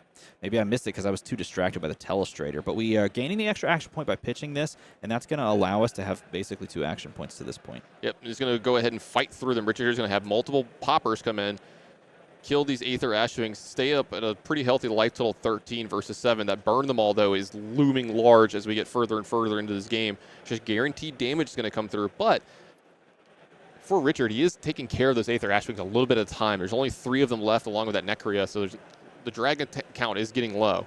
Interesting decision point there to not establish the time snap potion and instead to pop the boots. Because if you pop the boots, then like he did, you get to swing 2 Ashwings and you have to take 2 cards. And so you're trying to play this game where they just don't have the cards necessary to send big attacks and therefore save your life. But you don't have a time snap potion. And you can't do cool like Ghostly Touch plays. Speaking of big attacks, it's an attack for 6 here from this Anothos from Richard. Almost all of Matt V's life total here. Looks like we're going to get a double block. Okay, so can we jump over? Well, he may show it to us right now. Can we jump over to Matt's hand? Looks like a Rake the Embers. This is actually why you would want right here. Oh, okay, there we go. He did it for us. This right here was why you might consider playing the Time Snap Potion, because you could Time Snap, play Passing Mirage, and then send Ghostly Touch without the ability for them to pop it. And that would be a consideration. Instead, we're just going to pitch stack them, hoping that we can survive at 7 for another full cycle or a shuffle on Remembrance. Yeah, it does look like it's going to go to the bottom here. We're just going to stay at 12. Seismic Surge token is going to get generated here, and it looks like just going to be another Anothos turn from him. Going to have a card left over to put in the arsenal, but attacking for 6 versus Matt here. Like we were talking about last turn, it's most of Matt's life total, so let's see how he wants to do this yet again. Both these players walking a tightrope as we get down to the nitty-gritty part of this game.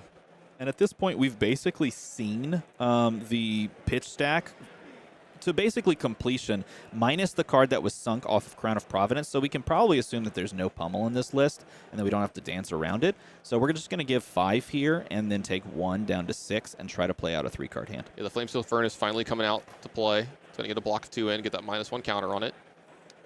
Keep that life total pretty high. Ooh, a Dromai, a Miragai, and an Azalea. Those are 3 great dragons, and we're going to establish 2 of them on the board. One of them. And Miragai as well. Yeah. It's fantastic. Yeah, Dromai's going to go ahead and attack here. Guess what? No Phantasm. 2 action points. Well, you can't even see that. 2 action points. There you go. Absolute pro. Yeah, that's right. This has no Phantasm, like you mentioned, so this guarantees us to have 2 action points, which means we can send 2 more dragons in. And this is also pushing arcane damage as well. We've got the burn them all trigger as well. Richard down to 11. We found ourselves in a really good end-game state. We just have to, sort of subsist on these next few turns and just try and feast away the hands from the Bravo player. It looks like we got a couple pops there as well. I think it's an 11 now on the Ghostly Touch. Conveniently, that's Richard's life total. Yeah, go figure. Going to pass on over, and this is the end-game state. Let's see. Both of these players in life total ranges where they could just say, I win the game on the spot. Going to remove that Miragai. That's the, 7th, 6th Miragai that we've seen? It's been a lot of them, yeah. And there's Remembrance. There's another Dromai. Double Dromai means we can dance around even more of these poppers. Only attacking for 2 here, though. We're just going to go down to... Oh, well, I thought he took it. He took the 1 from the burn them all. Exactly, yeah. It's So going he's to pop go ahead there. and pop it. This refreshes the action point, so we are going to pop there. That refreshes the action point as well. And then we're going to send 1 more Ashwing to follow this up, most likely. Yeah, 13 on the Ghostly Touch here now. And then if you have a red in hand and no popper, and it looks like that's... No, he's got a blue blue unmovable. So he does still have the ability to play out a Nothos for 4. So this could be a moment where he maybe just takes dragons so that he can play. No, he got to pop it here. And he does. Flame scale, remembrance. It looks like we're going to Remembrance. I think we're going to get back some of these Mirror guys, possibly. Anything else you'd be looking for? Dromais and Miragais are your bread and butter when you're at late game scenarios, especially when the inevitability of arcane damage is a thing. You just want to be able to take cards from them. Yeah, you could also just grab this. I like this. Getting the burn from the wall. The other option is to just do this. These are the 2 kind of main plays. Like, you don't even honestly really need to care about Ghostly Touch at this point because you were able to pop the boots. You can play to an arcane damage in-game. And honestly, this is the in-game that I preferred. When I played a bunch of Dromai into Guardian, I would just stack up double, triple burn them alls and Azalea to try and close the game out. So he's shuffling in all of those pieces. Just to save time, basically. The deck is 18 cards or maybe less. Maybe we have 12 cards left at this point. It's going to banish for the burn them all. Yeah, obviously the cost on this is getting pretty high. That was 5. Back over to Richard. 1 card left in his hand. Did you catch what that was in the arsenal? Was it another Rouse the Ancients? Looked kind of like it.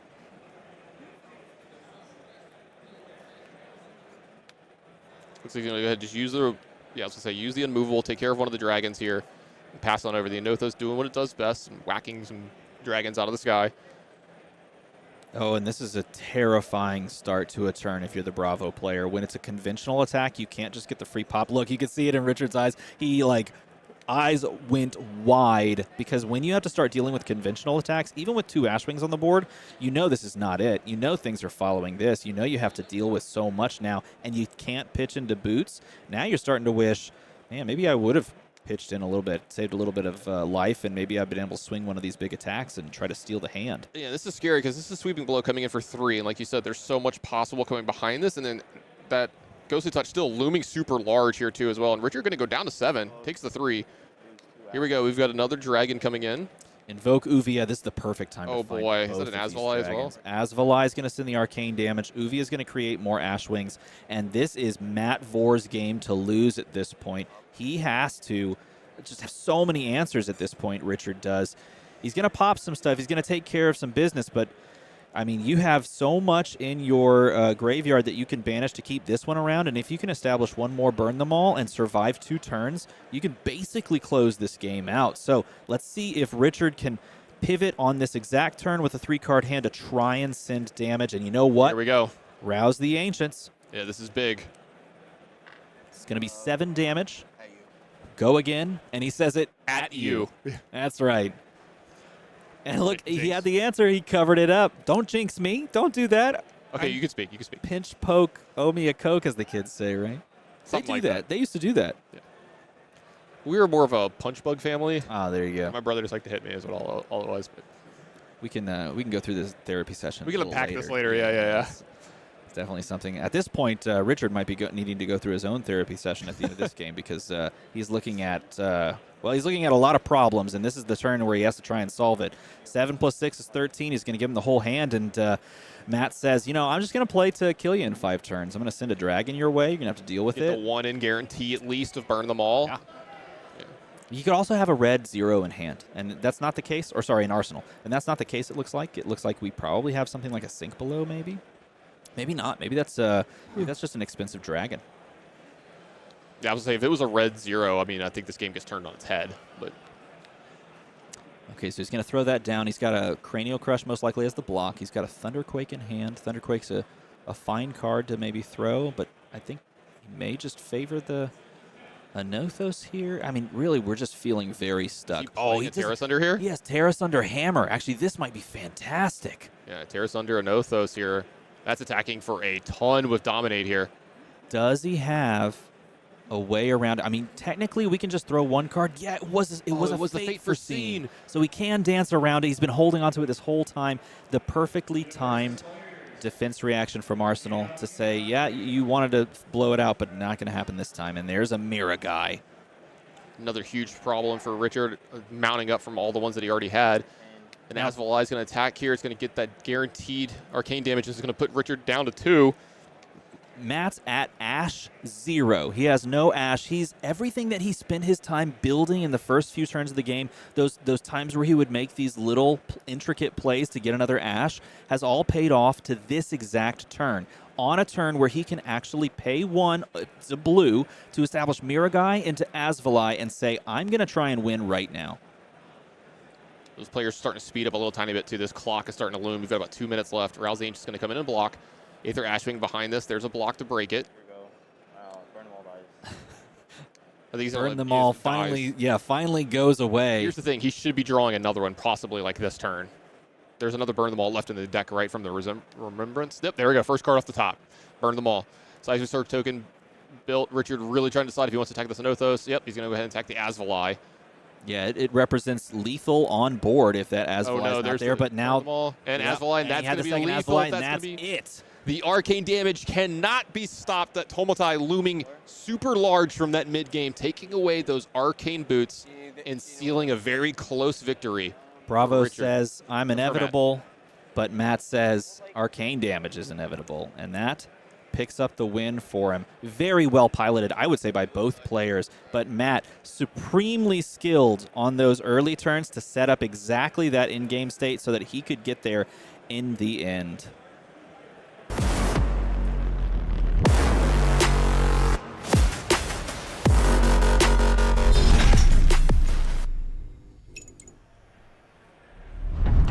And Armada, I don't know why it still keeps surprising me every time I come to one of these tournaments and get to cast them. I'm just severely impressed every single time by the skill of our players in the feature match area. It feels like every round we're watching some of the best Flesh and Blood I've ever seen. And the crazy thing about that, too, keep in mind, that took us all the way down to, like, what, 1 minute left? Yeah. 1 minute left. That was decision point after decision point. 59 minutes worth of these decisions trying to be just boiled down and chosen correctly to get to that state. So, yeah, I 100% agree with you. Yeah, that shows you the true beauty of Flesh and Blood when it's played at this level, right? Like, we saw the decisions from literal turn 0 of pitch stacking come into all the way of both these players understanding their deck, what they're supposed to do in the deck, and what they're supposed to do in this matchup, setting up turns. Hey, look, it's minute 6 in the match, but I'm setting up for minute 45 in the match. You know, we saw the Remembrance getting the extra Burn Them All, and that was key to get through this deck. Just utterly played amazingly on both sides of the players here. I'm hoping that the rest of the rounds today are played just as well. But we're going to have a short break before we get to those, but don't go anywhere. We'll be right back with more Flesh and Blood.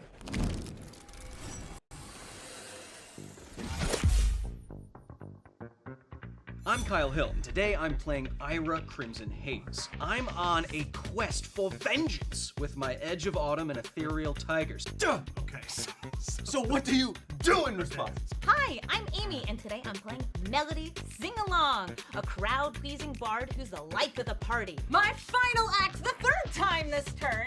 Again, swinging for 7. Just kill me already. I'm trying. I'm Cedric, and today I'm playing Brodie, Civic Protector. I'll be defending heroes at the table to protect the fun and enjoyment of those around me. Pardon me, Professor. Yes. Then I'm going to show off a little chivalry here. Oh, wow. And they told me chivalry was dead. Not blind. I'm the Professor, and today I'm playing the Professor. Professor Tech Levasan, that is. Throughout the game, I'll be taking my prototype base equipment and transforming them into a powerful Evo mech suit to usher in an apocalypse automaton. Ha ha ha. That's a big one. 6 damage coming to Amy. 6 damage coming to Cedric. 6 damage coming to Kyle. Defend yourselves, if you can. Unleash your genius inventor with me as your hero.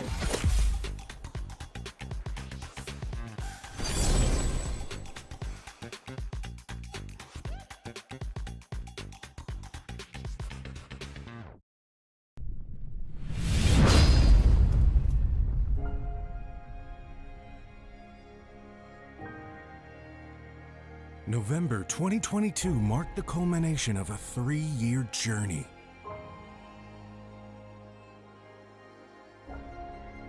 Where Michael Hamilton wrote himself into the record books as the first flesh and blood world champion.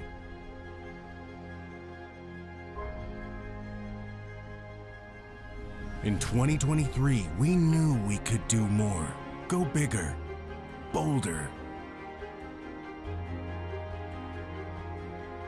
And we're not done yet.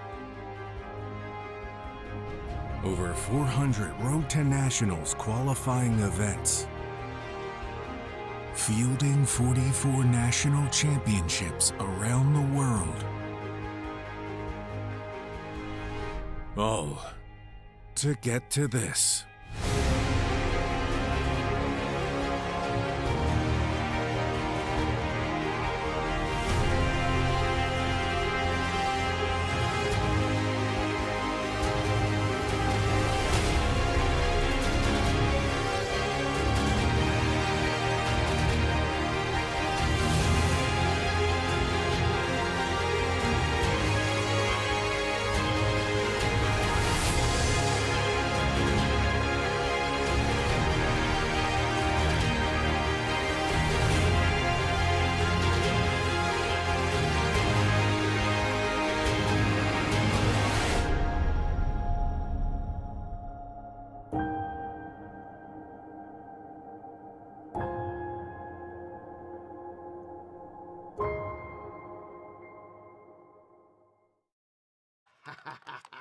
It's all coming together, and oh, what are you doing here? You're not supposed to see this, not yet anyway.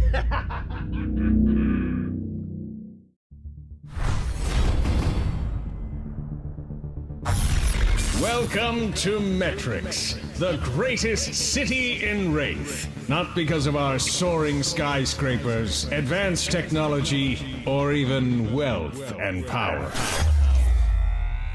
But because we built this place from the ground up, with nothing but bare hands and brilliant minds. No ether, no divinity, just a spark of genius. Greatest city in Wraith? Yeah, right. Let me show you the truth buried underneath this scrap heap.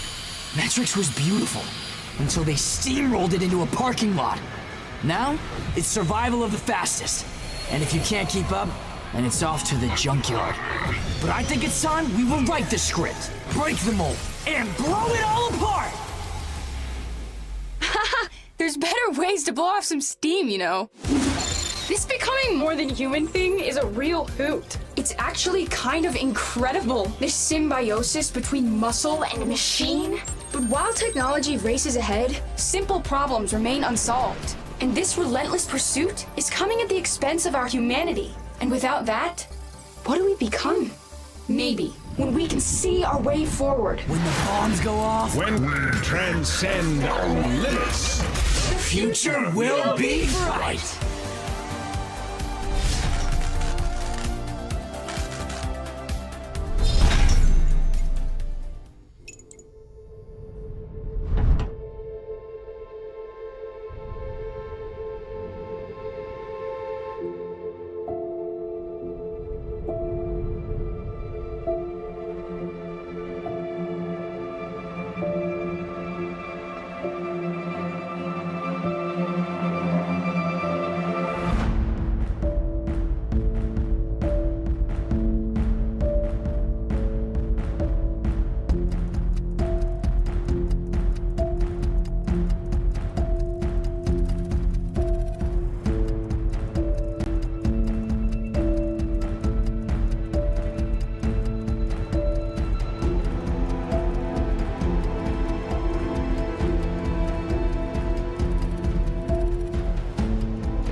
Hello, everybody, and welcome back to the Calling Dallas. I'm Brennan Patrick, joined now by Flesh and Blood phenom Nick Butcher, fresh off the back of a finals in Taipei, now in Dallas, Texas. I'm excited to be able to cast this one with you. We have an exciting match. We have Shane Martin versus Merrick Kemp. Merrick Kemp is on Dash, Inventor Extraordinaire, and Shane is on Lexi, Liveware. So with that, let's head to the table.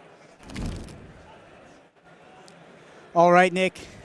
Just want to get your thoughts on Dash post Bright Lights. Like, what has changed for this hero specifically? A hero that came out in Arcane Rising, but got a lot of cards with the newest set. I think Dash got a very big boost in this set, specifically Twin Drive. The ability to allow you to boost 2 times with 1 card makes a much more consistent maximum velocity turn.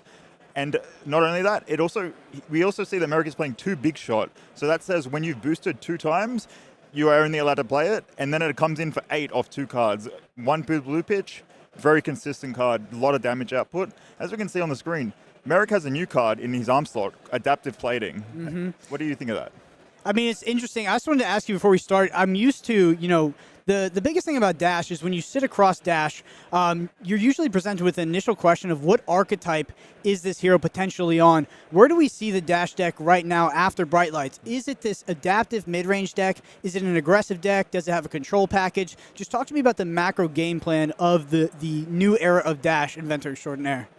I don't think you know for sure. I don't think you can ever know for sure what your opponent's going to be doing. I think once they flip their equipment, it's very obvious. As we can see, Merrick has Teklo Pounder, so I think we're here for a short time in this particular game. I think a lot of players in the calling level, I'd say, play a very mid-range game where they can go aggressive with Teklo Pounder, or they can play a controller game plan with Induction Chamber, Plasma Purifier against things like Bravo to counter that matchup. Not really much of the hard control as we used to see. Do you think that Dash, with the addition of Bright Lights, is an aggressive deck that can compete with the likes of Lexi? Because Lexi right now really sets the bar in terms of these are the numbers you need to beat. This is the amount of damage our top sort of aggressive mid-range deck does. Does Dash, in the context of Bright Lights, is it able to compete in your opinion? I don't think so 50% of the time. However, of course, as maximum velocity goes, that does a lot of damage on its own. So it definitely can compete. It just needs to draw a right combination of cards and not banish them as part of its boost cost. Absolutely. So we see a bit of posturing in terms of turn 0 from Shane here, but now back over to Merrick. Merrick Kemp for sort of turn 1 of this game. We're going to see value out of that Teklo Pounder pretty quick here. But yeah, going back to Adaptive Plating, just talk to us about this card specifically. I love this card. The fact that it can be played in any equipment slot means if you need it in a leg piece as a block, you can do that. If you need an arm piece, it can do that. Primarily not in the head and chest piece because they're very staples of Foundry Hut and Crown of Providence. But I think in this spot, he's able to use the Teklo Pounder on 1 counter if he doesn't want to use that extra boost and prevent it on hit in block 3 with just his equipment. Absolutely. And we see starting off with a T-Bone here, demanding that armor block, but is able to freely toss the Snapdragon Scalers in front of it. Load pistol. So he's loading the pistol up here. 2 floating. We do have the players mic'd up. I do see a Spark of Genius in hand, and we see a Spark of Genius played as well after boosting, so he's going to get that additional draw. What item is he grabbing here, Nick? Another Teklo Pounder? Yeah, with 4 resources being used, always Teklo Pounder in this matchup. This is a big start for Merrick. Start, huh? Massive start. That's what's great about Crown of Providence. No matter what you draw here, you're always able to cycle it for another card and play an aggressive game plan. What's unfortunate for Shane, because he didn't get to play a 6-card hand. He didn't put a face-up card in Arsenal, and Arsenal a face-down card, so it's just been unfortunate for him. Maybe he just didn't have the hand to do that. Okay, sorry. I thought you had So he didn't get that extra card. So Merrick definitely on the front foot here. Yeah, so when we talk about Dash competing with the likes of Lexi in this format, these are the starts you need, I'm assuming. Yeah. These are the kind of draws you're looking for, so just a great position for Merrick Kemp right now. And sees another Spark of Genius. That's that goes a right into the fantastic arsenal. Draw. That's wow. an absolutely amazing draw. What do you think that does the next Spark of Genius, does it grab like a Teklo core, or what is that grabbing? I'd say definitely Teklo core. Because he's got 2 Pounders in the deck and 2 Teklo cores. And so definitely I think his only item left in his deck would be Teklo core. If he can draw a high octane here, this could be a massive turn for him. You flip Remorseless. Remorseless is a great card against Dash because you actually do play a lot of action, so you do get a lot of incremental damage if that hits. And what do we need on the side of Shane? Does Shane, with the posturing that's been done by Merrick, we see 2 tech low pounders on the board already. Does Shane need to find a way to disrupt Merrick, or does he need to commit fully to racing him if he's able to draw the sort of card quality he needs to do something like that? I'd say definitely he wants to disrupt, maybe through cards like Icequake. Really stop Merrick from using all of his cards, especially when you have 2 pounders on the field. I don't think Lexi can match that damage, especially since Shane did block with a card on the previous turn, so he's not going to have a big turn here. So hopefully he can land this hit with Remorseless to get some life back in the game. Yeah, Remorseless get value out of that card, but unfortunately probably won't stop Merrick from actually doing what he wants to, but will make him pay a little bit more for it with that life. This is definitely a race, so Remorseless dealing 1 damage every time something hits is fantastic. I think Shane's happy as well, because the one card that's boosted by Merrick is that maximum velocity, which is the key card in this matchup. Yeah, the addition of Twin Driver is huge in terms of being able to actually pull that off. A big card from Bright Lights here. 6 activating Winter's Bite Yellow. That's a very strong tech card, I'd say, in this matchup, because he just has to he can't just pitch anything he wants. He has to get rid of a specific card or just discard it. So potentially getting rid of the only blue in hand. I'm assuming this deck doesn't run too many yellows outside of Spark of Genius. We can see Shane does have a lot of ice cards in this deck, so he really could disrupt him quite a lot. He does have a lot of Winter's Bite, a lot of Icequakes.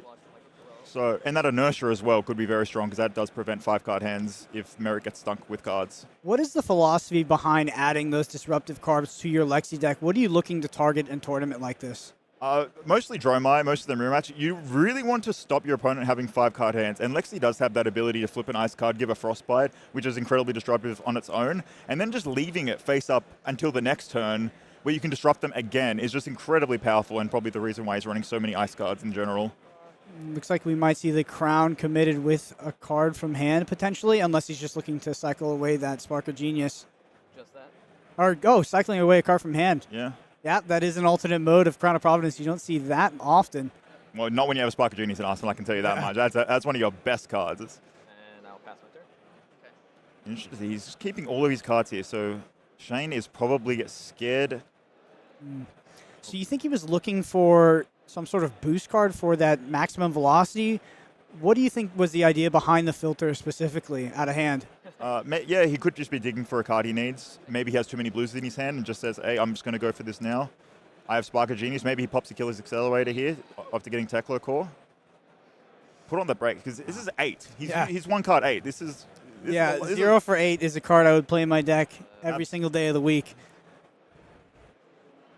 You can see the power of Teklo Pounder. This is exactly what Lexi needs in this matchup. Sorry, Dash, in this matchup. My apologies. He's blocking with a card. Take 5. Oh, wow. Pulse Wave Harpoon. That is a fantastic card. Unfortunately, he's only boosted twice, so Shane can just show 2 3-block cards and get around that ability of forcing him to block with a card. And I show you 2 cards, right? That's right. And it has to be a 3-block or more? For me to take it, yeah. Yep. There you go. They're explaining it. No. If it blocks for 2 or less, I can make 2 or less. Yeah. Okay, so I'm just going to show you 2 3-blocks. 2 2-blocks. Okay. Yep, Remorseless and Infecting Shot. 4 and go again. Wow, the turn cycle after this in the context of the Spark of Genius is going to be absolutely insane. Oh, I'm scared for Shane personally. Okay. However, if he does draw a blue off this Spark, maybe he doesn't Hustler, but maybe he does. Maybe just 0-cost blue and it just says, oh, this is fine. Yeah, absolutely. After using that Crown of Providence, doesn't sort of have the same luxury of being able to filter potentially a redundant blue out of hand. Yeah, as we see, Remorseless has done 3 damage just from its lingering on hit effects. Absolutely. Definitely helps keep Shane healthy in the life difference. Effectively a 1-card 8, but yeah, I think Merrick is here for a short time with this. Wow, I mean, just look at that item setup. That's absolutely unbelievable. Yeah. This is his second turn. Oh my goodness. Oh, I did not get to peek what that card was. It's part of the excitement. Merrick has an interesting play. If he doesn't need that +2 damage on the Teklo powder, he can use that adaptive plating to instead block the 2 that he would gain and stop an on-hit potentially, which is just the power of adaptive plating here. Yeah, it looks like Shane has another Winter's Bite in hand. Whether that card will be used for a resource or will be played out. We see it played out, blue Winter's Bite, looking to take an entire card out of Merrick's hand. Yeah, good idea in the context of facing down double Teklo Pounder, 1 Teklo Core. He's just showing the power of this Winter's Bite and why he plays 6 of it. Really stumbling Merrick here, because it's quite hard to get off a maximum velocity. Maybe not when you have the Teklo Core as well, but just being able to get cards out of his hands really stops that velocity, especially if he doesn't have a Twin Drive.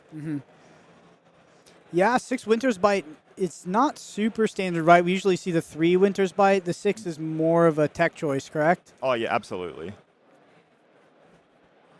All right, back over to Merrick here. We do see Teklo Core, 2 resources available. What is this? Is a Twin Drive? No, it's a high octane. That's a high octane. This is going to be a big turn. Off that spark as well. That's a big draw. Oh, yeah. And we see he's got he's got Twin Driver. Twin Driver, yeah. He's got, oh, that is big. Wow. This is a game changer right here. Maybe he chooses not to use it because he doesn't have the resources, potentially. But we'll see. Because a lot of the time you actually want to Arsenal Twin Drive just so until you draw maximum velocity. However, it's a very powerful card, especially with high octane, because you will get 2 action points from the Twin Drive itself because you are boosting 2 times.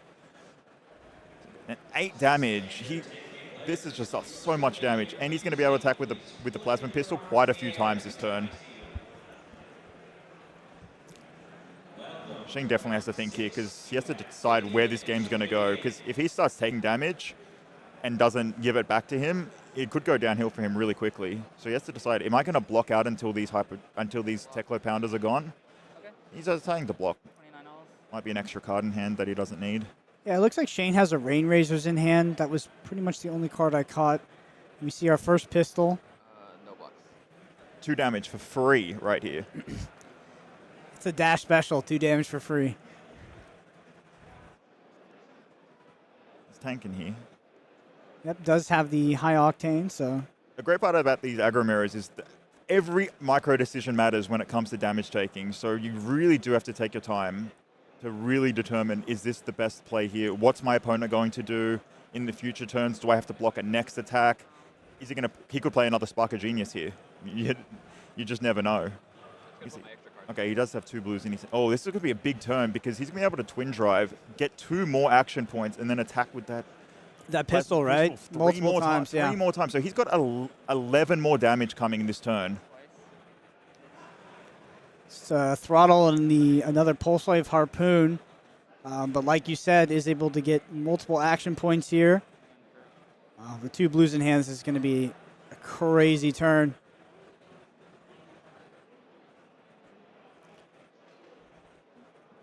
Merrick's body language shows confidence here, and I don't blame him.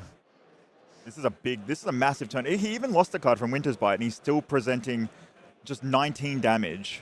Yeah, absolutely unbelievable. I do agree with you that I think that Shane's game plan is just to try to block out these items that were played at the beginning of the game.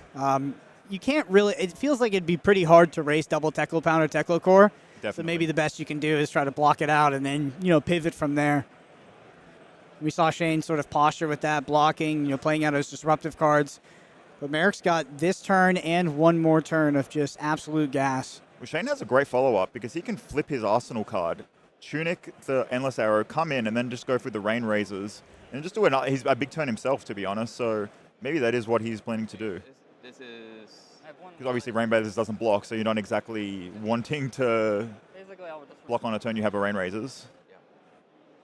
But maybe he wants to save the Rain Razor for a 6-card hand to think, okay, I got to have a 6-card hand to come back in this one. Question is do you have time for that, right? Exactly. It might be the path to victory, but you are making a call of that you will have enough time to actually play out that line.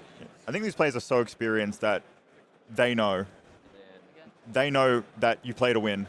Yeah. And sometimes when your opponent gets a massive start like Merrick did, you have to get a little bit lucky on the draws, on your opponent whiffing a little bit and then getting that win instead of slowly bleeding out. We see the Achilles here. Oh, he's using Achilles. Just really using his resources effectively because he did have 1 floating resource there. So if he doesn't need it, that's a beautiful play. All right, now back over to Shane. Flips another Remorseless. He did 21 damage with 4 cards. That is the power of dash. I think that might be slightly above curve. Just a little bit. Now, what does Shane have for us? I think the high octane was so good to draw off the top. He's commenting that that was a fantastic draw. Agreed, Merrick.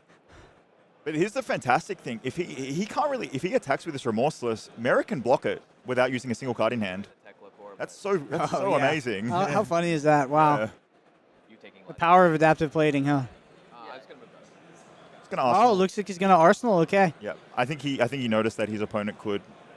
Merrick could definitely block that Remorseless for free, and he wants to get a 6-card Rain Razor 10. And like you talked about, parking Rain Razors for a bigger turn, like that's probably the clear path to winning this game rather than just pitching your Rain Razors and playing out a Remorseless, or even Tunic. I mean, he had Tunic Remorseless if he wanted to do that, but yeah, I think that you're right where Shane is now pivoting towards, trying to utilize this Rain Razors to get back in this game after being on the back foot. And as we see, another high octane is going to be another big turn from Dash. I love how Merrick was like, yeah, high octane was I got really good off the top there, and this immediately rips another one. You got to go fast. Yeah. That's how it goes, So I wonder what he's deliberating here. Just trying to work out the math. Dash is a very mathematical deck. You can work out exactly what's going to happen in the game and how many resources you need. There's a throttle. Fantastic card. This is 8. Yeah. 8. Another 8. A consistent number we've seen out of Merrick for his starting attack actions. He still has 2 cards in hand. 2 mana floating. Doesn't let you do this for Looks like one is a... 19, I think. 19? I'm trying to get a read on it. I was trying to do if it did the 5, but it didn't do it. I'm like, oh no. Oh, Twin Drive. He has Twin Drive in hand. That's a banger. As well as T-Bone. That is a banger. Wow, another Twin Drive Hyperdriver, high octane. That's wild. I'm not sure if he'll actually play it out this turn. Depends on the color of this T-Bone, but yeah, it's a red one. Yeah. Yep, beautiful. So he might use a Foundry Heart here just to get effective use of resources. Oh, and he reveals 3 of a kind that goes to the bottom. He hates to see that. The fact that you're keeping all your cards, though, That is painful right there. That is funny because it is a bit results oriented because the top of the deck is kind of random at that point, but like, yeah, it does feel bad to block the Hornet's thing, flip the card that might actually be your out. Yep. As we see here, he's going to banish 2 cards to attack with the pistol 2 more times. ready to get there. Merrick is a master of this deck. He's a calling champion on this hero. This is his signature hero, and we can see that he's just playing a masterful game right here. Dash really is the expression of a true masterclass and people specializing in that deck. I mean, Dash, it looks very attractive now after Bright Lights. They got all these new cards, but Dash has been taking down tournaments for the past couple of years in metas where it basically had nobody was thinking about the deck. I mean, Pro Tour Baltimore, the calling after that, the biggest calling to date. Dash took that tournament down. I mean, this deck it flies under the radar, even like despite its power level, right? I mean, people have just kind of they've turned away, and it's consistently crept up and won tournaments for the past few years. It's unbelievable. Yeah, and it's through the back of cards like High Octane, like Spark of Genius, and Teklo Core. These are some of the most powerful cards in the game. Teklo Core gives you 4 resources and over 2 turns, and then the Teklo Foundry Heart will give you an additional resource. It just spirals out of control so quickly. All right, we see our activation of Snapdragon Scalers with that Rain Razor we parked in Arsenal. I see a Maximum Velocity in hand. I see a Twin Drive in It's Arsenal. a Twin Driver in Arsenal, too. We finally get to see that 2-card combo that came out of, I guess it totally, both cards came out of Bright Lights, but, Maximum Velocity's been out for a while. If that Zipper hit is blue, this game might not last much longer because... Yeah, Shane at 3. A Twin Drive, a blue, a Maximum Velocity, and a 0-cost attack, that's the combo. That's going to be a lot of damage, 4 cards. Coming for 7 with Go again. So Shane's he's making work for it. He's coming back in this game. This is a massive turn with Rain Razors, which is why he kept a 6-card hand so he can do these kinds of plays. Yeah, Merrick sitting at a comfortable 27, though. It's gonna be a tall order to get Merrick to interact, pass with cards that were just redundant in the hand, which I'm assuming that Zipper hit was. I would not be surprised to see Merrick take this damage and then come back with that play line that you just talked about. We can see a +1 on a Boltyn shot. Very nice. That's a big card to have. Maybe he just takes this one as well and says, I have maximum velocity. I'm going to do all this damage, and you're not going to like it. I'm thinking Merrick is priced into this play. I mean, the life total it's in his favor in terms of being able to pull that off.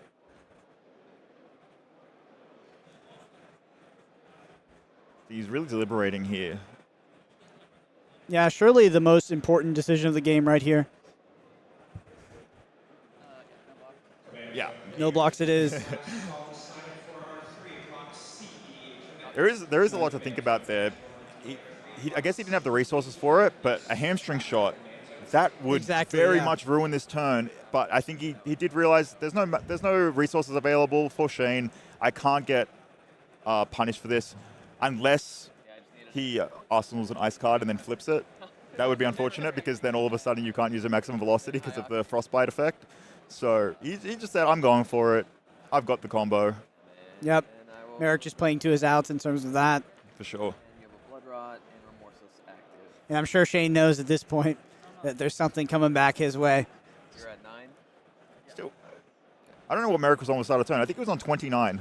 Now he's down to 9 with a blood rod on the field and a remorseless. And a remorseless, yeah. This is start with the 0 to 60. Both decks very much showcasing their power level. Oh yeah, absolutely. What an innocuous 0 to 60 to see from that on the side of Shane, right? Oh yeah, you see him take all this damage, go all the way down to 9, starts out the 0 to 60. You're just like, oh, and you know that maximum velocity is somewhere in the deck. Yeah, I think he knows what's coming after this one. Yep, Twin he does. Drive really says it it all. reveals Yeah, Twin you Drive. see the smirk. He knows this is the 4-card Yeah, combo. he's smiling. The 4-card 19. Oh my god. Oh my god. Yeah, I'm so happy these players are mic'd up for this part of the game. Block with that New Horizon. Take no damage.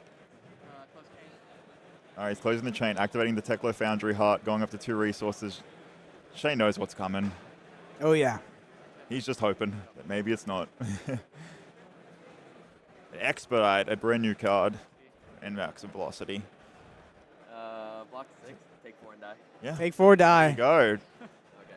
As we saw from that game, both players had some explosive turns. Just Merrick Kemp with that amazing start, getting double Teklo Pounder on the field and the Teklo Core.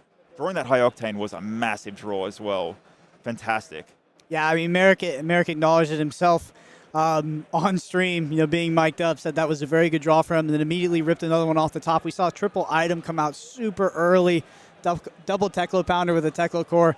I mean, the thing is like that is definitely a good draw for Dash, but the deck is built to do exactly that. Yep. And we saw a great showcase. It is, as they would have in Metric, so it's a well-oiled machine, that deck. It's a fantastic deck. Everyone should try this deck out. If this isn't a reason to after watching that, I don't know what is, because that was an amazing game to watch. And I want to ask you, does this Dash list as well, going up against something like a Bravo or a more defensive deck, does it pivot into a game plan utilizing more of those items in the pistol, something that we're used to with Dash? Yep, as we can see in Merrick's list. Does have the 2 induction he does chambers. Have 2 induction chamber, and I did say 2 plasma purifier in the deck. So these will come in against a Bravo deck where they can be bit more defensive. You can get, because as boost can be, as people would know from limited, there is a cost to boosting these highly efficient cards. It is fatigue. Mm-hmm. So he is able to sight in to a control package, which is the power of Dash. We can actually, you know what? We have a couple tech cards here if we want to talk about them. Yeah, talk to me about Imperial Warhorn. Maybe he's excited for the mirror match. Maybe it's for Icelander. Yeah, it's interesting. I was wondering about that. I mean, Icelander does look to be less representative of the top tables. Not that it couldn't have been, right? It is one of the top decks. Does have debatably hard matchups into both Dromai and Lexi. But yeah, I mean, it's super interesting. I want to ask you, because you've just come off the back of the finals in Taipei. What are you thinking as you head into the World Championships? What decks are you looking at, and is Dash on your radar? It is now. It is now after that game. That was fantastic. You just saw the power of Dash, and it just goes into full effect. And without Lexi around, it can just do this without disruption. It can do all of these things. It has the power to play a mid-range game plan. It can do a maximum velocity turn if it wants to, and also it does have now with the new set access to a lot of poppers. So people traditionally would say that it's a bad matchup is Dromai for Dash just because of all the dragons and it's hard to clear them. But with a lot of poppers, I think it's a well-positioned deck coming to the meta, to be honest. How do you feel about the World Championship meta from like a macro level? What do you think are the decks to beat in the top decks? I mean, you just took Dromai to a second place. What do you think is the deck to beat, the deck that all decks should be sort of having their litmus test against in testing before they potentially take it to the World Championships? Maybe Icelander. Interesting. Depending if that hits Living Legend or not. We are not sure yet. But I just think that deck is so efficient. Its worst matchup will be getting Living Legend, hopefully. I'd say almost definitely. Yeah. So I'd say Icelander is a very solid deck. If you can't beat Icelander, it's probably not a solid choice. Potentially Dromai as well, except Dromai is quite targetable in a meta that can afford to attack it. Yeah, and with Lexi rotating out, we could see, obviously it's very contingent on the popularity of things like Icelander, which can be very disruptive to aggro decks, but I think that there's more room for decks like Phi to come back into the meta, and just for aggro decks in general. How do you feel about decks like Icelander and decks like, well, actually I want to particularly ask you about Azalea because you were able to meet that in the finals over there in Taipei last weekend. How does that deck looking as we head into the World Champs? I think it's an amazing deck. I think people underestimated it, really, me included. Yeah, I mean, the question with Azalea is how do you beat Dromai, right? Yeah, well... But there's an answer. Yeah, there's definitely an answer. I think with the new builds of Dromai, Azalea's stocks have risen a lot because with Crown of Dominion and Tome, all of a sudden, you no longer have as much blocking potential as you would normally be able to. And then it doesn't give you enough breathing room through all these on-hits with Sleep Dart, laced with Blood Rot. And so you're forced to keep blocking cards because you don't have enough life. They do too much damage, so you're not able to set up a lot of dragons. And if they can just draw some reasonable hands, because as a lot of people know with Azalea, the Fabled No Arrow hand. Yep. You're able to do so many powerful things. And so I think Azalea is definitely one of those decks that will be very heavily featured at the World Championships. But then, as Flesh and Blood is such a beautiful game, then there's Bravo that comes into the mix as a counter to Azalea.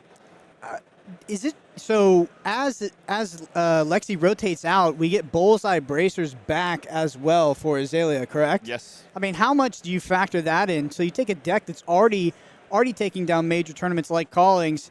You extrapolate it to a meta where it has a better matchup spread. It also gets one of its most powerful cards back. How much equity would you give that Bullseye Bracers in a deck like Azalea? I'd go as far to say it is a game changer. Okay. Absolutely, because the fact that you're able to just go with a Boltyn shot, you're able to really abuse Boltyn shot and threaten that Bullseye Bracers to get another arrow into Arsenal. So you always have to think to yourself, is this the time he's going to use that Bullseye Bracer to punish me? And if it is, I have to play a different game right now, and maybe I have to leak extra damage just because of the fear of this card, which is massive in itself. Yeah, and you're a player who saw a lot of success with Oldhim specifically. Oldhim has now left us, but how do you feel about Bravo in the context of both the meta that we're experiencing this weekend and also the World Championship meta? I think it's a very strong deck, actually, because nothing is able to block 14 with equipment, only Bravo. And so that creates a huge power, I'm losing my words right now. I mean, it's just a lot of value on the equipment, right? And it gives you tons of room to sort of pivot, keep your hand, dodge on hit triggers. It's no other hero has access to equipment like that. Yeah, and you're able to pivot so fast because if you have 14 equipment, all of a sudden, if you have Crippling Crush and Arsenal, you can just say, I'll block with all my equipment, do a nice pivot of just dominate Crippling Crush, get back in the game straight away. And it's also flexible as well because you're able to play all these defensive options. You have a lot of great on-hits, which are great in the meta. If Phi's good, you have Crush the week. Absolutely, I think Disable's one of the most powerful cards right now because a lot of decks, Lexi and Dromai play not Crown of Providence, and then Azalea will be playing Skullbone Cross Wrap. And so in the World Championship meta, Disable is just a very powerful card. Yeah, for sure. It's super interesting as we look forward towards that World Champ meta. Any dark horse decks you have on your radar that might not be represented this weekend, or just maybe aren't on the tip of everybody's tongue, but they should be? Rhinar. Oh my God. I know, but when you've been hanging out with Hayden too much. Unfortunately. So the thing with Rhinar is that it has a very good dash matchup due to cards like this one, Smashing Performance. And you're able to destroy items and you're able to fatigue very well against both different dash strategies if people are bringing Mechanologists. You're also very good into Dromai because you have a lot of poppers, and Blood Rush Bellow is a very strong card. And Icelander likes doing block with a couple cards, play a card, block with a couple cards. Rhinar feeds off that kind of game plan. So if those are the three decks that are going to be most represented, I think Rhinar's a very sleeper choice. That's good to hear. All right, well, speaking of metas, let's go ahead and head into our graphic for the meta breakdown for this weekend. You can see our top 3 is Lexi, Dromai, Bravo with 58 represent 58 of Lexi, 45 Dromai, and 30 Bravo. I mean, really the talk of the weekend is Lexi Dromai. I know Lexi statistically and just quantitatively is really just the best deck. It's had the best performances. Dromai is a favorite of players and has seen conversions in the hand of specific players, but ultimately, if you look at the aggregate data, doesn't tend to convert as well. Bravo, not really the hero I was expecting to come up in third. Actually, Icelander really kind of fell off in terms of representation. Breyer rotated out after the national season, and previously the meta was Lexi, Dromai, Icelander. Now Icelander's all the way down to 12. Do you think that that's warranted?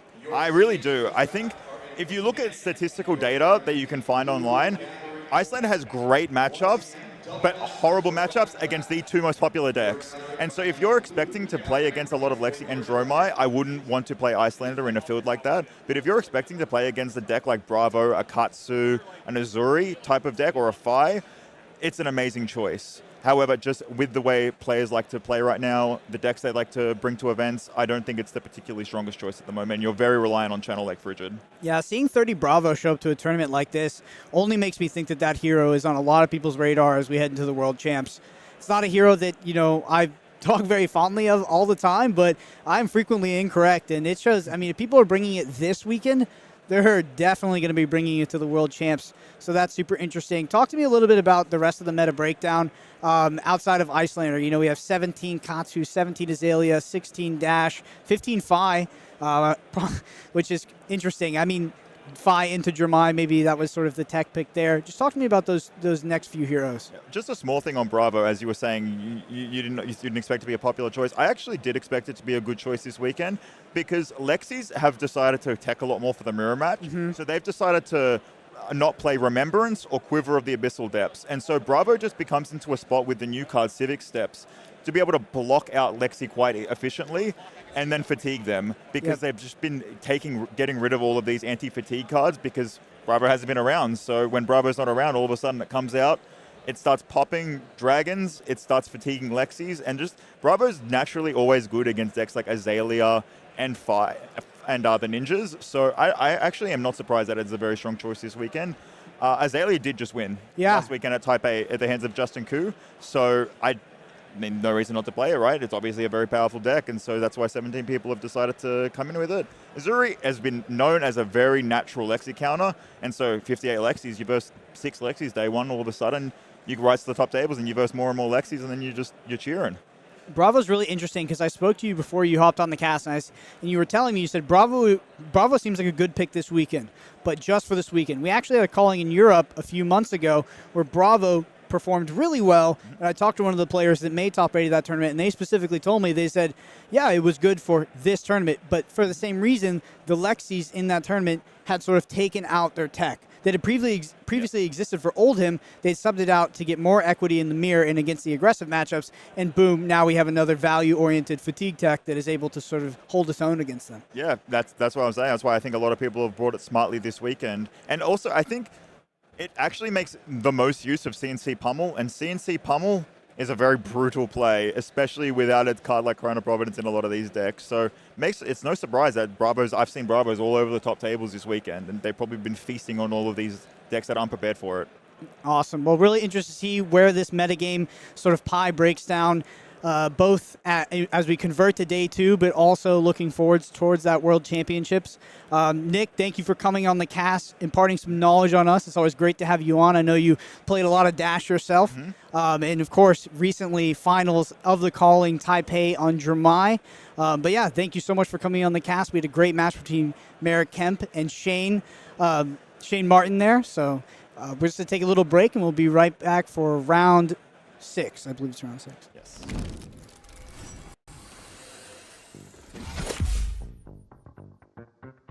I'm Kyle Hill, and today I'm playing Ira Crimson Haze. I'm on a quest for vengeance with my Edge of Autumn and Ethereal Tigers. Okay, so what do you do in response? Hi, I'm Amy, and today I'm playing Melody Sing Along, a crowd-pleasing bard who's the life of the party. My final act, the 3rd time this turn, again swinging for 7. Just kill me. already. I'm 7. trying. I'm Cedric, and today I'm playing Brodie, Civic Protector. I'll be defending heroes at the table to protect the fun and enjoyment of those around me. Pardon me, Professor.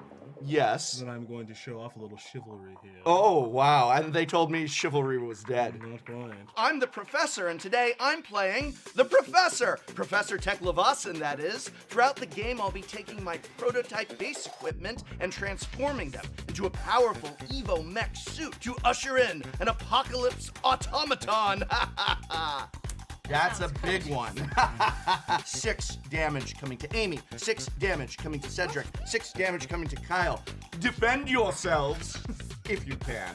Unleash your genius inventor with me as your hero.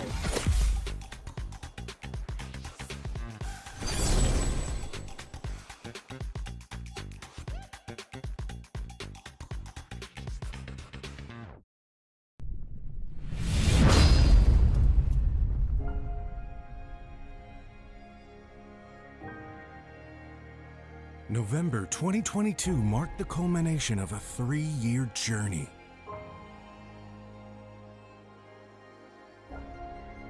Where Michael Hamilton wrote himself into the record books as the first flesh and blood world champion.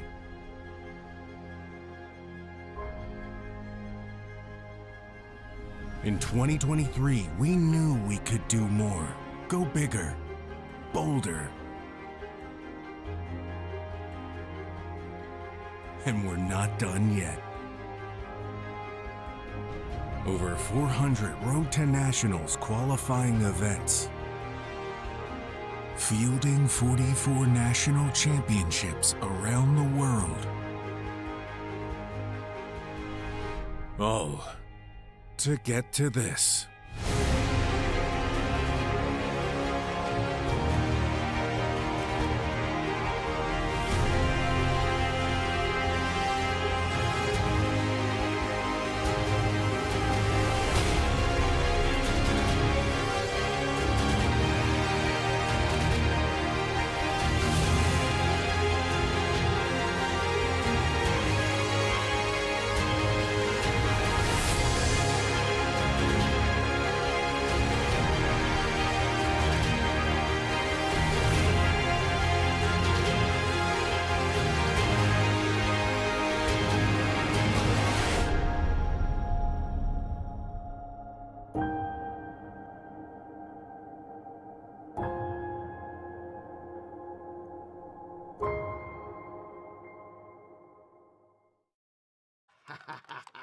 It's all coming together, and oh, what are you doing here? You're not supposed to see this. Not yet, anyway.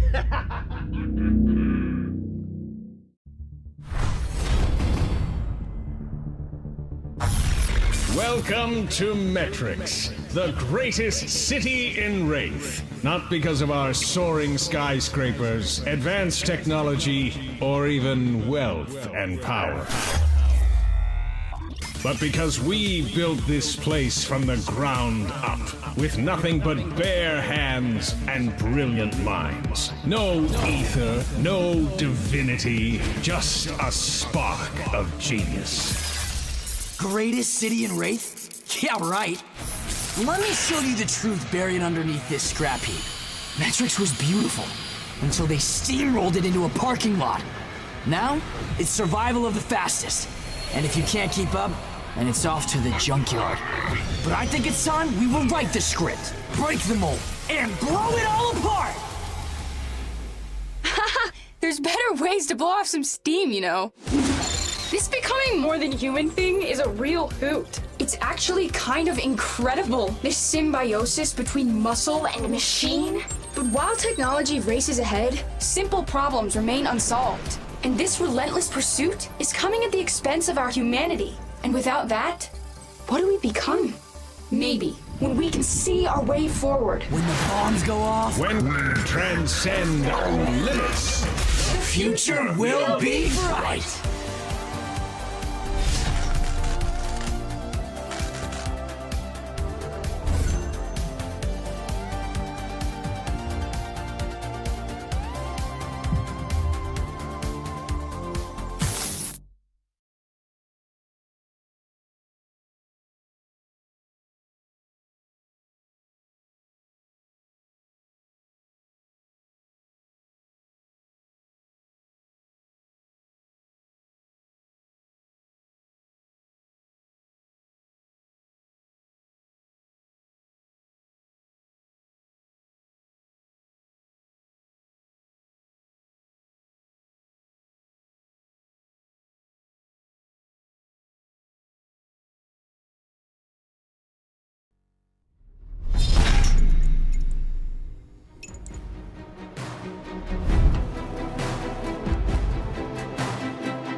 Ladies and gentlemen, we're back here at the Calling DFW, and we got something special for you, something that is near and dear to my heart, and we're going to pass it on to you.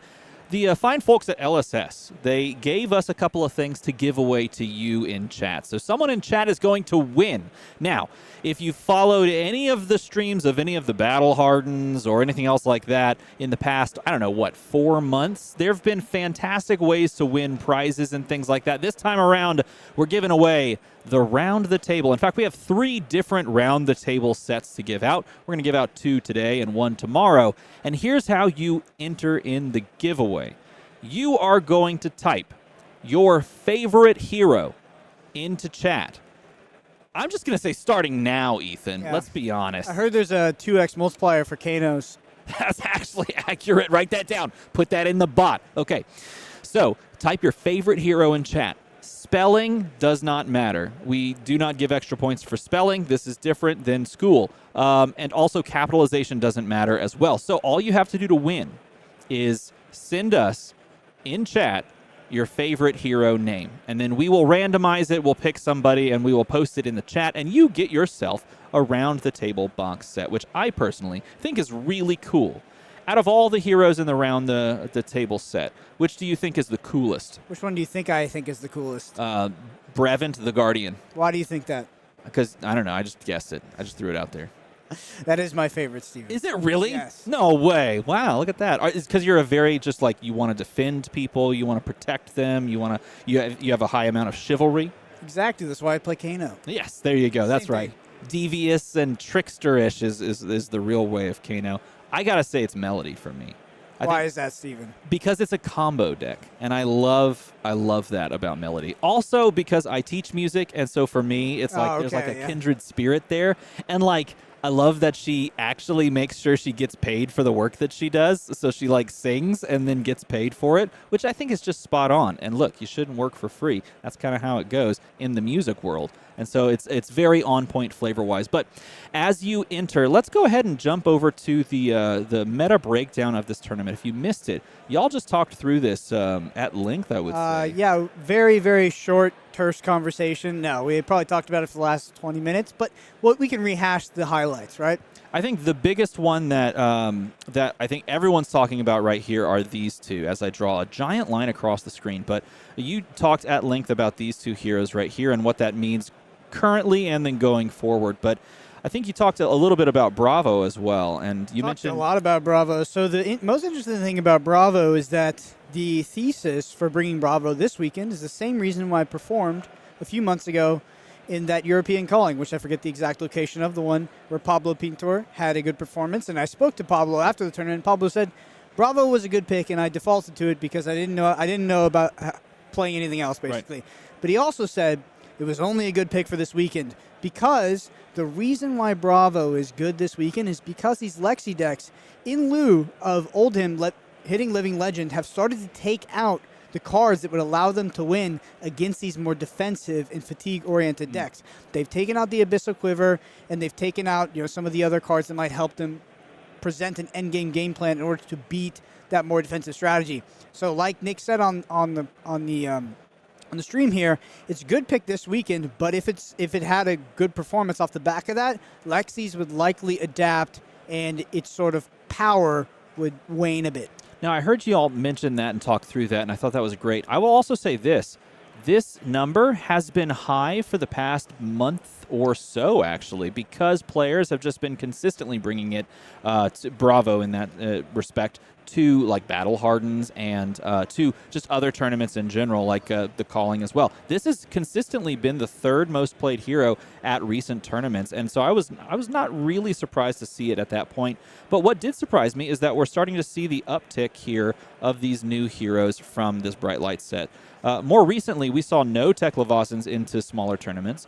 We saw some smatterings of these 2, but these starting to make some headway in the meta as like the set itself begins to settle and get more understood. I am very curious to see if we get some more overall deck constructions or some successes under the belt for both Dash.io, but also specifically Max, because I think there's a lot of unexplored space. I have a question for you then. Go ahead. So if you were thinking about playing Max, a tournament like this, Why would you pick Max over Dash? And you can use the Dash deck that we saw last round as an example. And I will take this completely away from the idea of I like playing the hero because I think it's a hero connection thing. There are possibilities that we have unexplored space in the form of Nitro Mechanoid like control combo lists that we could see both here and I would say even here as well.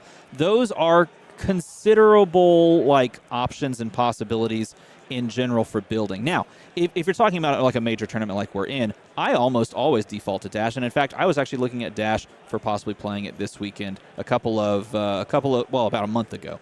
Knowing that this set was going to be coming out, I started looking at OG Dash and tinkering with it. So for me, if I was going to be playing a pure aggro list, I almost don't really have as much of a reason to play anything but OG Dash, just because I feel like she does so much more for you with that starting item that you can put into play. Yeah, so do you like math? Are you asking me like on a personal level, do I like math? We can talk about some math. So okay, go ahead. If you're looking at Dash and Max Nitro, archetypically they can fill similar roles.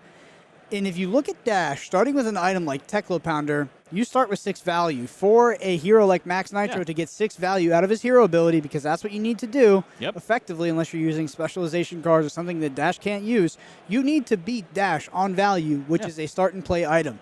It's a tall order. That's why I think Dash is so well positioned. I do agree with you that if Max Nitro is going to make its way into this meta, it probably has to compete on a different axis than that Dash deck. Exactly, and that's what we haven't seen up until this point, is people taking out and exploring things that this set provides that it sort of like either enables from previous sets in the form of Nitro Mechanoid or just pushes out there right in the front in maybe some interesting little cheaty combo decks and builds that you can put. But that brings us to the giveaway. Do we have it ready? I think we're ready to fire it out there and give it away. So I can't see it. Let me see if I can pull it up and we can kind of all celebrate together. Let's draw it in 3, 2, 1, and fire at will. Let's see who wins the giveaway. Our first of 3 giveaways. Oh, look, Sir Boltyn. Oh, would you look at that? Boom, it was on stream. I didn't even need to pull my phone. That was so easy. Look at that. Yeah. Congratulations, David. Congrats to David. Good choice in terms of favorite hero. We got to see Boltyn round 1, actually. And in Boltyn, very interesting. We saw a Raiden version of Boltyn as well, a very mid-rangey version. Pretty cool. We saw Lumina Ascension played at instant speed as well. That's so the way to some do of those it. new cards coming out. But congratulations to David. Enjoy your round-the-table box set. How do you feel about Boltyn in general from that mid-range perspective? Have you messed around with the mid-range that's been enabled by a lot of the Dusk Till Dawn yellows that we've gotten and like Light the Way and things like that? Have you messed around with that? Probably not the best one to ask. I think my thoughts on Boltyn are a bit public at this point, but I think Boltyn is a middling mid-range deck, but a fun one at that, where you can do some unique things. You have some cool cards, has some big upgrades in terms of armor, and playing Lumina Ascension at instant speed, very cool. But you're talking about competing turn cycle to turn cycle with a deck like Lexi or Dromai. I mean, we saw it versus Dromai. I mean, you have 0-cost Raiden to clear dragons. That's pretty efficient. Yep. But still, it's like Boltyn is really jumping through a lot of hoops and using a bit of card disadvantage to sort of set up turns. There are currently heroes in the format that their decks are just more streamlined. Their turn-to-turn gameplay is very powerful, and they force you to interact on their axis to beat them. Yeah. Boltyn right now is a wax and wane deck for me. It's a peaks and valleys. So I just don't think it's there quite yet. The question with me with Boltyn is, if you were going to play Boltyn, if you liked Boltyn, if that was the hero you want to play at the Calling Dallas, what version do you play? Is the mid-range version, mid-range Raiden version, is that the version to play? Or do we whip out those axes and those one-handers, and are we trying to combo? Yeah, well, I guess the question will remain there, and we now know that you absolutely hate Boltyn. Period. End of story. So write that down. Everyone in chat, now we know the truth is out. But let's go ahead and take a quick break as we get our next round set up. So don't go too far. More Flesh and Blood coming soon.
everyone, and welcome back to The Calling here in Dallas, Texas.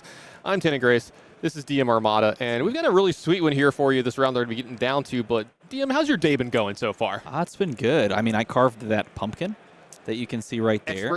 Expertly. It looks like it says far, but it says It fab. says fab. It says fab. That's pretty fun. It's a fab pumpkin. I've gotten to hang out with you.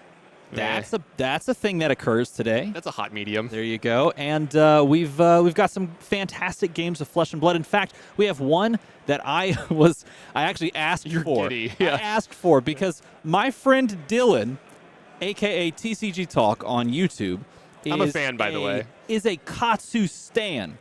Like, he's played Katsu forever. I would say he's one of the foremost authorities on Katsu, personally. And yet, he was kind of teetering back and forth between... I'm in a group chat with him, a secret group chat. We were play testing decks and things together, him, me, and a couple other people. And he for the past, week, he's been saying, I'm 50-50 on, 8 decks. He had no clue what he wanted to play. He brought, 5 decks with him. And he was like, Arachne? Maybe Arachne. Katsu? I guess I could play Katsu. He's like, Azalea? Arachne? And finally, he just decided, this morning, he woke up, he brushed his teeth, he looked at himself in the mirror, and he said, it's Katsu time. I'm a Katsu main, yeah. And you know what? He slammed it down on the table, and I believe he's doing quite well. So I cannot wait to see how this goes. Let's go ahead and jump down to the arena, because I want this thing to get started right now. On we go to the matchup. Sitting Dylan at 4-1 versus Cody on Bravo, 5-0. Now, I did talk to Dylan at one point today. He stopped by over here in the booth, and he mentioned to himself that his first 2 rounds were against a Bravo and a Dorinthia. In this meta, he started off against a Bravo and a Dorinthia, and he won both games, apparently. We're just transported back to 2019. No, exactly. This is like a 2019, early 2020 meta, apparently for this calling, just for Dylan, because now here he is playing against another Bravo. But again, when this many Bravos, 30 of them, show up, you're going to run into him. I know Bravo's the one to intimidate, but look how intimidating this character animation is for Katsu. This looks almost looks like Raiden a little bit, Yeah. He's got a little bit of the Raiden there going, and there's the Civic Steps. We're going to point out Civic Steps, and do I have? Yes, I've been given control again of the Telecaster. I'm going unmute for this. Telestrator. Teleprompter. Okay. Telecrooked. Telecrooked. Tell us someone who can. No, I can't make that joke. That's a bad joke. Tell us somebody who cares. Let's move on. No. Okay, so we see the Civic Steps down here. That is the brand new boot equipment, the leg equipment for Bravo. It came from Around the Table, which we will actually be giving away another Round the Table set next round. Whoa. We're giving them away? Yes. I don't have one yet. Go buy one. Why would I buy one? Why can't I just give one? We can't. Well, you are going to rig this thing. Why don't you join in the chat next time? You can literally just.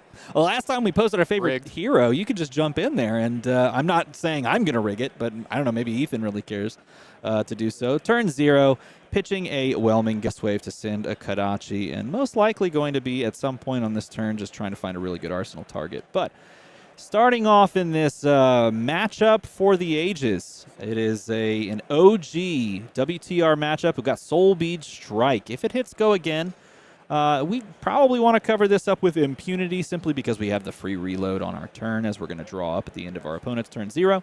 And Cody says that's fine. Dylan, I think, expected that straight up, so he's going to just take the arsenal that he expected and pass on over.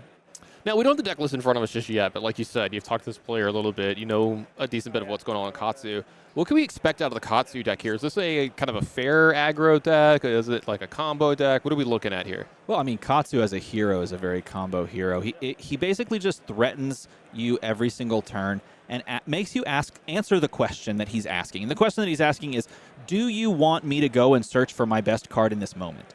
And if the answer is yes, well, then you just do whatever I want on my turn. And if the answer is no, you have to put cards in front of it. But here is a great answer. Spinal Crush is like the backbreaker, literally and figuratively, card against the Katsu. And that's why Dylan... I see what you did there. Yeah, right. You're welcome. That's why Dylan immediately went into the tank on the hand there, trying to figure out what his play line is going to be. Because this is either a must block or I got to figure something out on my turn.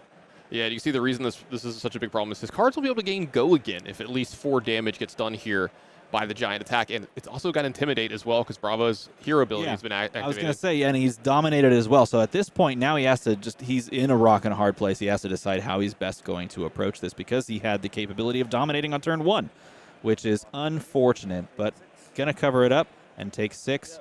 And unfortunately have that crush effect come across, saying that he can only do one thing on his turn. Resolving everything, putting everything to the bottom of the deck as we go across. Let's see how he chooses to play out his turn now that he's basically nerfed to 1 action. Oh, well, that's a good one to have. I mean, if you're going to throw something out there, Flusterfist for 4, even though it doesn't have Go Again, is perfect because if we're playing a Bonds-heavy deck, we can put that Flusterfist into the graveyard, and then we can use that on a Bonds turn to go and get more Flusterfists. Taking a look at it, I see 3 Bonds in this list, it looks like, as well, at least. Yep, and funnily enough, this is 4. This is a lighter version of Bond's list, and I think actually Dylan covered this exact list on his YouTube channel not too long ago, plus or minus a few cards. So if you want to know what he's playing and what his thought process is, check him out. It's TCG Talk on YouTube, and I will continue to plug him because, like I said, I consider him one of the foremost authorities on the hero. Here we've got a big attack for 6 coming from Cody. The Seismic Surge token is popped. Yep. Debilitate's going to come across here. Blue debilitates just for 6, but it does provide a cushy little on-hit effect in that it's going to -2 their next attack. This does apply to the Kodachi as well. So it's going to allow Dylan to play out a turn, but it is going to stop him from being able to just swing Kodachi and threaten 1 and threaten that mask as quickly. Uncomfortable sequence for the past 2 turns because these on-hit effects are things that matter in this matchup. And that's the interesting thing about the OG WTR set. Welcome to Wraith was one of those sets that really just allowed you to play this matchup in very interesting ways and to have this sort of really cool back and forth between Bravo and Katsu. Of course, it's evolved by a lot now with so many new cards available to both players and both heroes, but it still just feels like a little bit of a breath of fresh air. So it seems like just a little tiny bit of damage gets through. Dylan down to 31. 4 fresh cards drawn up by Cody here. He does have an arsenal set up, but we're back over to Dylan. He's actually can use his hero this turn possibly. Gets Go Again possibly.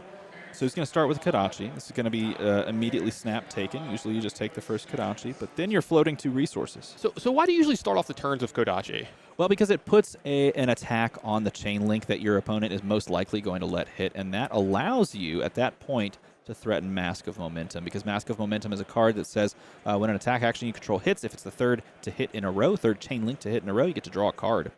Those 2 resources are perfectly telegraphed to allow you to play this card. This is the bread and butter of the deck, Surging Strike. And Surging Strike is one of those cards that if your opponent's starting a turn off with, you basically just consign yourself to just blocking everything. And that might be what we see, but if he lets this hit with a 1-card hand, he might be okay with it. No, he's going to give the Steel Braid Buckler here. Oh no, Ancestral Empowerment. Not only is this going to make it get over and get a hit, this is going to get a draw from the Empowerment as well. This is the Nightmare scenario. He's got the Whelming in hand to follow this up, which is a perfect continuation. But he also, let's see, did he draw into a 0 cost? Yes, he drew into a Flusterfist. Oh, and that's good response. A good response here because you do want to cover this up. You don't want to allow this to connect because the Flusterfist can be discarded to go get whatever you want. Now, it doesn't really matter based on this list necessarily in this moment with just the 1-card hand or, in this case, the 2-card hand because we do have the natural combo into the Whelming.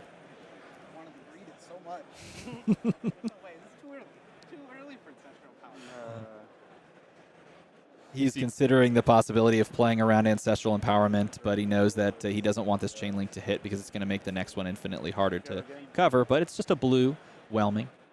Yeah, you can see Cody really talking about Ancestral Empowerment there. It's going to be in the back of his mind here. This is a person who, he probably was around Welcome to Wraith or has played this set enough, maybe played Limited in this set enough to know that that card is hanging around at all times. Oh, he's very defensive in hand. He's got a Sink Below. Going to cover that up. He also has what looks like a Pummel and an Unmovable, so a very kind of awkward hand already. And that's going to end the turn right there. Going to allow Dylan to arsenal a card. Arsenaling, I believe that was a red Flusterfist. It could have also been a blue Flusterfist as well, so either a red or blue. Not necessarily something you'd want to drop if it's a blue, but getting a 5-card hand is generally what you want to do. Looks like an attack with Titan's Fist here. And I mean, something we talked about too here. There's no Anothos, right? We're having Titan's Fist just because we wanted the extra block here with the offhanded shield. Lots of defensive stuff. We've seen Cody. It looks like he's settling in for a long match with a lot of defensive options. Yeah, he's definitely playing a more defensive deck, and having an extra block against a Katsu is huge, and we just saw it there, covering up with the Steel Braid Buckler and then using defense reactions to stop these kind of crazy go-wide turns that Katsu can do is the name of the game. We have other equipment blocks available to us in Crater Fist and in the new boots, Civic Steps, as well as the chest and headpiece, but we need to use those at the most efficient times, and we missed some efficiency by having to block with a D-React from Arsenal on that turn, that previous turn. So now we have to make some of that up in this matchup.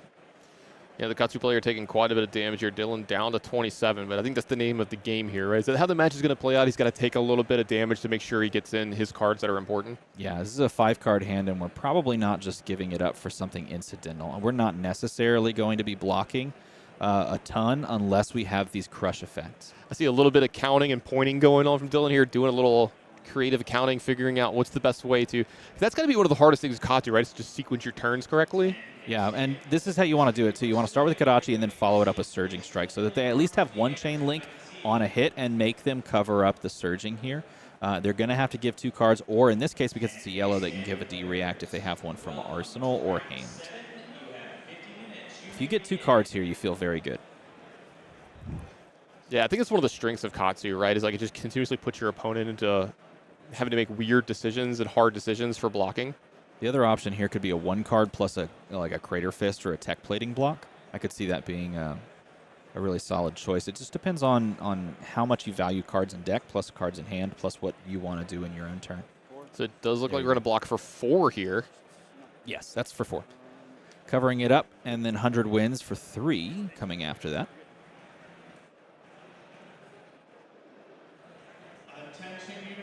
So we met with a block from a Buckle here as well from Cody, and then Flusterfist for 4. This should end things up here. Flusterfist is one of those great cards, but now that we've seen 2 reds cycle, and I think that first one was a red, now that we've seen 2 reds cycle through, our Ancestral Empowerment isn't as charged up because we want to use that to usually just go get a Flusterfist. That's okay, though, because we don't run a lot of Ancestral Empowerments anyway. You're good. This is dead.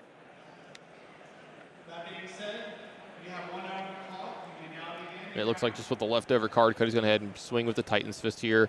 Really, really resigning himself to blocking out these big, elaborate turns from Dylan, and then just, getting his...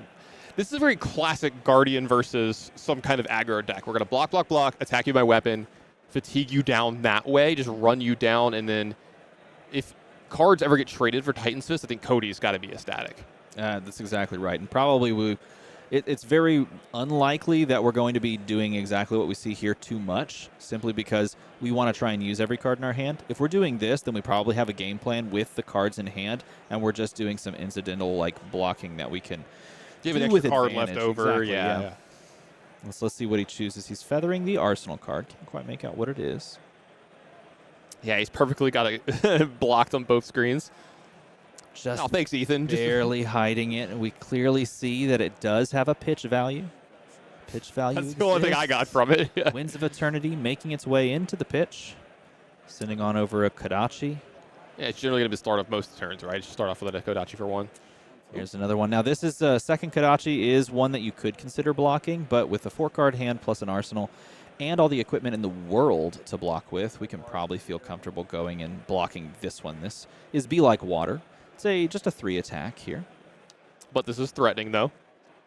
Yes, it threatens both a mask draw, and it also threatens the effect on Be Like Water, but we have to put our opponent on, and if we're the Bravo player, we have to put our opponent on maybe another attack reaction, so that we have to kind of consider maybe some weird things that could happen. You have to worry about ancestral empowerment. You have to worry about... you might see a cheeky Razor Reflex. I was going to say Razor Reflex is possible in here as well. And, Dylan has talked at length about his choice on Razor Reflexes because he does play some number of them in every list, and that becomes sort of the question. So here, this 3 attack is garnering a 6 block. which is not something you would see very often, but you kind of have to see in this matchup, especially if you know the list. And then it's going to be followed with is that a Descendant Gust Wave? It is, yes. Descendant Gust Wave for 2. It does have natural go again. We didn't have the Be Like Water Connect, so we couldn't activate it and make Descendant, come for more damage than that. It does have the go again. So it does look like a 2's going to get through. Kind of hard to block that one in a great way. And this is a Bonds of Agony, I believe, coming behind this. Bonds of Ancestry is Yeah. going to come across. Let's see what he goes and grabs. Most likely it's Fluster Fist, unless he wants to try and get something else. He's going to get 100 wins. Yeah, that's the other option that you can possibly go for here. There are 2 red 100 wins floating around on the deck, I would imagine. We're running a 3 spot of them. And this is nice too because this bonds threatens an on hit here, and if they double 2-card block this, then you're just getting free damage from the 100 wins. And if they let this hit, then they have to block the 100 wins. Otherwise, you get a mask draw and an arsenal. Yeah, these are the kind of turns that make Katsu really difficult, right? This is the kind of turns that make this a playable hero nowadays. That would have gotten done real quick. I'm not gonna block. So let's see. Cody's going to not block here. He's going to give the 1 card on the 100 wins, which is just good value, so you don't have to give both cards, of course. But it means you get 4 attack through on this turn, along with the 2 from prior, and then the 1 damage from the 2 damage from Kodachi. So making good headway on this turn on that life total. But we're having to give up a lot of cards for it. Gave a lot of cards, but got the life totals almost a parity. 27 on the Bravo side, 26 on the Katsu side. Oh, I spoke too soon. 30 on the Bravo side. That's a Sigil Solace. It's going to buff him back up to 30 here, but I think that's going to be his turn. Yep. Drawing up on the side of Dylan. He does draw into a sink below. This is something that we could tuck into the arsenal at the end of our turn. Pitching a Harmonized Kodachi, floating 2 resources. Going to take the first one. Second one comes across. He's actually going to take the second one as well. So let's see what he sends on the back end. All right, Descendant Gust Wave red for 3 go again. No combo on the bonds, but this just does have go again. It makes you ask the question or answer the question of how are you going to block this and are you going to give me a card? It looks like it's just going to be a block for 3, and I don't see an attack reaction here. A defensive reaction in Dylan's hand, so it does look like that block is going to be good. There's the option there of breaking scales on this to try and draw a card, but assuming that there's any sort of defense reaction, you've given up your sort of trump card that's always on the table. For 1 card in hand, it's not necessarily what you want. But Fluster's going to come across for 2. I'll move in. Yep, and there's going to be an arsenal here, so life total's back down to parity, 26 all. But we're back over to Cody. He's got cards in his hand this time. So let's see what kind of turn he can muster up. Looks like we're going to have a pitch here for a Command and Conquer just from hand.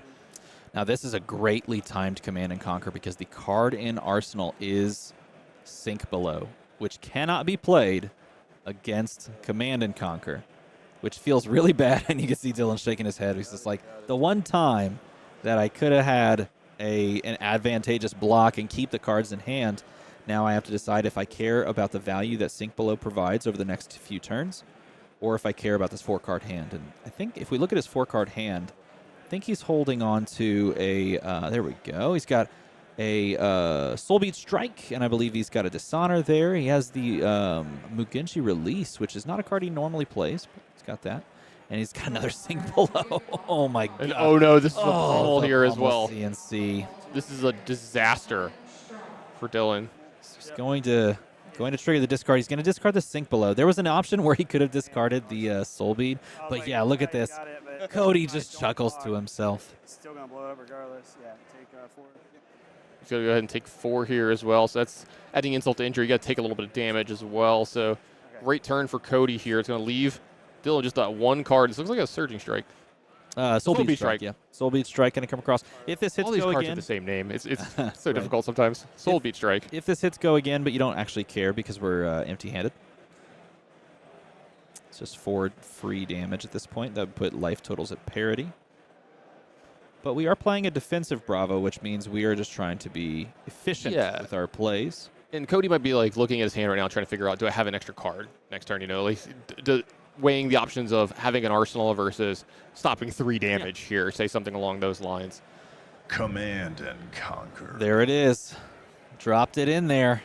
He did indeed get Command and Conquer pummel. We need that.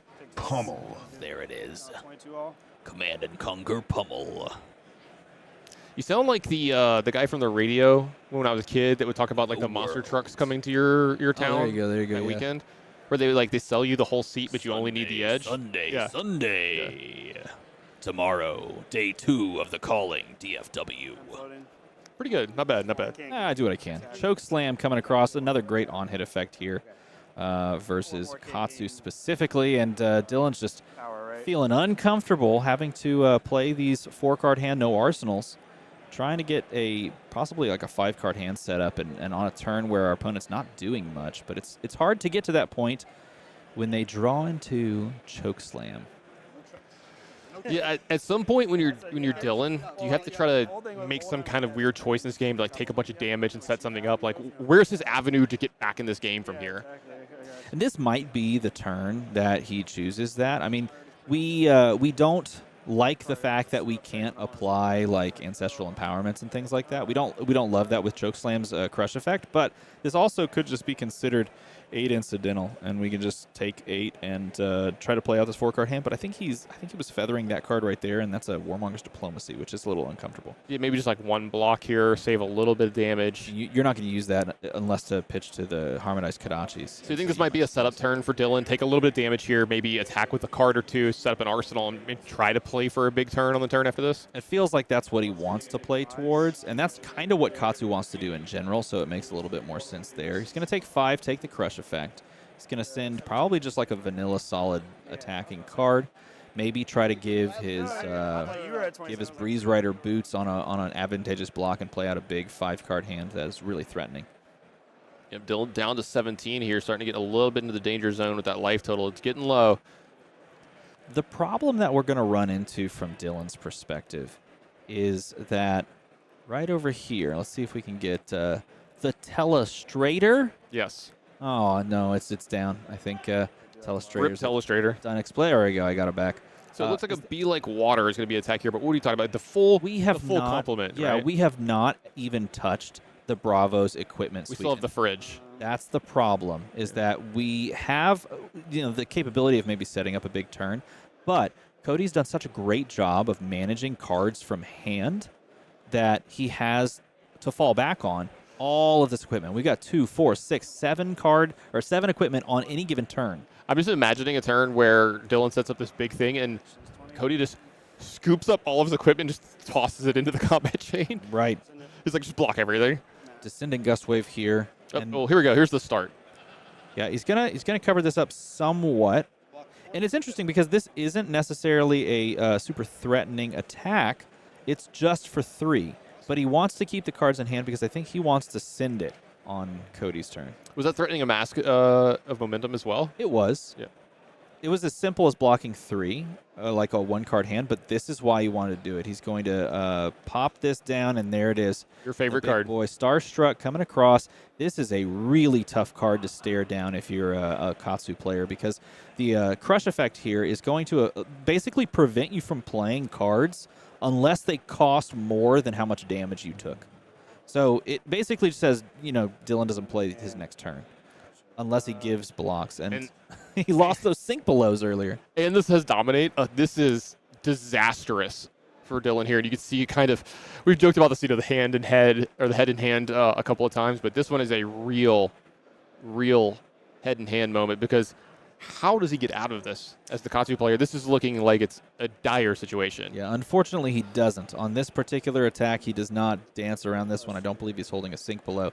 That's the play right there. We got some twins on camera right now. You're gonna win a cosplay. The Dylan card. cosplay. I like it. I like it. Promo Hold on, card if you keep this up. I don't get mask off against you a lot, but it's the only thing keeping you from blocking. Yep, I think he knows too that the mask is a key point. You could consider chucking mask plus boots and a card, play a 3-card hand, but the danger is that mask is sort of keeping this whole process going. Without the threat of drawing a card off the mask, the opponent can just basically say, that's fine, you can send me damage, I'm just going to pummel you out of the game. They can ignore Kodachi for sure. They can pummel you out of the game, yeah. It becomes really uncomfortable. And so I wonder if he just gives it or if he chooses to accept his fate. Yeah, this has got to be the hardest decision Dylan's had to make, probably maybe even the whole tournament here at this point as well. It's been a rough go on the side of Katsu, just because Bravo is uniquely suited to throw disruptive things. I mean, I think it's partly because of the way that the sets were laid out, and Katsu gets introduced, and Bravo gets introduced, and they play well against each other. But, man, they can really go toe-to-toe against each other's strengths and weaknesses. And here we see the sort of the culmination at this point of it, with Starstruck basically saying you don't get a turn, and it's dominated. Yeah, this card has really turned some matches into like on their head. Like this match in particular, when something like Starstruck hits you and gets the crush, like, it looks like we are just going to be giving it up. So it looks like a ton of stuff. There we go, reactions. This is a flick flack. This is a flick flack. Yeah, he has the flick flack. Probably pay for that later. Go to 14. You can hear Dylan lamenting his own decision. I'll probably pay for this later. Okay. Well, Dylan, you were going to pay for it one way or the other, buddy. So I think both the decisions might just delay the inevitable. We'll have to see. At least gets to play a turn here with the cards that he's got left over. Cody draws up into his 4-card hand, and let's take a look and see where Dylan chooses to chart the course. He's got a blue Fluster Fist. He's got the a red Surging. Well, see, this is the problem. He drew into 2D reacts. He's got a Sink Below here and a red Surging. This is like the kind of, you want those red Surgings on huge, like big just pivot turns where you have like a 5-card hand and you can slam it down and your opponent's like just stuck trying to figure out what you're doing. And unfortunately, now we've got it on a turn where our opponent can just kind of block it out. It's going to give him the Quicken token that comes from Civic Steps. And it says, here, you can have this Quicken token. You can use that all you want. That's yours. Such a nice guy. Dylan not too happy to see it, but he is able to arsenal a Sink Below. Well, as you see, he's making inroads on the equipment there from the Bravo player, but they're still around. There's still a ton of block left over. The crown is still there, and here we go. We've got a Tear Asunder into a Titan's Fist, and this might not be for the biggest number you've ever seen, but this is a very impactful attack. Yeah, well, he does have the way to cover this up, so Dylan with a little bit of life in him is able to give a 1-card block plus the arsenal Sink Below. What happens when you think too much? Okay. Shade you.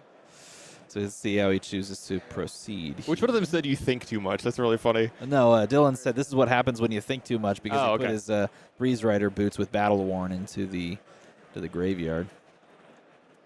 In his defense, if he were playing Azalea, which he did play a few weeks ago at an event, and you threw your boots in there, they do explode because Rangers don't have very protective equipment. I get it. No, we got Tiger Stripe Shuko. We're good. Okay. They have to stay movable. You know, they have to stay agile. You would think a ninja would too, but Battle Worn it is. Apparently not. So he's got the ability to play a card down and Sink Below for 7. And he can cover this up. He could also... No, that's really his only play line, unfortunately, against the Titan's Fist that's coming for 5 with Dominate. He can cover the 7, but he's got to have to play a 3-card hand to do so. So he might find himself in one of those scenarios again, like we talked about a moment ago, where he tries to throw incidental damage, and then Arsenal's a big card, and maybe, just maybe, our opponent doesn't try to blow us out for once in our lives. And just a normal Titan's Fist attack, please. Exactly, and then we get to do our 3D reacts, things. you know, something like that. Yeah, like I would be shocked. I will say this: I would be shocked if we get to see a Katsu trigger on the stack in this game, simply because Bravo is so good at blocking out. But he is getting a little bit through the equipment. There's 1, 2, 3, 4, 5 blocks still available on equipment. So at least he has that going for him. Yeah. Perfectly timed. Like he's got that going for him just because of the the enthusiastic 3 here. All right, so Ancestral Empowerment's going to get a block in here. It's going to have with the Sink Below. What does he choose to sink if he chooses to sink? Looks like he's looks like nothing. Yeah. It's okay with the hand that he's got. Looks like he has a Surging Strike, possibly a yellow Surging Strike, which is a great way to start things off. I think he has a Be Like Water in hand as well.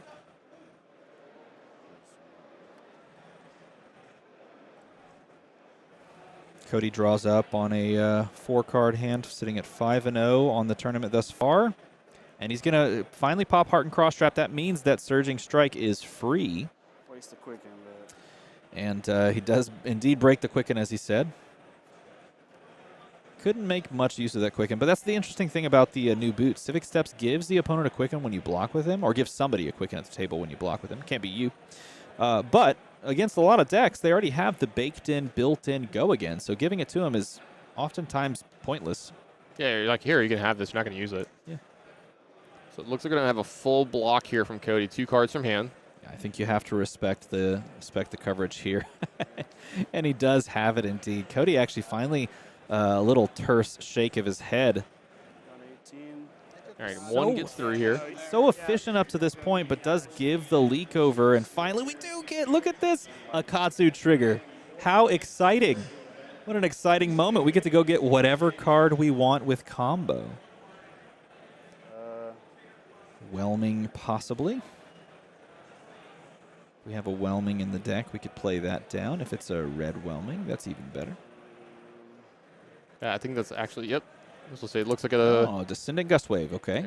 Now this could speak to the last card in hand. If the last card in hand is a Bonds of Ancestry, of which we've only seen like one played, and it is a Bonds of Ancestry. So yeah, this pretty face-up telegraphed play, but this is going to be strong because it comes for 5 thanks to the combo effect.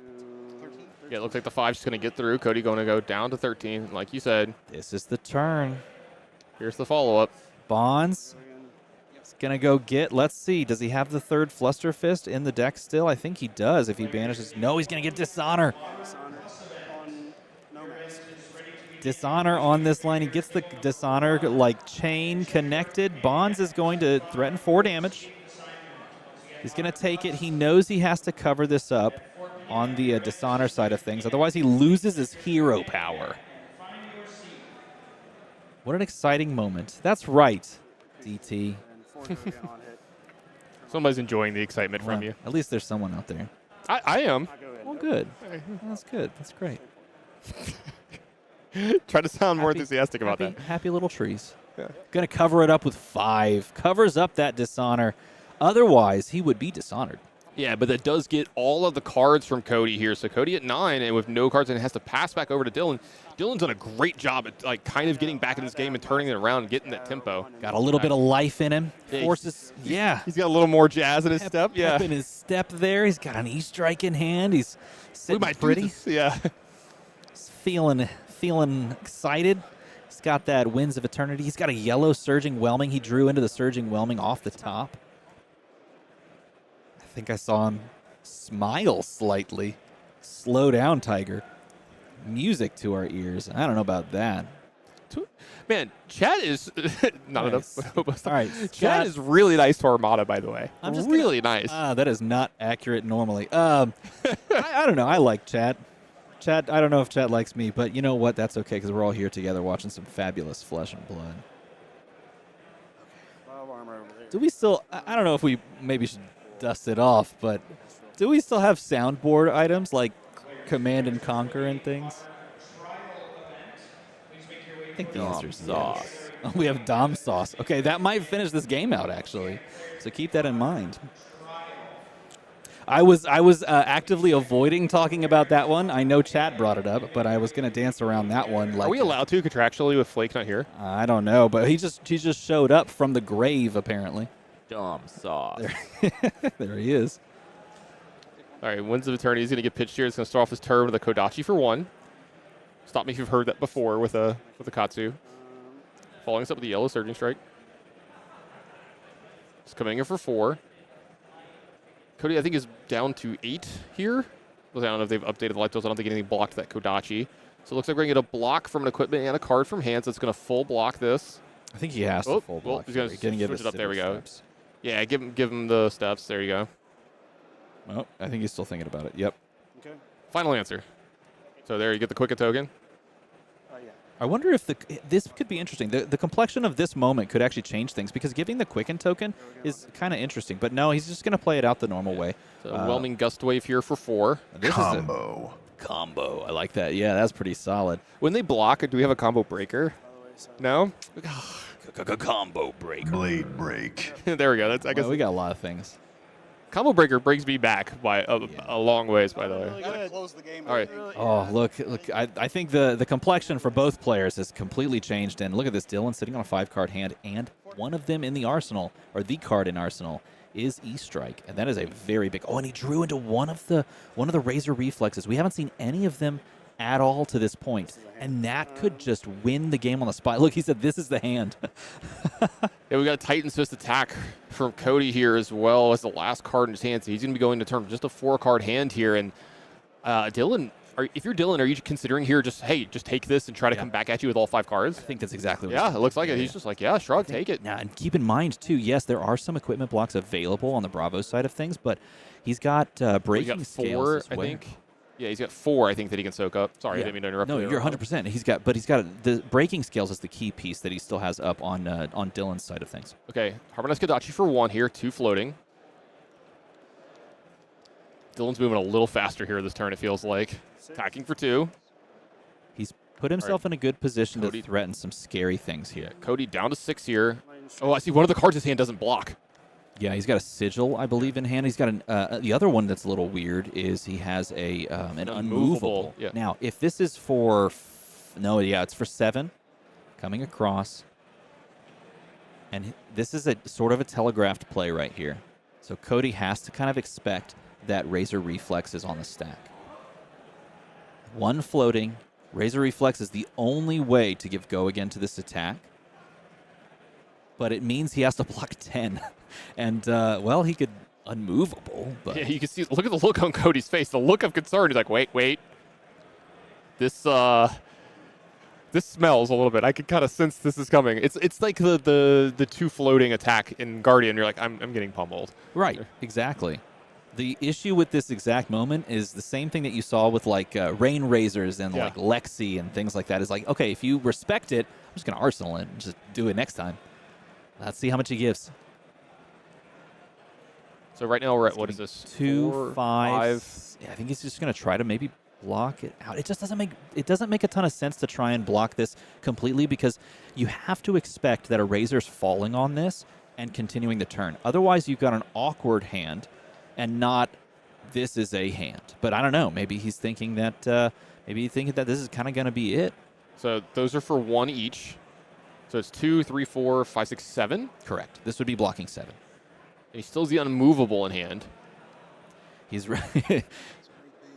It's down to this. He's really trying to consider like what. I mean, maybe Razor. Cricket, you're right. This is such a good game. Scott, I really thought he was done for as well. Yeah, not for me. It's been some awesome play from Dylan. Oh, and look, he keeps it. He's just going to Arsenal and say, you know what, that's fine. I'm just going to play another 5-card hand, and you're just going to give me more cards. But this means that there's a 3-card hand on the side of Cody.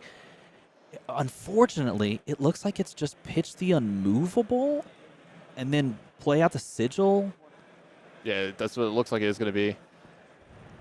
And then Arsenal. Wait, is that a Fate Foreseen in his hand too? Arsenal the Fate Foreseen. So he's at least got something here to help maybe a little bit. So it's going to block a tiny bit of most of the damage here. It's going to gain 3 life, go back up to 9. So life totals are, I think, even. I think it's 9-9 here. Yep, 9-9. All right, we gave up a red Whelming Gust Wave on that previous block. We're going to pitch a blue Whelming Gust Wave and start with the Kodachi. This is where Kodachis at the end game start to get so dangerous. They're so annoying at this point in the game. We get we used to call this the Kodachi lock. So 1 gets through, another gets through. So we're down to 7 on Cody's side of the board here. This is getting tense. Oh, but look at this hand. This is like the hand you want to keep exactly in this moment. I think he has 3 blues and a... Is it Crippling Crush? Is it 3 blues and a Crippling?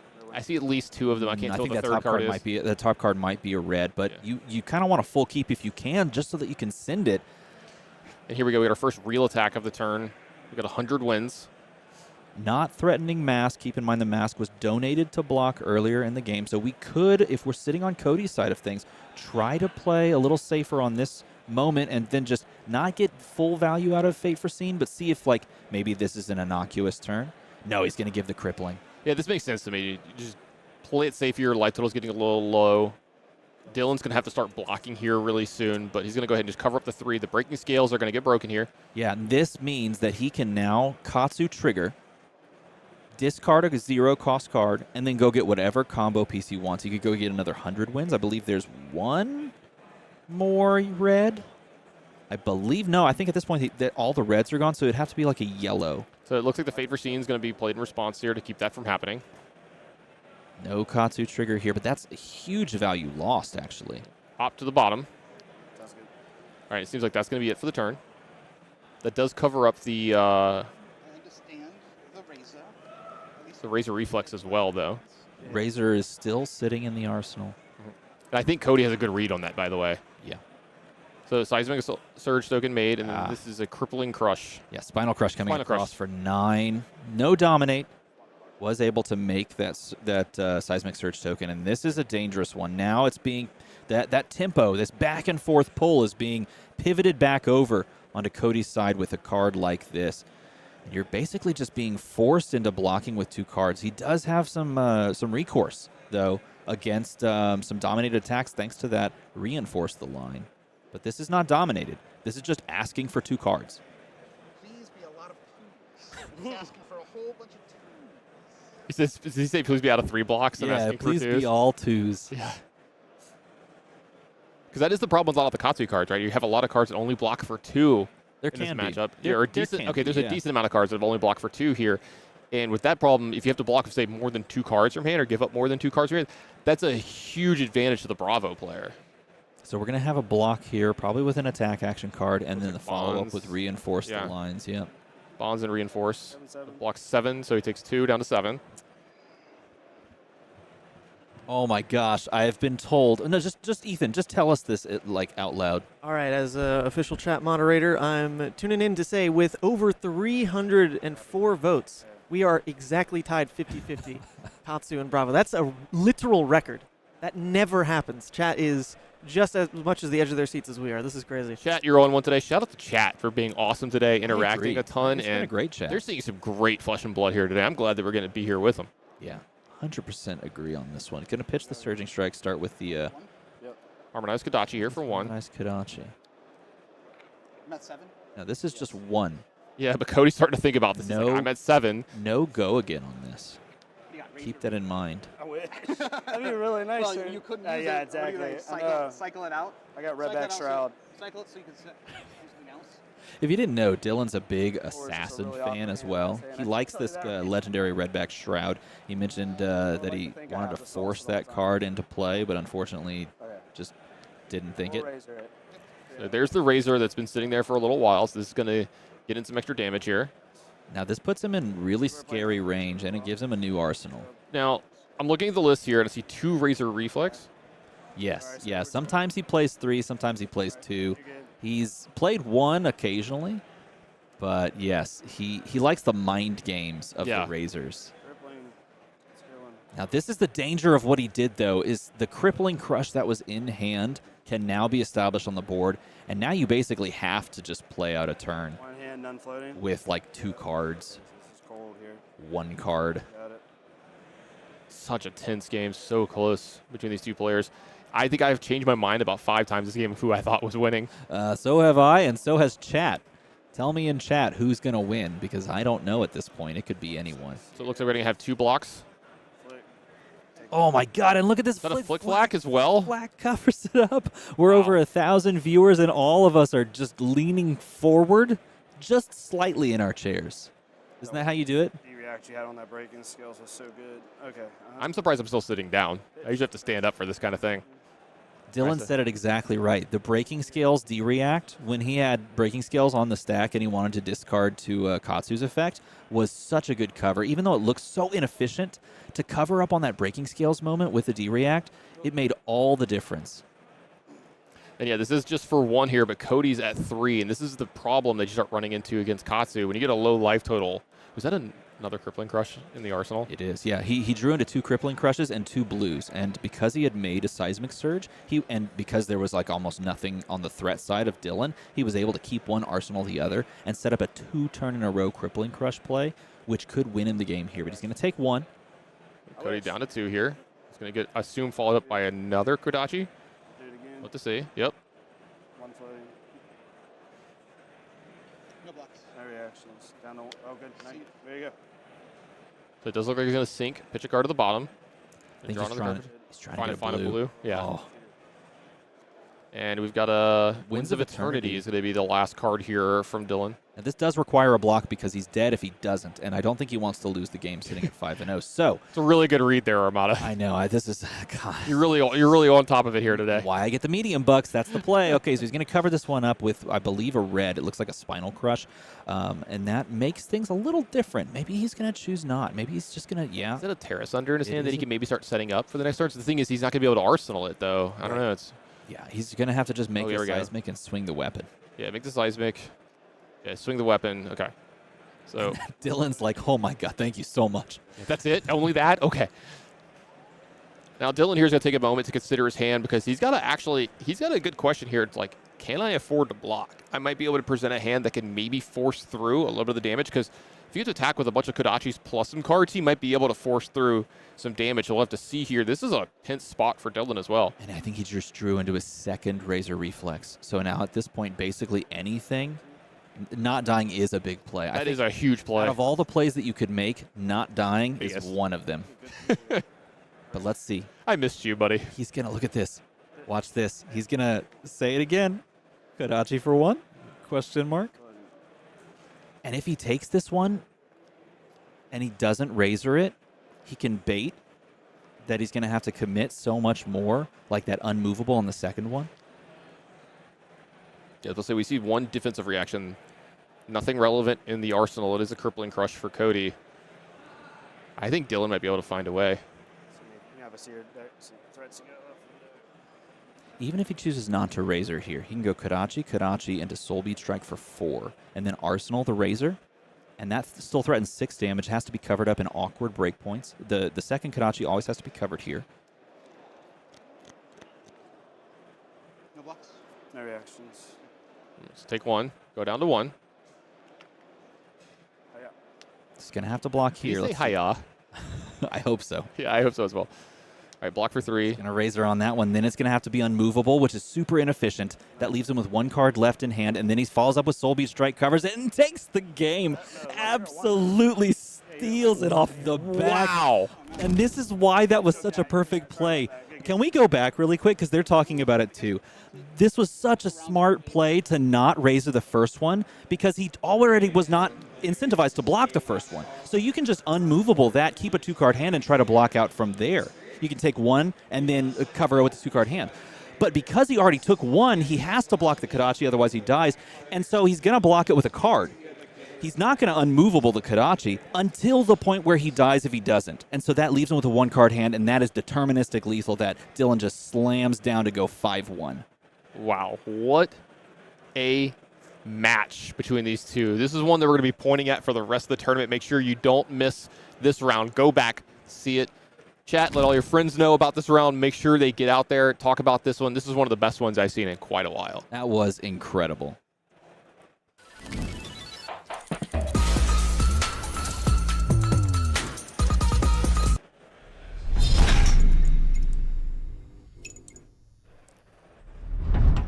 Armada, I don't know about you, but after that, I think I need a moment. I need to catch my breath.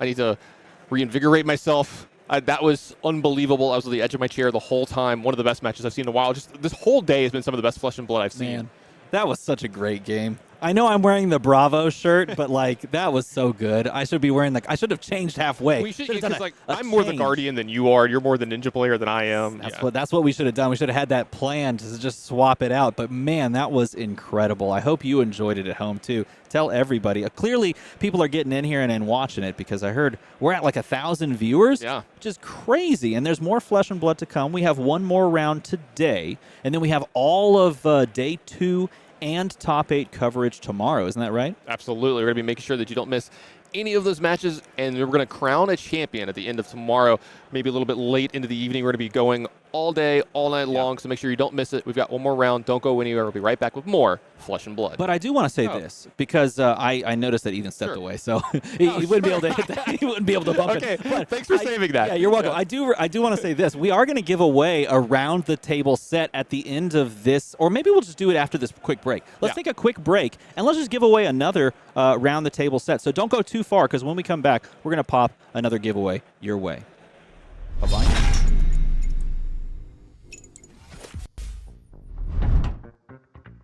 Kyle Hill, and today I'm playing Ira Crimson Haze. I'm on a quest for vengeance with my Edge of Autumn and Ethereal Tigers. Okay, so what do you do in response? Hi, I'm Amy, and today I'm playing Melody Sing Along, a crowd-pleasing bard who's the life of the party. My final act, the third time this turn. Again, swinging for 7. Just kill me already. I'm trying. I'm Cedric, and today I'm playing Brodie, Civic Protector. I'll be defending heroes at the table to protect the fun and enjoyment of those around me. Pardon me, Professor. Yes. Then I'm going to show off a little chivalry here. Oh, wow. And they told me chivalry was dead. Not blind. I'm the Professor, and today I'm playing the Professor. Professor Tech Levasan, that is. Throughout the game, I'll be taking my prototype base equipment and transforming them into a powerful Evo mech suit to usher in an apocalypse automaton. That's a big one. 6 damage coming to Amy. 6 damage coming to Cedric. 6 damage coming to Kyle. Defend yourselves, if you can. Unleash your genius inventor with me as your hero.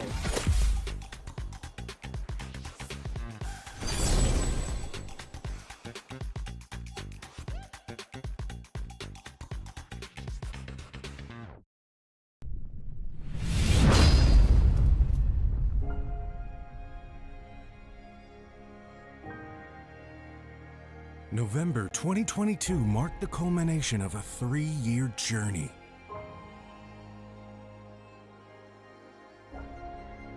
Where Michael Hamilton wrote himself into the record books as the first flesh and blood world champion.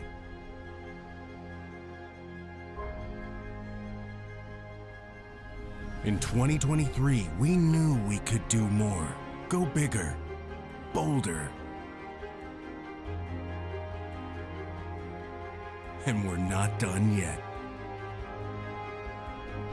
Over 400 Road to Nationals qualifying events. Fielding 44 national championships around the world. All to get to this.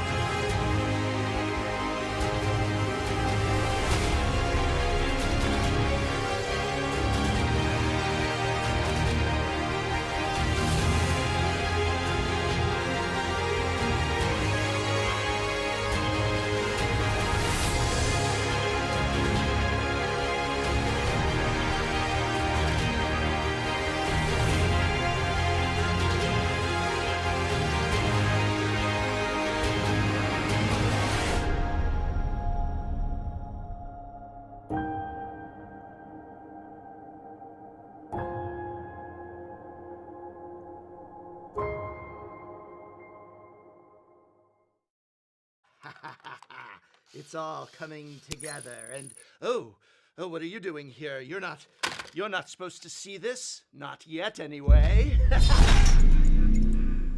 Tell me when. And so as we were walking through it in the chat, we were talking about how it was clear that he should definitely play Katsu. He's been waffling this whole time. I know. It's Dylan. It's TCG Talk. Hey, hey, welcome back. TCG Talk Dylan didn't know if you wanted to play Katsu.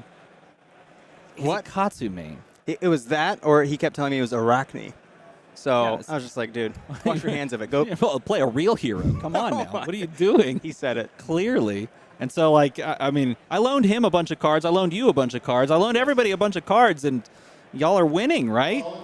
I haven't lost yet. Well, there you go. I'm surprised I'm not at the feature table. If you're not losing, you're learning. Hey, it's Breezy. Hi. It's me. And we're going to give away some stuff. Let's do some giveaways. So, if you would like to win this thing right here, floating this way, there you go. If you'd like to win a round the table set, then here's what you're going to do. We have to give them a prompt. What do we want them to do? Last time we said type your favorite hero. Okay. So we can't do that. Yeah, I feel like that's a little played out. That's a little hour ago. Am I right? Played out. That's a whole 1 hour ago. So we have to come up with something. Let's see. I got one. Okay. Oh, okay. the hero you want to see in round 7 on coverage today. Okay. Who would you love to see? What hero would you love to see in coverage today? Yeah. Let us know in chat starting now. Go ahead and start now. Just type the name of the hero. It's not case sensitive. It's not, I guess, capital sensitive. Yeah, that's a thing that could exist. Yeah. It's just type the hero that you think you would love to see on coverage. We can't promise that we'll get it. I was gonna say we don't give anyone false hope because we can't promise, but But I would like to know. here's to hoping, right? And that's one way that we could possibly give you a round-the-table box set, of which, hey, we actually met up at our LGS and did. went and bought them together, which was kind of fun. Yeah, I opened it and I sleeved them and then I put it away because I don't know when we'll play it. Well, you got to sit down. We'll meet up and we'll sit down and we'll play. Okay. I have to play Melody, though. I know. At least the first time. I know. The first time when we play together. Now, that's fine. If you had to pick any of those heroes, who would you most like to play? It can be Melody as well. No, I think Melody is super cool. I think the flavor is really nice. This is where you say, but no, I think, and I'm not a Guardian player by any means, but I think Brevant. Is that how you say it? Can be. Brevant. I mean, tell them in chat. I mean, tell them how to pronounce it. Brevant? Brevant? It's got to be Brevant. Type it out how you would say it. Type it how you would say it. I just like the chivalry. I like that you can kind of cater to the senses a little bit and then be like, haha, just kidding. Crush with Boulder. Did you put on, was that the tweet that you made where it was like, this is the true Brevant deck, and it was just like an entire list of chivalries? I didn't. Just play all chivalries. It was 40 chivalries, right? Because it says you can have as many as you want, so don't tempt us, LSS. We will. You got to put more in there because you can get the sideboard chivalries, That's and so sometimes you got to board in extra chivalries into certain matchups and swap out other That ones. wasn't me, but I probably did like it. I did like that. Yeah, I liked that too. Yeah. Okay, so if not Brevant, who would it be? The Professor. I like that. I like the. I haven't tinkered a lot with Teklo himself, but I like the Professor's ability in Round the Table. I agree. You know, yeah. I think it's a really cool like tinkering of his effect because you look at the normal Professor.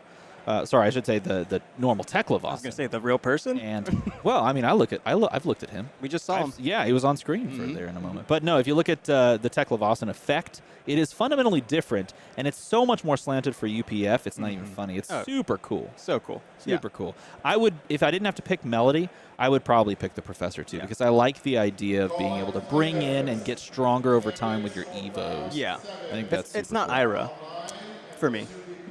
I will say the like kitty cat stuff, tiger stuff, that's kind of cool. That's kind of cool. Did you hear it? I did. From space. Beamed in from space, the instructions themselves said, it's time to draw. So we need a drum roll. Breezy, can you do a drum roll? I can do it. I don't know if we can hear that at all, Probably but that's can't hear okay. Fi! We want to see a Fi Epoch Fighter. Wow. Wins. I've been at the tables. I've been playing all day, and I have yet to see a Fi. That's interesting. I wonder if we can pull up the breakdown. Do you have a moment to pull up the breakdown, the hero breakdown? Because I don't actually remember how many Fis showed up, but that is something. I mean, so we are in a secret group chat. Oh. A secret group chat. Yeah. Where we theoretically test things sometimes. Yes. I don't know why I was surprised I said, oh, you are, but you're talking about us. Yes, you and I are in a secret group chat. Fi was on the Fi was on the chopping block of something that we might consider. And look, 15 players. But you didn't see any, huh? I know. I've played a different hero every match. You played as Azuri, right? And I played as Azuri. Oh, okay. Yep. I am one of 13. You were against. I played against. Yes. I understand. No, I've been swapping decks every and no one's deck checked me yet. That's an armory thing. You can't do that. I'm kidding. So you're playing as Azuri. Yep. You've seen a different hero every round. Mm-hmm. Yep. Which heroes have you seen? Lexi, Dash.io. I did play against one of the 4, which was really good, really fun. We did Viscerai. I've gotten who else did I see? Levi. Really? And a Dory, a Decimator Axe Dory. You're the second person now that has played against the Dorinthia. Yeah, Dylan said he played against the Dorinthia as well today. That's super interesting. But I played against the Fatiguey Decimator, which I blame We Make Best for that. Oh, yeah? Yeah. You big blame on them. Yeah, they did a really good deck tech of that for that hero, and it's everywhere now. Now, you chose to play Azuri. What was your thinking behind playing Azuri? Well, I'm a big Viscerai guy, and I just think he's in a big slump right now, and so I'm not because of that, I didn't want to play anything super hyper meta like Lexi or Dromai. So I said, hey, what's the next best flavor and puzzle solvey kind of jostle of a deck? And it was Azuri for me. Yeah, I love her flavor. Yeah, I agree. I think Azuri's in a solid spot overall, unless she sees anyone that can create dragons. Totally. And I haven't played against a Dromai today, but that's also because I'm not at the top tables today, and I think that's where all the Dromais are. That's how you dodge it. There you go. Step 1, don't win. Step 2, dodge Dromai. There it is. Play 1 and 2. All right, thank you, my friend, for hopping on and giving away some stuff. Let's go ahead and jump to a quick break before we get to our final match today of Flesh and Blood. Don't go too far. We'll be right back.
We are back for the final round here in day one at the Calling DFW.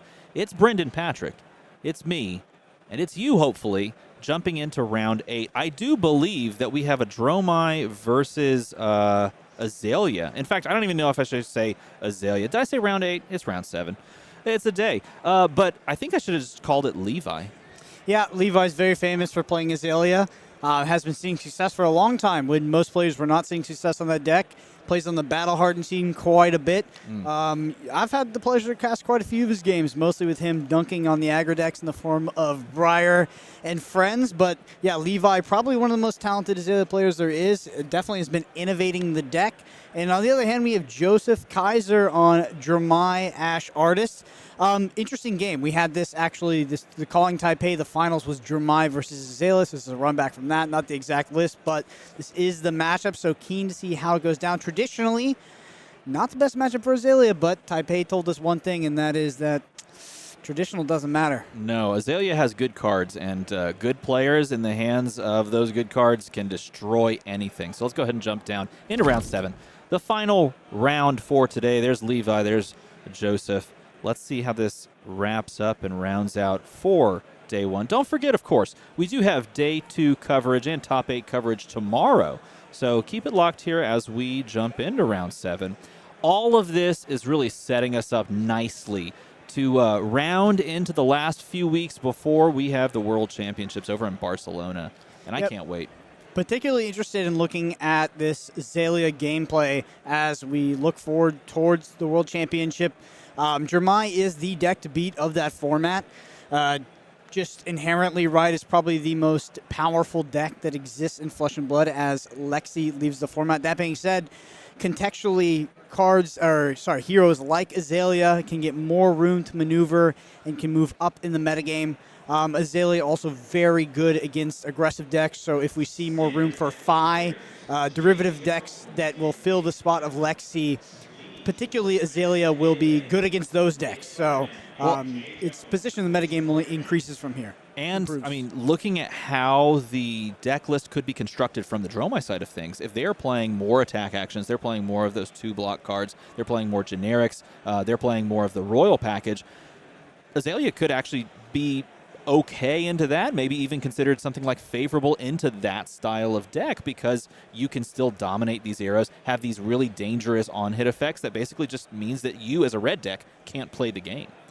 For sure. I think that one thing that Nick Butcher told me about when he played his match for the finals with Taipei is just that his Dromai list was not, obviously it wasn't tech to beat Azalea. Azalea was sort of a dark horse deck, but it was just not prepared for Azalea. So these Dromai decks, they have to account for a lot of different things in the metagame, and as a result, the lists are quite tight. We do see that gold token as a Royal Dromai. Yep, this is the first key as to what we might be doing, and this tells us that at the very least, we are a Tome of Imperial Flame deck. We've seen a couple of Dromais on stream that actually have kind of teetered. One of them we casted that was not at all on Tome, and in fact won that game in fatigue fashion. Wow. Was it Matthew Vore? It was okay, indeed. Yeah, I watched Matthew Vore actually just fatigue someone last round. Right. Yeah, it's funny that you say that. I thought that Dromai was more of a Tome of Imperial Flame, or Tome. Basically that was synonymous with the hero at this point. But seems like there are some players that are taking some different strategies, and there we go. When you draw it, you might as well play it. And so we are going to indeed start off by kicking off and destroying that gold token. Then we have to pitch into 2 resources here off of the 2 red cards coming from Tome of Imperial Flame. This is all happening on turn 0, which is an interesting place for this to occur, but you know what? It's pretty good. We got 4 Ash, Steven. That's crazy on turn 0. I mean, some players literally play Seeker's Equipment, Time Skippers, just to create Ash on turn 0, and you're telling me without any of that investment, you've got 4 Ash here, and you're dropping double. Well, Kyloria. This is what you draw into. When you draw into a Kyloria off of the back of Tome, and you establish both of them, you basically just ask, hey, do you happen to have a popper? And of course, he has to go maximum flex on turn 0 by getting the Marvels as well. And I don't think he's going to swing here. I think it's just going to tuck that to the bottom and say, I get to start the game not with a gold token, but with 2 snatches that are ready to be played. For sure. The draw does minimal things for you. Maybe you could Arsenal fit, but why open yourself up for a popper? Because Levi would literally free roll it. Yep. But yeah, we saw a smirk on Levi's face as double Kyloria was dropped on the board. You know, Azalea, the reason for Azalea's somewhat tough matchup into Dromai is because Azalea, unlike Lexi, can't clear dragons as efficiently. Still can. We still got Boltyn shots. Yep. Still got Ravenous Rabbles. So it's possible, but it's not nearly as efficient as Lexi, who has access to, of course, Endless Arrows plus Voltaire, which is just a dragon-killing machine. Yeah, the big key for a Dromai player is establishing a wide board of dragons, and oftentimes just like 4 Ashwings is enough to really push the pressure down the throat of an Azalea player. In fact, I've played several of these matchups against Azalea from the Dromai side where I just play a Rake the Embers, and I feel like I've won the game at that point because I can just free roll, like you mentioned earlier, them across the board turn after turn. Seek and Destroy played for Levi Rauch. Man, that card has been tough for me to deal with at times. Very powerful pump ability for Azalea. Going to deny that arsenal on the upcoming turn, and we see a Codex. Yeah, Codex of Frailty going to come down, and that is going to drop the same exact Boltyn shot from earlier into the arsenal, and it's going to allow the send in on the Kyloria. So he's going to clear up both Kylorias and give a Frailty and give a Seek and Destroy. You don't get to arsenal your card. You better play out your entire hand. And does 5 damage. Yeah, and all of that off of a non-filtered turn 1 hand. Man, that is a beautiful Death Dealer, by the way. Casual gold coil. Death Dealer. Out of Levi here, we see Dromai. Perfectly timed ignoring, but we just got there right before it was shown on screen. I actually did not reach out there. I've been looking at that one for a while. It's a nice one. You're a true gentleman of Flesh and Blood when you have a gold foil, but you also put it in a regular sleeve. Yeah, I think a lot of us cold foil aficionados at the beginning of the game did exactly that. We got our cold foil tectonic plating. Snapdragon Scalers activated for Joseph here off the back of this snatch. You're going to draw a card, hit trigger, pull up a sand cover, Rake the Embers in hand. Not a ton of ash to convert quite yet. We have the capability of pitching sand cover into the Rake the Embers, and then we can flame scale. We know we're not keeping cards here. So the question becomes, do we want to make 3 Ashwings, or do we want to establish Yenderai? And I think the answer here we're going with is 3 Ashwings. Yeah. So we pitch for the sand cover. This is going to allow us at instant speed to flame scale Furnace. But you can also just do exactly this to be able to basically just have your 3 Ashwings. Now, you don't have any Ash, though, so at the end of the turn, you just most likely we're going to see him pitch into the flame scale here. Yeah, so out of Ash here, I mean, that is very critical for Dromai. You'll hear a lot of Dromai players talk about, sometimes when they do walk themselves into situations where they run out of Ash and they can get into some pretty unusual turn cycles after that. It's important to try to keep at least 1 on the board if possible, but we see Joseph do just that off the back of creating 3 Aether Ashwings. Skullbone Crosswrap, a powerful card that existed in Flesh and Blood for a very long time now, finally getting its limelight. Sun, right? Yeah. Day in the sun, if you will. Levi has shown it off time and time again, even really starting at that Outsiders the brawl that was hosted over at the Outsiders release. He started to kind of show the power of Azalea with the new Outsiders cards. He's going to leave that on top. And he's just going to start by Seek and Destroy, sending the Boltyn shot yellow. So this is the same play that we saw on turn 1. He's going to do it again here for 6 with Go again, and on hit, you don't get an arsenal. Yeah, pretty nasty hit trigger on Seek and Destroy. Choosing whether or not he wants to cover this up on the side of Joseph. I believe he has a Fate Foreseen in hand, which means he can cover with a card plus Fate Foreseen, but I think he's also holding on to... at the very least, maybe some of those red attacks. Does he actually play those, I wonder? Looked as though it was some Loses Spectral Shield, goes down 5 here, so hit trigger is active on Seek and Destroy. Looks like he has a Billowing Mirage as the cards in hand there, so 2 Billowing Mirages, which are nice conventional attacks that let you build more of a board of dragons. Yep, as well as a Burn Them All, I believe. Mm-hmm. Searing Shot on hit, lose 1. We're going to simply cover that up with Fate Foreseen. I'm going to opt here. Now, remember, the on-hit effect is active for Seek and Destroy, so you cannot play a turn where you arsenal a card, which means we want to use every card in our hand for some amount of value. Interesting. What is our play as Joseph here on the following turn? It's most likely this. It's going to be Billowing Mirage pitch. I don't think we're establishing. I think we're just going to let this bottom, or we're going to pitch it for Flamescale Furnace. Yeah, and then Flamescale Furnace, exactly, because we need the ash. Yeah, so and pretty middling turn, right? But hand is forced because of the Seek and Destroy. The question mark will be, and I don't know if I think he did activate the trigger here on making an Ashwing. No, he's going to play the or he's going to play the Burn Them All, and that's going to send 1 arcane damage. So he's going to value this early game Burn Them All, which can, albeit it's very early. It can snowball for far more turns than you think. Yeah, you gotta go now, right? Like you gotta be committing, getting cards in the graveyard. I mean, maybe it's enough. Like if you've done the math, like maybe it's consistent enough that you can play it out this early. I really thought as well that we were gonna pitch the Flamescale Furnace and just get a few more Ash, and yeah, I mean, could be the right play. I'm honestly just not used to seeing it this early. Well, the nice choice that you have available to you as well is on turn 3 of the trigger. You can just say, yeah, I don't want to play, I don't want to banish 3 more, and I can just get rid of it. But if you're looking at playing, let's just say you play 3 cards a turn, your graveyard will fill well enough for you to stick this for 5 turns and for you to be comfortable. Yeah, I wonder what you will be burned out at the end of it all, but you can at the very least have burn them alls for about 5 turns, and you got the Ash Wings for it too. I wonder what the delta is on that. Like, when is the earliest sort of turn with cards in graveyard that you can play Burn Them All and get at least 4 value out of it? Because I think it's one of those cards you want to get 4, right? If you're playing Burn Them All and getting 3 or getting 2, it's kind of a low value card. It is arcane damage, does have evasion inherently, but yeah. Back over to Levi, 7 power Boltyn shot. It's got the Deadeye. Yeah, it's got the Deadeye there as the buff. It's not got the aim counter, so we're not having to worry too much about the on-hit effect there. But we are now, after this, going to load up a Spire Sniping, take a look, and we are going to opt off the Spire Sniping so that we can then decide if we want to use Azalea's effect, which we haven't seen yet.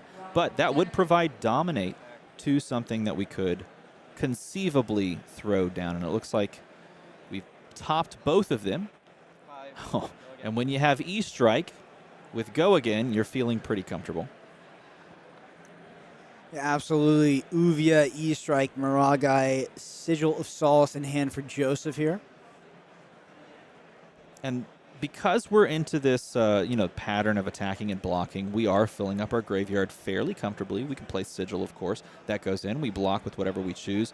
That will allow us as well to be able to fill up our graveyard and keep the Burn Them All around. But this is what we have to worry about. This is a card that in this matchup just has free value if we give it to them, because we're never paying for the Blood Rot Pox. Honestly, most decks don't want to pay for the Blood Rot Pox because to pay for the Blood Rot Pox, I feel like your blue has to block for 2, right? Or you would just block with your blue. Sure. That's kind of this weird value presentation you're given with a Blood Rot Pox token. But yeah, I mean, in a deck like Dromai, no chance. The only way that you would ever consider it is because it generates you Ash by pitching reds, but even then, it's just such a horrible way to do so because you're expending 3 cards just to do that. And if you're like in dire straits and you need to establish Ash, I could see it, but more often than not, this is essentially what we're trying to do, is just play out and attack with the Aether Ashwing, give it Go Again off of the back of playing a Sigil of Solace, and then continue to swing. Yeah, that instant speed Go Again prior to combat chain resolution, going to give that. I also want to point out, this is the first time Joseph has played with an Arsenal at all, because he's been under the restrictions of 2 Seek and Destroys, and he ended his turn 0 play with double Kyloria, no cards. Okay. Steven, so before we started this match, Steven was like, he was doing the Nourishing Emptiness thing. I was like, what is that? He has 3 Nourishing Emptiness in the deck, and he's going to banish the attack actions and then play it after putting down Burn Them All. And I was like, say it like that. No. That's kind of what you said. And I was like, that sounds like a lot of hoops to jump through. That's literally what's going to happen. No, it's actually not. I would be surprised if it ever got to that state. Nourishing Emptiness is one of those cards that you really don't run into almost every matchup unless you're playing old school Dromai when you needed the 2 cost to generate you Ash. Because you can look at 2 cost attacks as Ash generators if you're pitching into Flamescale Furnace plus playing a 1 cost. Really, what they live in the deck for is end game scenarios against Oldhim back in the day, where you could go Nourishing Emptiness loop and have Dominate at the end game. It was not something that I personally prescribed. Yeah, better than Ghostly Touch or... I know, actually, I preferred double Burn Them All as double Burn Them All as well. That was the win condition, but it existed. Ask Mara Ferris about it. She was a stan on it, and I was personally not a big fan, but you know what I am a fan of? Giant Red in the Ledgers. Dominated, and it threatens an inertia token, and it just makes you cry. Yeah, and it stops return, basically.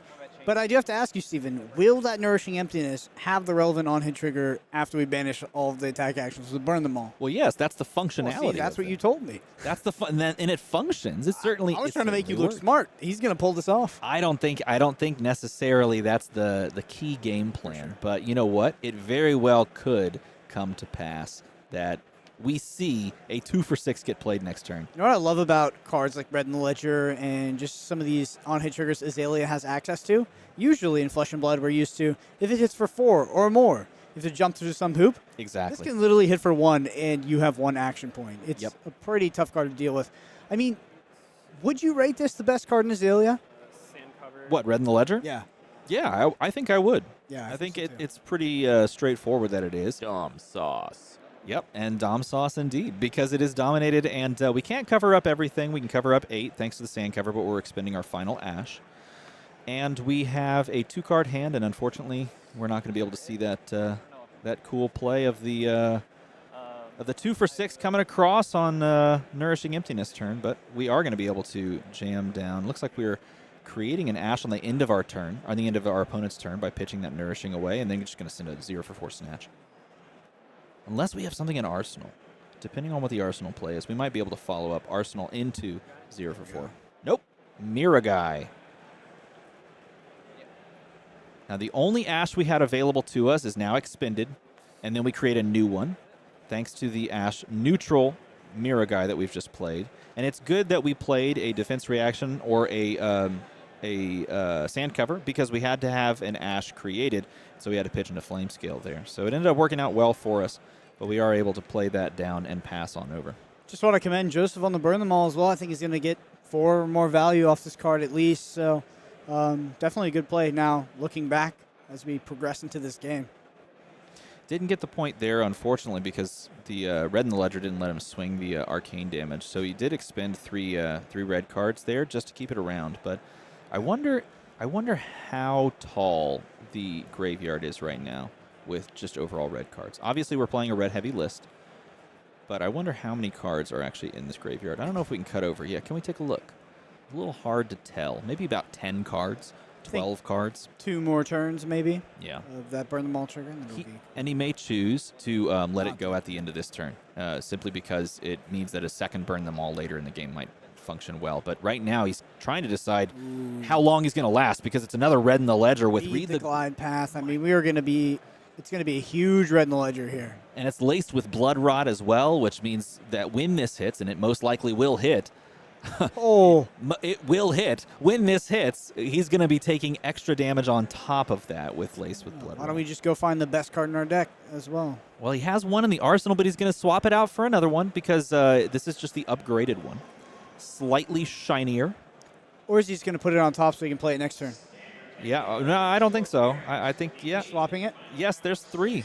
That's 1, 2, 3. All of them on the screen at once. That was well drawn. Look at you over here, Ethan, popping in on the teleprompter. I just wanted to see Ethan's face. Telestrator. Wow. 11 dominate. That's a Dom sauce if I've ever seen one right there. Dom sauce. Yeah, it's the last round of day 1, and we've seen 2 dominated Red in the Ledgers this game. Oh, yeah, back to back. Sheesh. Yeah. It's pretty good. It's a good card for sure, especially when it comes one after the other. I like how Levi's just adjusting his microphone. He's like, yes, you can deal with your own demise while I adjust this for the pure content of it. As he covers up 3 and takes the damage, gives the Blood Rot Pox on over. Yep, down to 14 for Joseph. Joseph, rake the embers, sink below in Kyloria in hand. In a really tough spot from this point forwards. I mean, you have some capability of dropping Sink Below into the arsenal. You can play Kyloria, but you have to pass here. Remember, your turn is over. You get 1 action. You don't get to do anything else. I wonder if he's going to get rid of the Burn Them All. I think this would be the time to get rid of the Burn Them All. But what a crazy swing of a turn. I mean, we started this game with 2 Kylorias. No, he's going to keep it around. Look at this. Question for you, Steven. If you're Levi, you're presented with a Kyloria, a Miragai, all these Ash Wings. Do you have any consideration to clear these dragons anymore? Even the super pesky ones like Kyloria, or are you just going straight face? I think it depends on your hand. I mean, if you don't have a conducive hand for really manipulating the top of your deck or sending things out, then I would start clearing. But it also depends if you have Boltyn Shot, because Boltyn Shot is such a good answer to dragons, and that's what Lexi has access to. Boltyn Shot, Endless Arrow, those cards that can really clear dragons efficiently. Levi doesn't look like he drew into that, and instead he has a red drill shot. And so at this point, with that dominated, if he has buffs in hand, he just goes face. It's pretty good. He's gonna pay on the crow's nest to give it an aim counter, and this threatens the destruction. If this hits, and it will, most likely, especially now it will, this threatens the destruction of the Flamescale Furnace. Oh yeah, it's gonna hit. This definitely will hit, no matter what we have, basically, at this point. So at this point, you do want to cash in your Flamescale Furnace unless you have a magical Christmas land hand of blocking and sand cover activations. And I believe we have a Seeing Below in the hand, or sorry, in the arsenal. We may be able to block 3 from hand, but I don't know if he has the ability to cover this up completely. So now we're just incentivized to maybe chucking Flamescale in front of this to get 1 value off of it. Sand cover also quite a bit of an investment, as you have 1 ash left as well. He does have a Sink Below here and in hand there, so he could block 9. So if only this right here had the capability of blocking, then he'd be able to dance around. But this is the trade-off that you have as Dromai, and it's honestly why some people really have to consider whether or not they want to run Royal Dromai. The flexibility of Crown of Providence in this exact deck is so great compared to other decks that play blues and can pay around problems. This deck is so much more predicated upon, knowing exactly what you can do efficiently with reds. So we're going to sink. Gonna snap it. There we go. Insult, meet injury.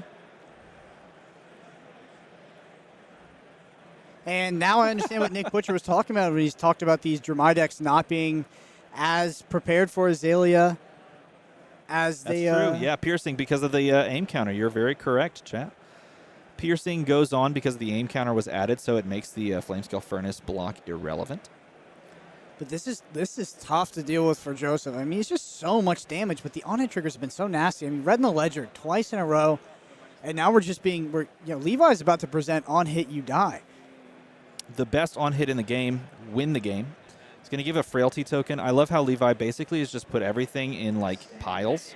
And I do believe we have a Deadeye trigger, something you don't see very often. Deadeye has a trigger wherein if this hits a hero, they look at their hand and choose a card, they just get rid of it. So they're playing a 2-card hand regardless, and look what he chooses to get rid of. One of the only blues in this entire deck, and it's the one that's designed, quote-unquote, to hose Azalea in the form of Warmonger's Diplomacy. And does with the Boltyn Shot, like you talked about, clears the Kyloria. It is the only reason. Play. Yeah, it's the only reason why you would consider is if you have Boltyn Shot, because it's basically just a free clear. Another Mirror Guy. Mirror Guy comes down here, and keep in mind the frailty token is active, but it's not really affecting these dragons. It may affect if there's an attack action in the arsenal. It may affect that, but we know it's a Sink Below. Is it Sink Below or is it Sand Cover? I think it's a Sink Below. Okay. We have the swings on the dragons. Now, this, if it's allowed to, come to completion on the full attack on this line, is going to represent a lot of damage. But I don't believe he's going to care. Levi's just going to say, yep. Just ticked himself down, right? Just take it all. When your opponent's at 6 and you have the capability of possibly dominating for lethal, I think you just cover it. Just take it up. So, cross up the op. There's another Seek and Destroy. He's seen all 3 Seek and Destroys. He's seen all 3, in some way, shape, or form, he's seen all 3 red in the ledgers. True. 5 p.m. Classic Constructed Plus players. Your pairings are now on your GM profile. Paying 1 to load with Death Dealer. The gold cold foil Death Dealer allows you to pay 1 and load just like the normal one, which means you don't have to spring for the gold cold foil. The white border does the same thing. Look at this deck go. Absolutely crazy how many cards it's able to curate off the top of the deck. Boltyn Shot coming across with 6 extra attack, so it's coming for a casual 10. We have a 3-card hand. This does have go again, which means we can continue a turn, but the only thing we can really do is use conventional attacks from this point because we cannot load with Death Dealer unless we use Boltyn Shot's effect. That is most likely going to occur. Yeah, Levi has 3 cards in hand still, which is just absolutely crazy. I think we have to have a 2-card, 3 block here. So we're going to block for 6 from hand, and then that sink below from the arsenal will actually stymie the turn. There it is. That is his only recourse. Otherwise, he probably would have just fallen there. But the rain razors. Wow. Oh, and a fate foreseen off the top, off the sink. The fate comes into the hand off the sink below. He's got a 1-card hand, but maybe that 1-card hand might be enough to send this many dragons. A casual dumpster of dragons, and it does. If that ash is up, I believe he has an ash. He can play Dromai here. And regardless of the popper, he can get 2 action points, or at least 2 swings of the dragon. And look at he kept the burn them all this long in the end game, quote unquote. He gets burn them all trigger and Dromai. Wow, this game is absolutely flipped around because even going back to Levi's turn, Levi still has to do 6 damage, likely with evasion in some way, in order to get rid of, because Joseph can just keep that 1 card in hand since he has such a board and attack Levi for lethal every single time. That is the power of Dromai in late game scenarios. You can play defense reactions, you can play defensively, you can play Sigil of Solace, and you can give your entire hand -1 card and then send your dragon horde at the opponent in these late game scenarios. And I think Levi's starting to see it. 3, 5, 7, 6, or 3, 5, 7, 6, 8, 9, 10, 11, plus the burn them all. Yep. So we're presenting lethal. Yep, this is a lethal turn. Drew that fade off the sink indeed, says Kale. And talk about a great way to kind of accentuate what we might see at Worlds coming up in the few weeks, just a few weeks. This is a matchup that we may be seeing a lot more of because as Lexi rides off into the sunset, I think Azalea is in a prime spot going forward if they can make headway Let me into ask you a Dromai. question. If Azalea can beat Dromai relatively consistently, what does it lose to in the metagame? That's a fine question. Like Bravo, right? Like budget Oldhim, maybe? I don't know. It seems like that might be a bad matchup. Yeah, not really. For Bravo. It's probably fine. It probably depends how the Bravo deck is built, right? But Dromai Azuri, it might have some trouble against Azuri. Sure. But Bravo, or surely Dromai is one of the hardest matchups for Azalea to beat in the upcoming meta. So if you can answer that question, I think you're in a good spot. I don't know. I would say yes. I would say 100%. Azalea, like Dromai. Dromai has the edge time and time again. But the past 2 weeks have started to make my faith in that assumption waver. And you know what? It may end up that Levi falls here, but it may not. And I honestly, like 2 weeks ago, I would have said he does. But even at this point right now, I'm kind of on the precipice of going either way. This game is so close. Levi's going for broke here. Goes down to 2, burn them all trigger. Going back to Levi's turn, we have 3 cards in hand, 1 card in arsenal. All we need to do is get another 10 dominate, and we should be good to go. So not too much to ask out of the Azalea deck. We've seen it before. Snatch, Azalea, Nourishing Emptiness, and a Dust Up. No D-reacts. No D-reacts. That's a huge key moment. And you can also, as Levi, you can now look at your opponent and say, look, you don't even have an Ash. Sand Cover doesn't save you either. So if I can put together a dominated attack, you can't play Sand Cover. You have to have drawn into one of your other, either your Fate Foreseen or your Sink Below. And it's a red Boltyn shot as well. Kale McCreath, just the casual pot shots at you and your overall matchup. Don't let it phase you. Don't let it phase you. There you go. That's the answer. the true answer. Now, do we have a buff in hand? You know, the issue here with Boltyn shot in the arsenal. All right, Ravenous Rabble. There is a Battering Bolt off the top. Very few poppers in this deck that we've seen thus far. We only saw Command and Conquer, and there's the first Battering Bolt. Yeah, there's the first side of Battering Bolt. So we only had 6 in circulation. Here we're going to have a 1-card block taking 1, down to 5. Yep. Levi has to rip every card out of Joseph's hand, or surely he's in a... Well, actually, Joseph doesn't have an Ash. That's a pretty big deal. Right. That's a pretty big deal. But if we have anything that allows us to play, like, not necessarily a dust up, unfortunately, it looks like we don't. In fact, it looks like we need an Ash. We need 2 cards. We right? cannot, we cannot make it. In fact, our hand is not conducive. Rain Razors. Oh, but that There just it is. does it. When you have the other Rain Razors, you completely just destroy the game. Yep, there it is. Thank you. The arrows come across, and you know what? It may not be a losing matchup for Azalea much longer. Joseph had no choice there. Joseph had to play to his outs, didn't have the Ash, could not play a single card hand and swing with all those dragons, had to keep 2 cards back. So probably knew that he could potentially lose the Rain Razors there, but basically just had no choice. So excellently piloted by Levi, something that we see pretty consistently out of Levi. Levi on Azalea, just an absolute menace. But yeah, I mean, just a great match at that.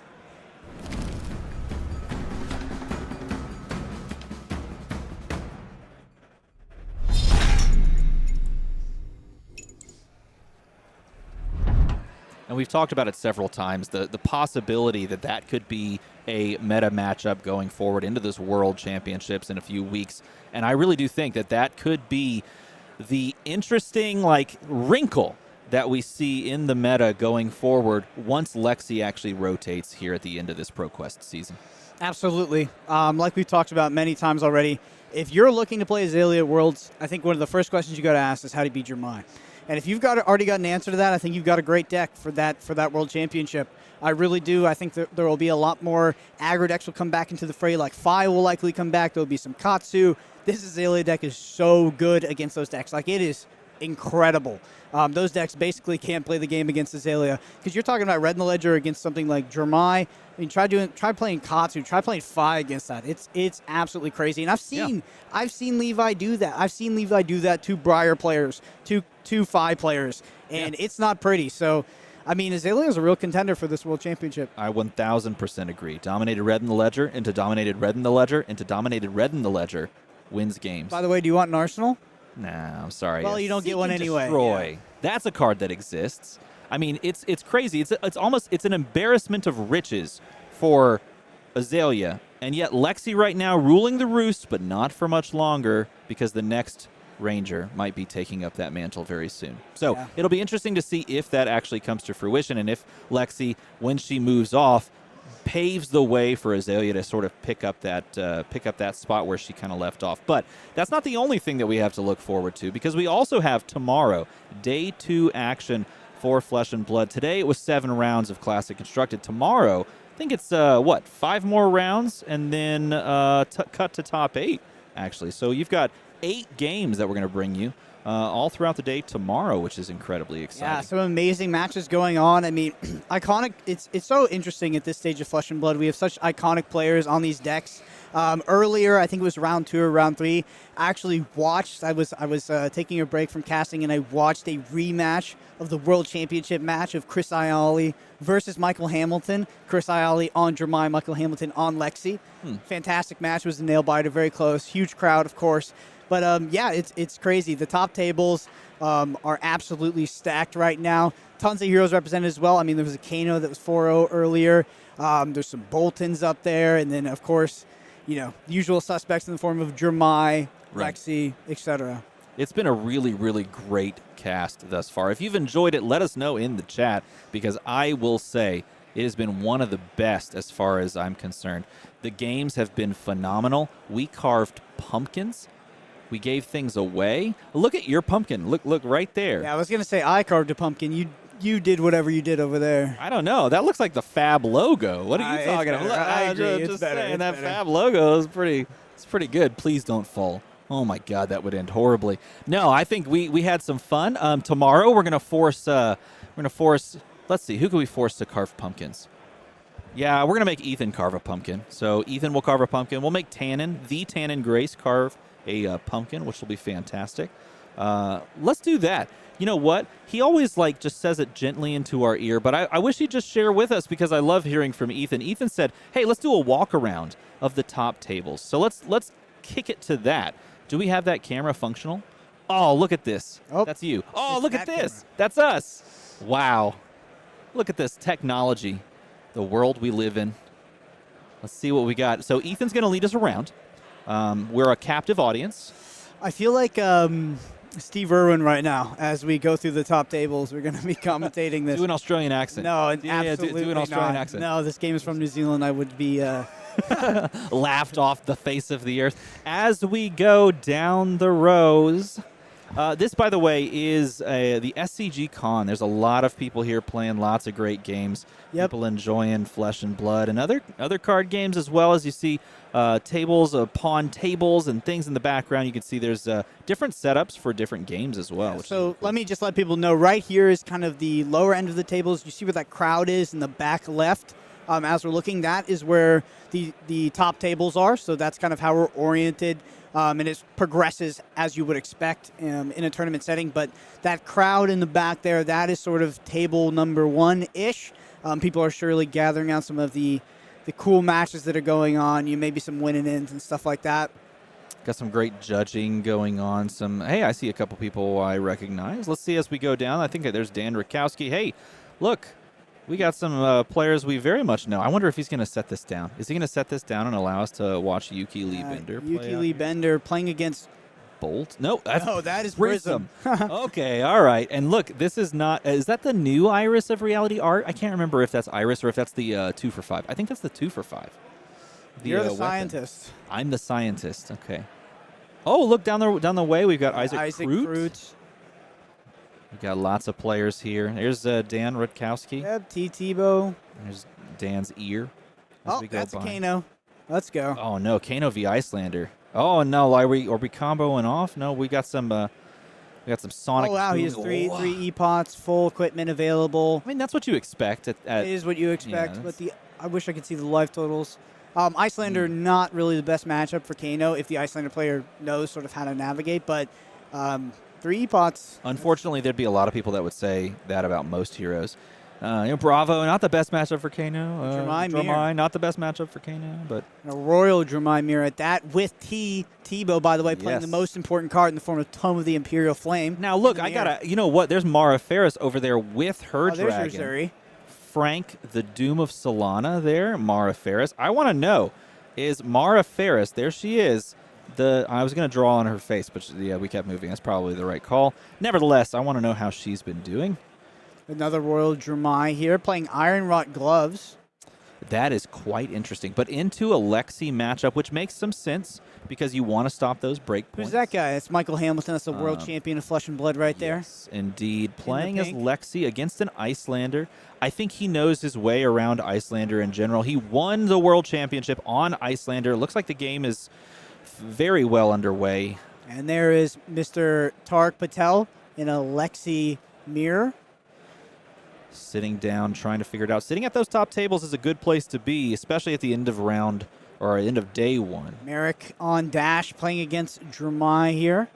Now, we saw him on stream a few rounds ago, absolutely just drawing the nuts. And look at the board right now. He's got a Max V already down there as well.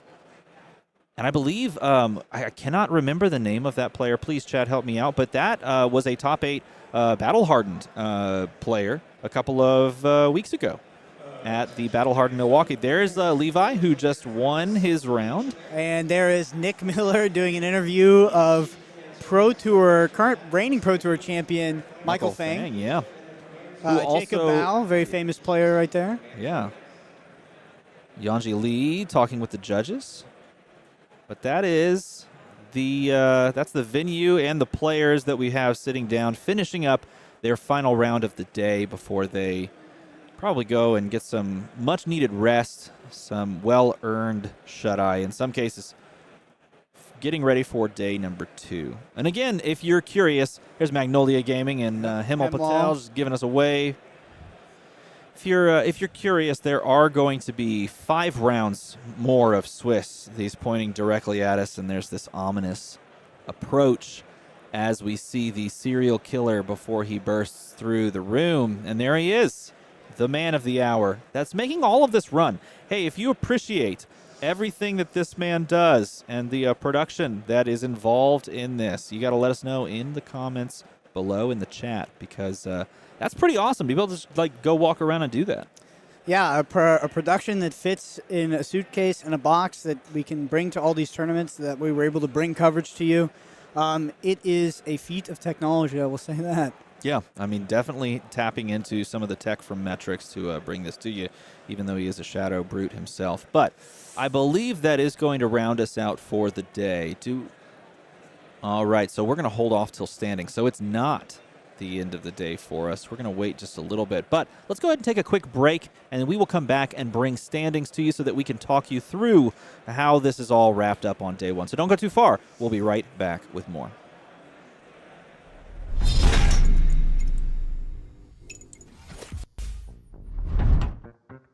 I'm Kyle Hill, and today I'm playing Ira Crimson Haze. I'm on a quest for vengeance with my Edge of Autumn and Ethereal Tigers. Duh. Okay. So what do you do in response? Hi, I'm Amy, and today I'm playing Melody Sing Along, a crowd-pleasing bard who's the life of the party. My final act, the third time this turn. Again, swinging for 7. Just kill me already. I'm trying. I'm Cedric, and today I'm playing Brodie, Civic Protector. I'll be defending heroes at the table to protect the fun and enjoyment of those around me. Pardon me, Professor. Yes. Then I'm going to show off a little chivalry here. Oh, wow. And they told me chivalry was dead. Not blind. I'm the Professor, and today I'm playing the Professor. Professor Tech Levasan, that is. Throughout the game, I'll be taking my prototype base equipment and transforming them into a powerful Evo mech suit to usher in an apocalypse automaton. That's a big one. 6 damage coming to Amy. 6 damage coming to Cedric. 6 damage coming to Kyle.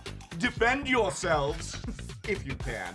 Unleash your genius inventor with me as your hero.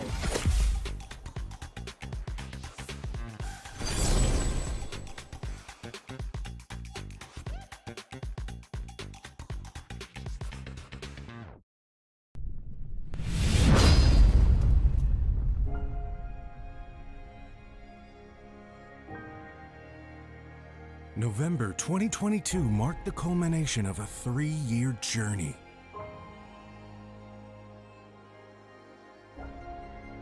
Where Michael Hamilton wrote himself into the record books as the first flesh and blood world champion.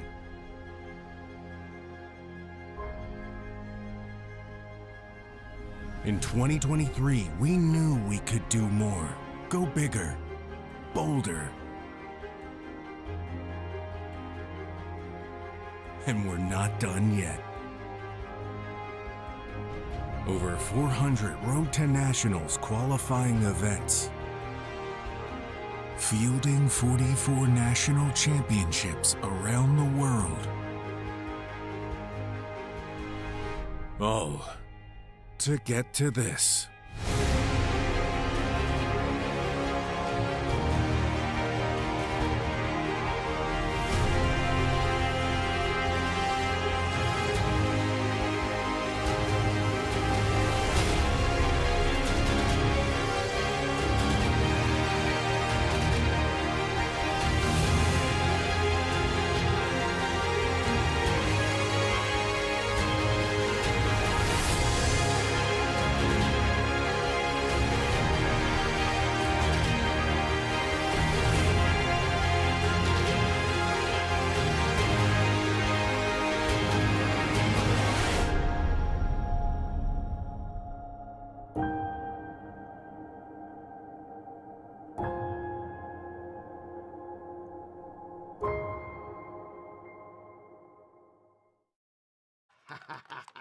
It's all coming together, and oh, what are you doing here? You're not supposed to see this. Not yet, anyway.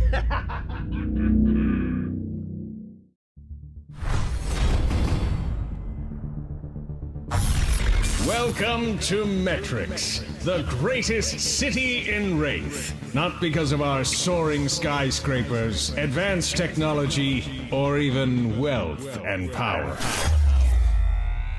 but because we built this place from the ground up, with nothing but bare hands and brilliant minds. No ether, no divinity, just a spark of genius. Greatest city in Wraith? Yeah, right.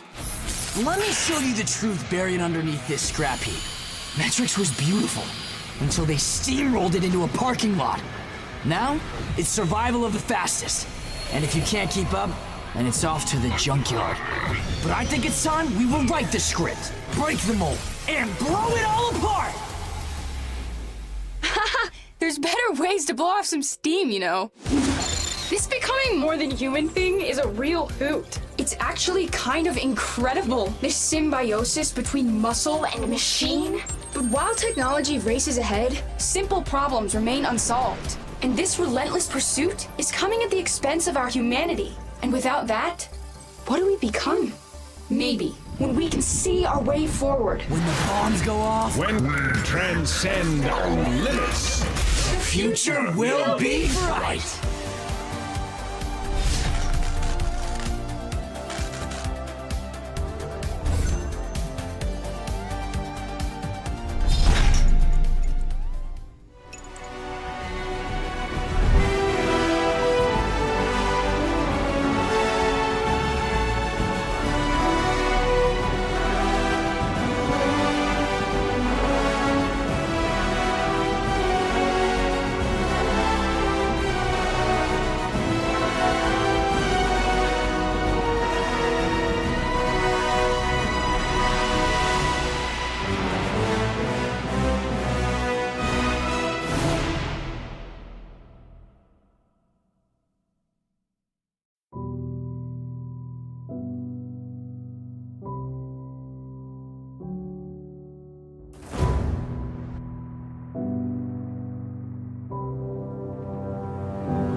Welcome back here to the Calling Dallas-Fort Worth. We have concluded our day 1 of Swiss and are getting standing soon, but just want to recap the day because it has been an awesome day of coverage. We've seen a lot of matches of Flesh and Blood, a lot of diversity in the meta. And yeah, I mean, it was interesting to see how players adapted off the back of Taipei and were able to sort of tweak the decks. We saw a little bit of a different metagame so far here in Dallas. But yeah, we started out the day with Boltyn, which was interesting. You know, it was a mid-range version with that Raiden, not sort of the Lumina combo. We saw some Kano on stream. We did. It was very, very brief glimpse. Yeah, blink and you'll miss it, Kano. Saw a lot of Dromai. Dromai, very, very popular deck right now. Almost as popular as Lexi, which is actually the crazy thing. So I think most people, if you ask them, hey, top 3 decks in the meta, name them 1, 2, 3, they go with Lexi, Dromai, X. But not a lot of people would say 58 Lexi or whatever Lexi and then 5 or 10 less Dromai. Like, usually the gap is a little bit bigger. Well, see, I kind of would think that. I mean, based on the way that Calling Taipei was fairly similar in those ratios, and then you look at some of the battle hardens that we've had here in the U.S., and those numbers are, steadily rising and rising for Dromai. And part of the reason is because of Tome of Imperial Flame. Yep. Part of the reason is because there's a perceived fine matchup if you play it correctly, or theoretically you play it correctly, into something like a Lexi and into a variety of the field. And because some of your natural enemies in the form of like Ninja are sort of being gate kept to some degree by Lexi just being a better version of aggro deck. And so to me, I look at that and I go, that's probably the reason why we see so many Dromai at an event like this. And a lot of them performing very well, so kind of proving that hypothesis to some degree. Yeah. Now, we also saw one of the games I think y'all casted together was the Dash. Yeah, Merrick. Yeah, we talked about it. I mean, Dash has been winning events for the past 2 years. You might not know it, but it has been. It is snuck under the radar, and it just randomly wins these huge tournaments. I mean, the biggest calling to date was won by Dash after Pro Tour Baltimore. And that deck only got better with Bright Lights. And we saw a perfect example of that on stream with the Twin Drive. And just, how that was one of the craziest Dash draws I've ever seen, to be honest. We had double Tekla Pounder, Tekla Core. Just absolutely crazy. So Dash is really well positioned for the upcoming World Championship meta. I mean, the thing about Dash is it's very dynamic. It can be a control deck, it can be a mid-range deck, but it is one of the best aggro decks out there as well. It very much is, and it proved it yesterday as well, or today, I should say. Proved it a few rounds ago by showing how crazy it can be, especially when it draws well. Of course, drawing well is one thing, but it also just puts out a baseline, a large amount of damage, especially if you take it that aggro route with Tekla Pounder as your item that you bring in. And that, to me, is one of those decks that I am very much looking at to be a possible contender in the meta going forward. Absolutely. And then finally we saw Katsu.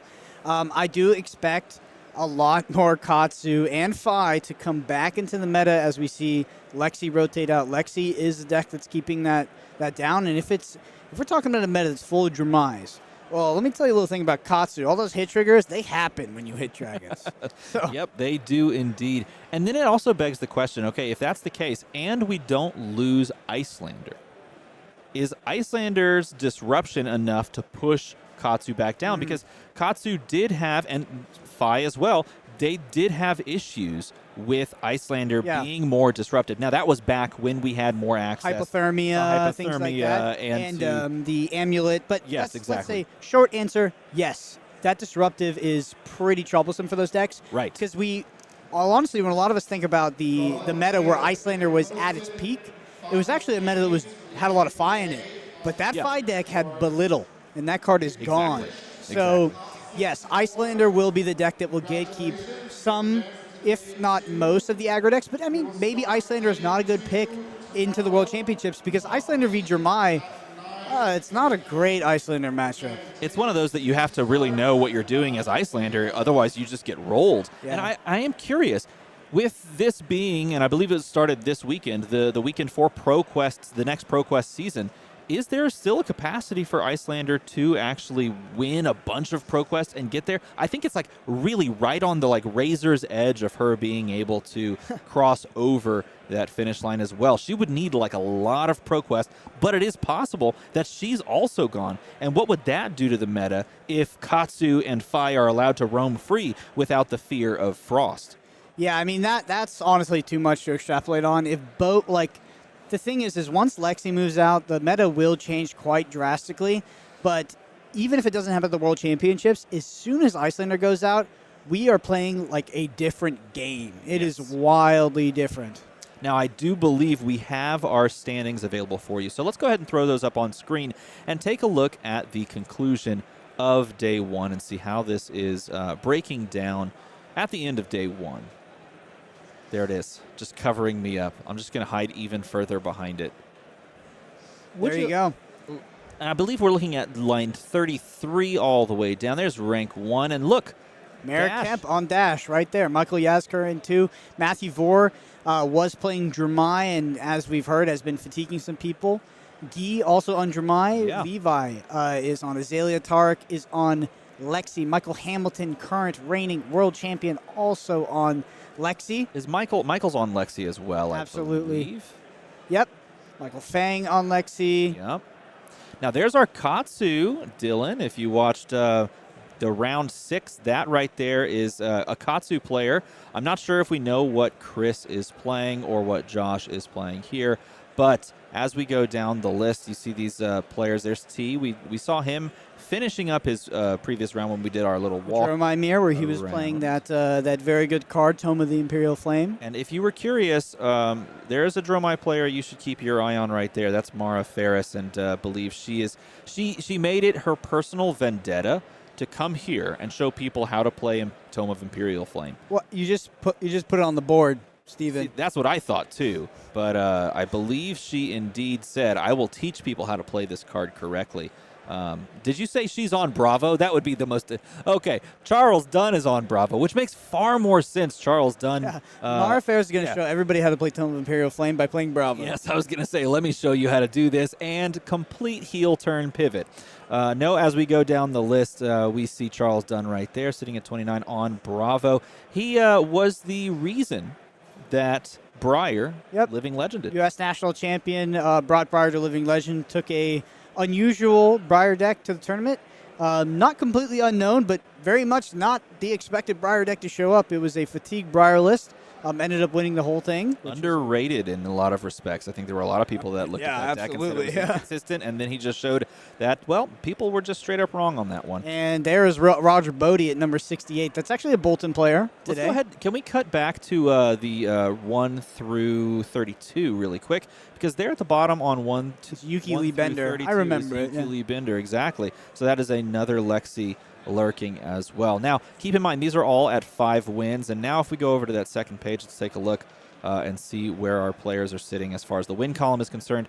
Keep in mind, this 5-win bracket is what you want to take a look at. This is top 64 right here. Wow, Zach Bunn, 5 wins. Zach Bunn started out 0-2 today. Submarined all the way up. Yes, he did. He is playing Bravo. Pablo Pintor-esque, where you start 0-2, but you don't drop, you just keep playing, and, well, it's worked He's got the long hair as well. He's like Pablo Pintor without the talent. Love him.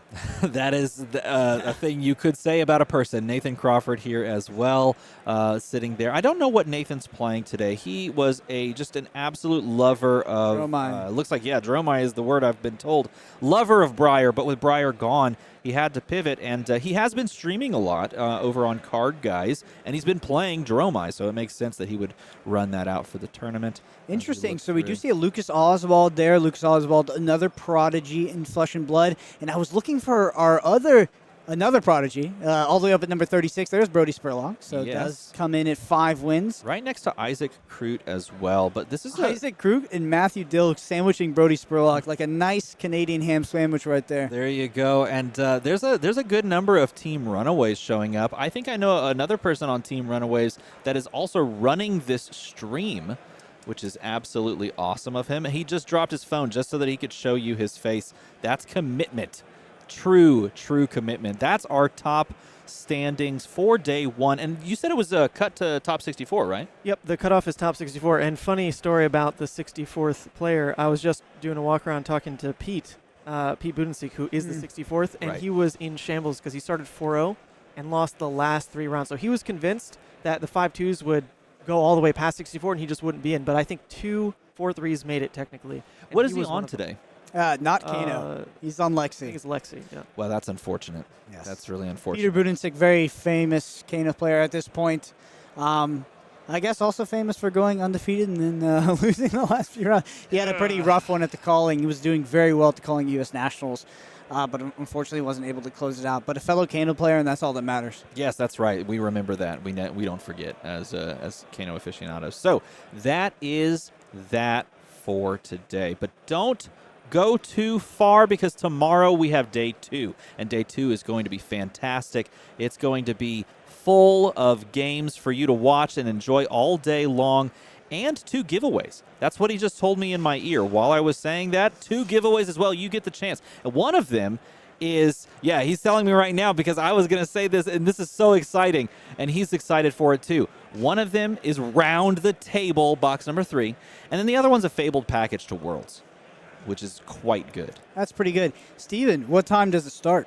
That's a great question. I think we're kicking things off at 10 a.m. again, running it back at 10 a.m. I'm sorry. It's just so fun to hear Ethan whisper into my ear. He comes across, and it's like no one here can hear except the 2 of us. And yet he still goes, that's 10 a.m.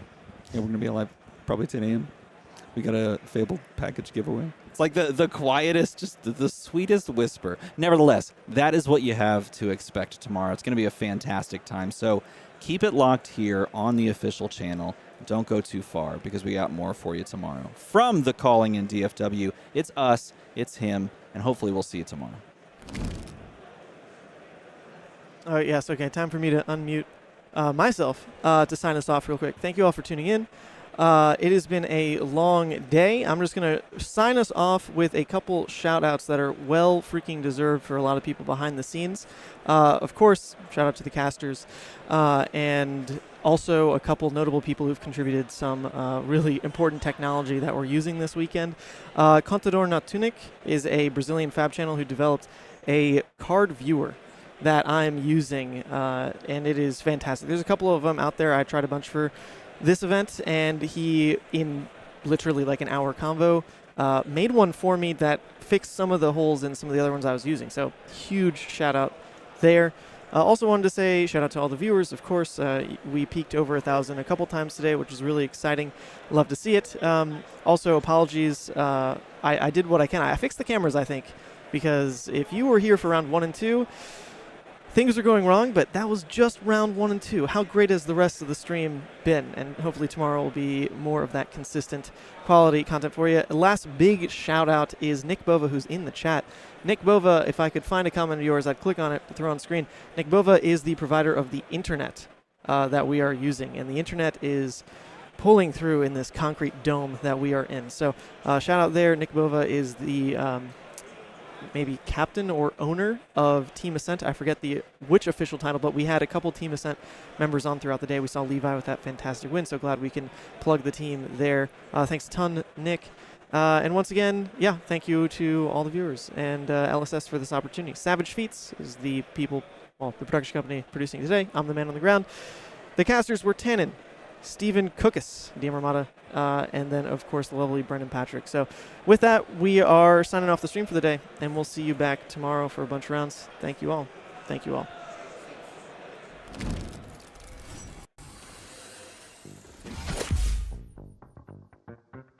I'm Kyle Hill, and today I'm playing Ira Crimson Haze. I'm on a quest for vengeance with my Edge of Autumn and Ethereal Tigers. Okay, so what do you do in response? Hi, I'm Amy, and today I'm playing Melody Sing Along, a crowd-pleasing bard who's the life of the party. My final act, the 3rd time this turn. Again, swinging for 7. Just kill me already. 7. I'm trying. I'm Cedric, and today I'm playing Brodie, Civic Protector. I'll be defending heroes at the table to protect the fun and enjoyment of those around me. Pardon me, Professor. Yes. Then I'm going to show off a little chivalry here. Oh, wow. And they told me chivalry was dead. Not quite. I'm the Professor, and today I'm playing the Professor. Professor Tech Levasan, that is. Throughout the game, I'll be taking my prototype base equipment and transforming them into a powerful Evo mech suit to usher in an apocalypse automaton. That's a big one. 6 damage coming to Amy, 6 damage coming to Cedric, 6 damage coming to Kyle. Defend yourselves, if you can. Unleash your genius inventor with me as your hero.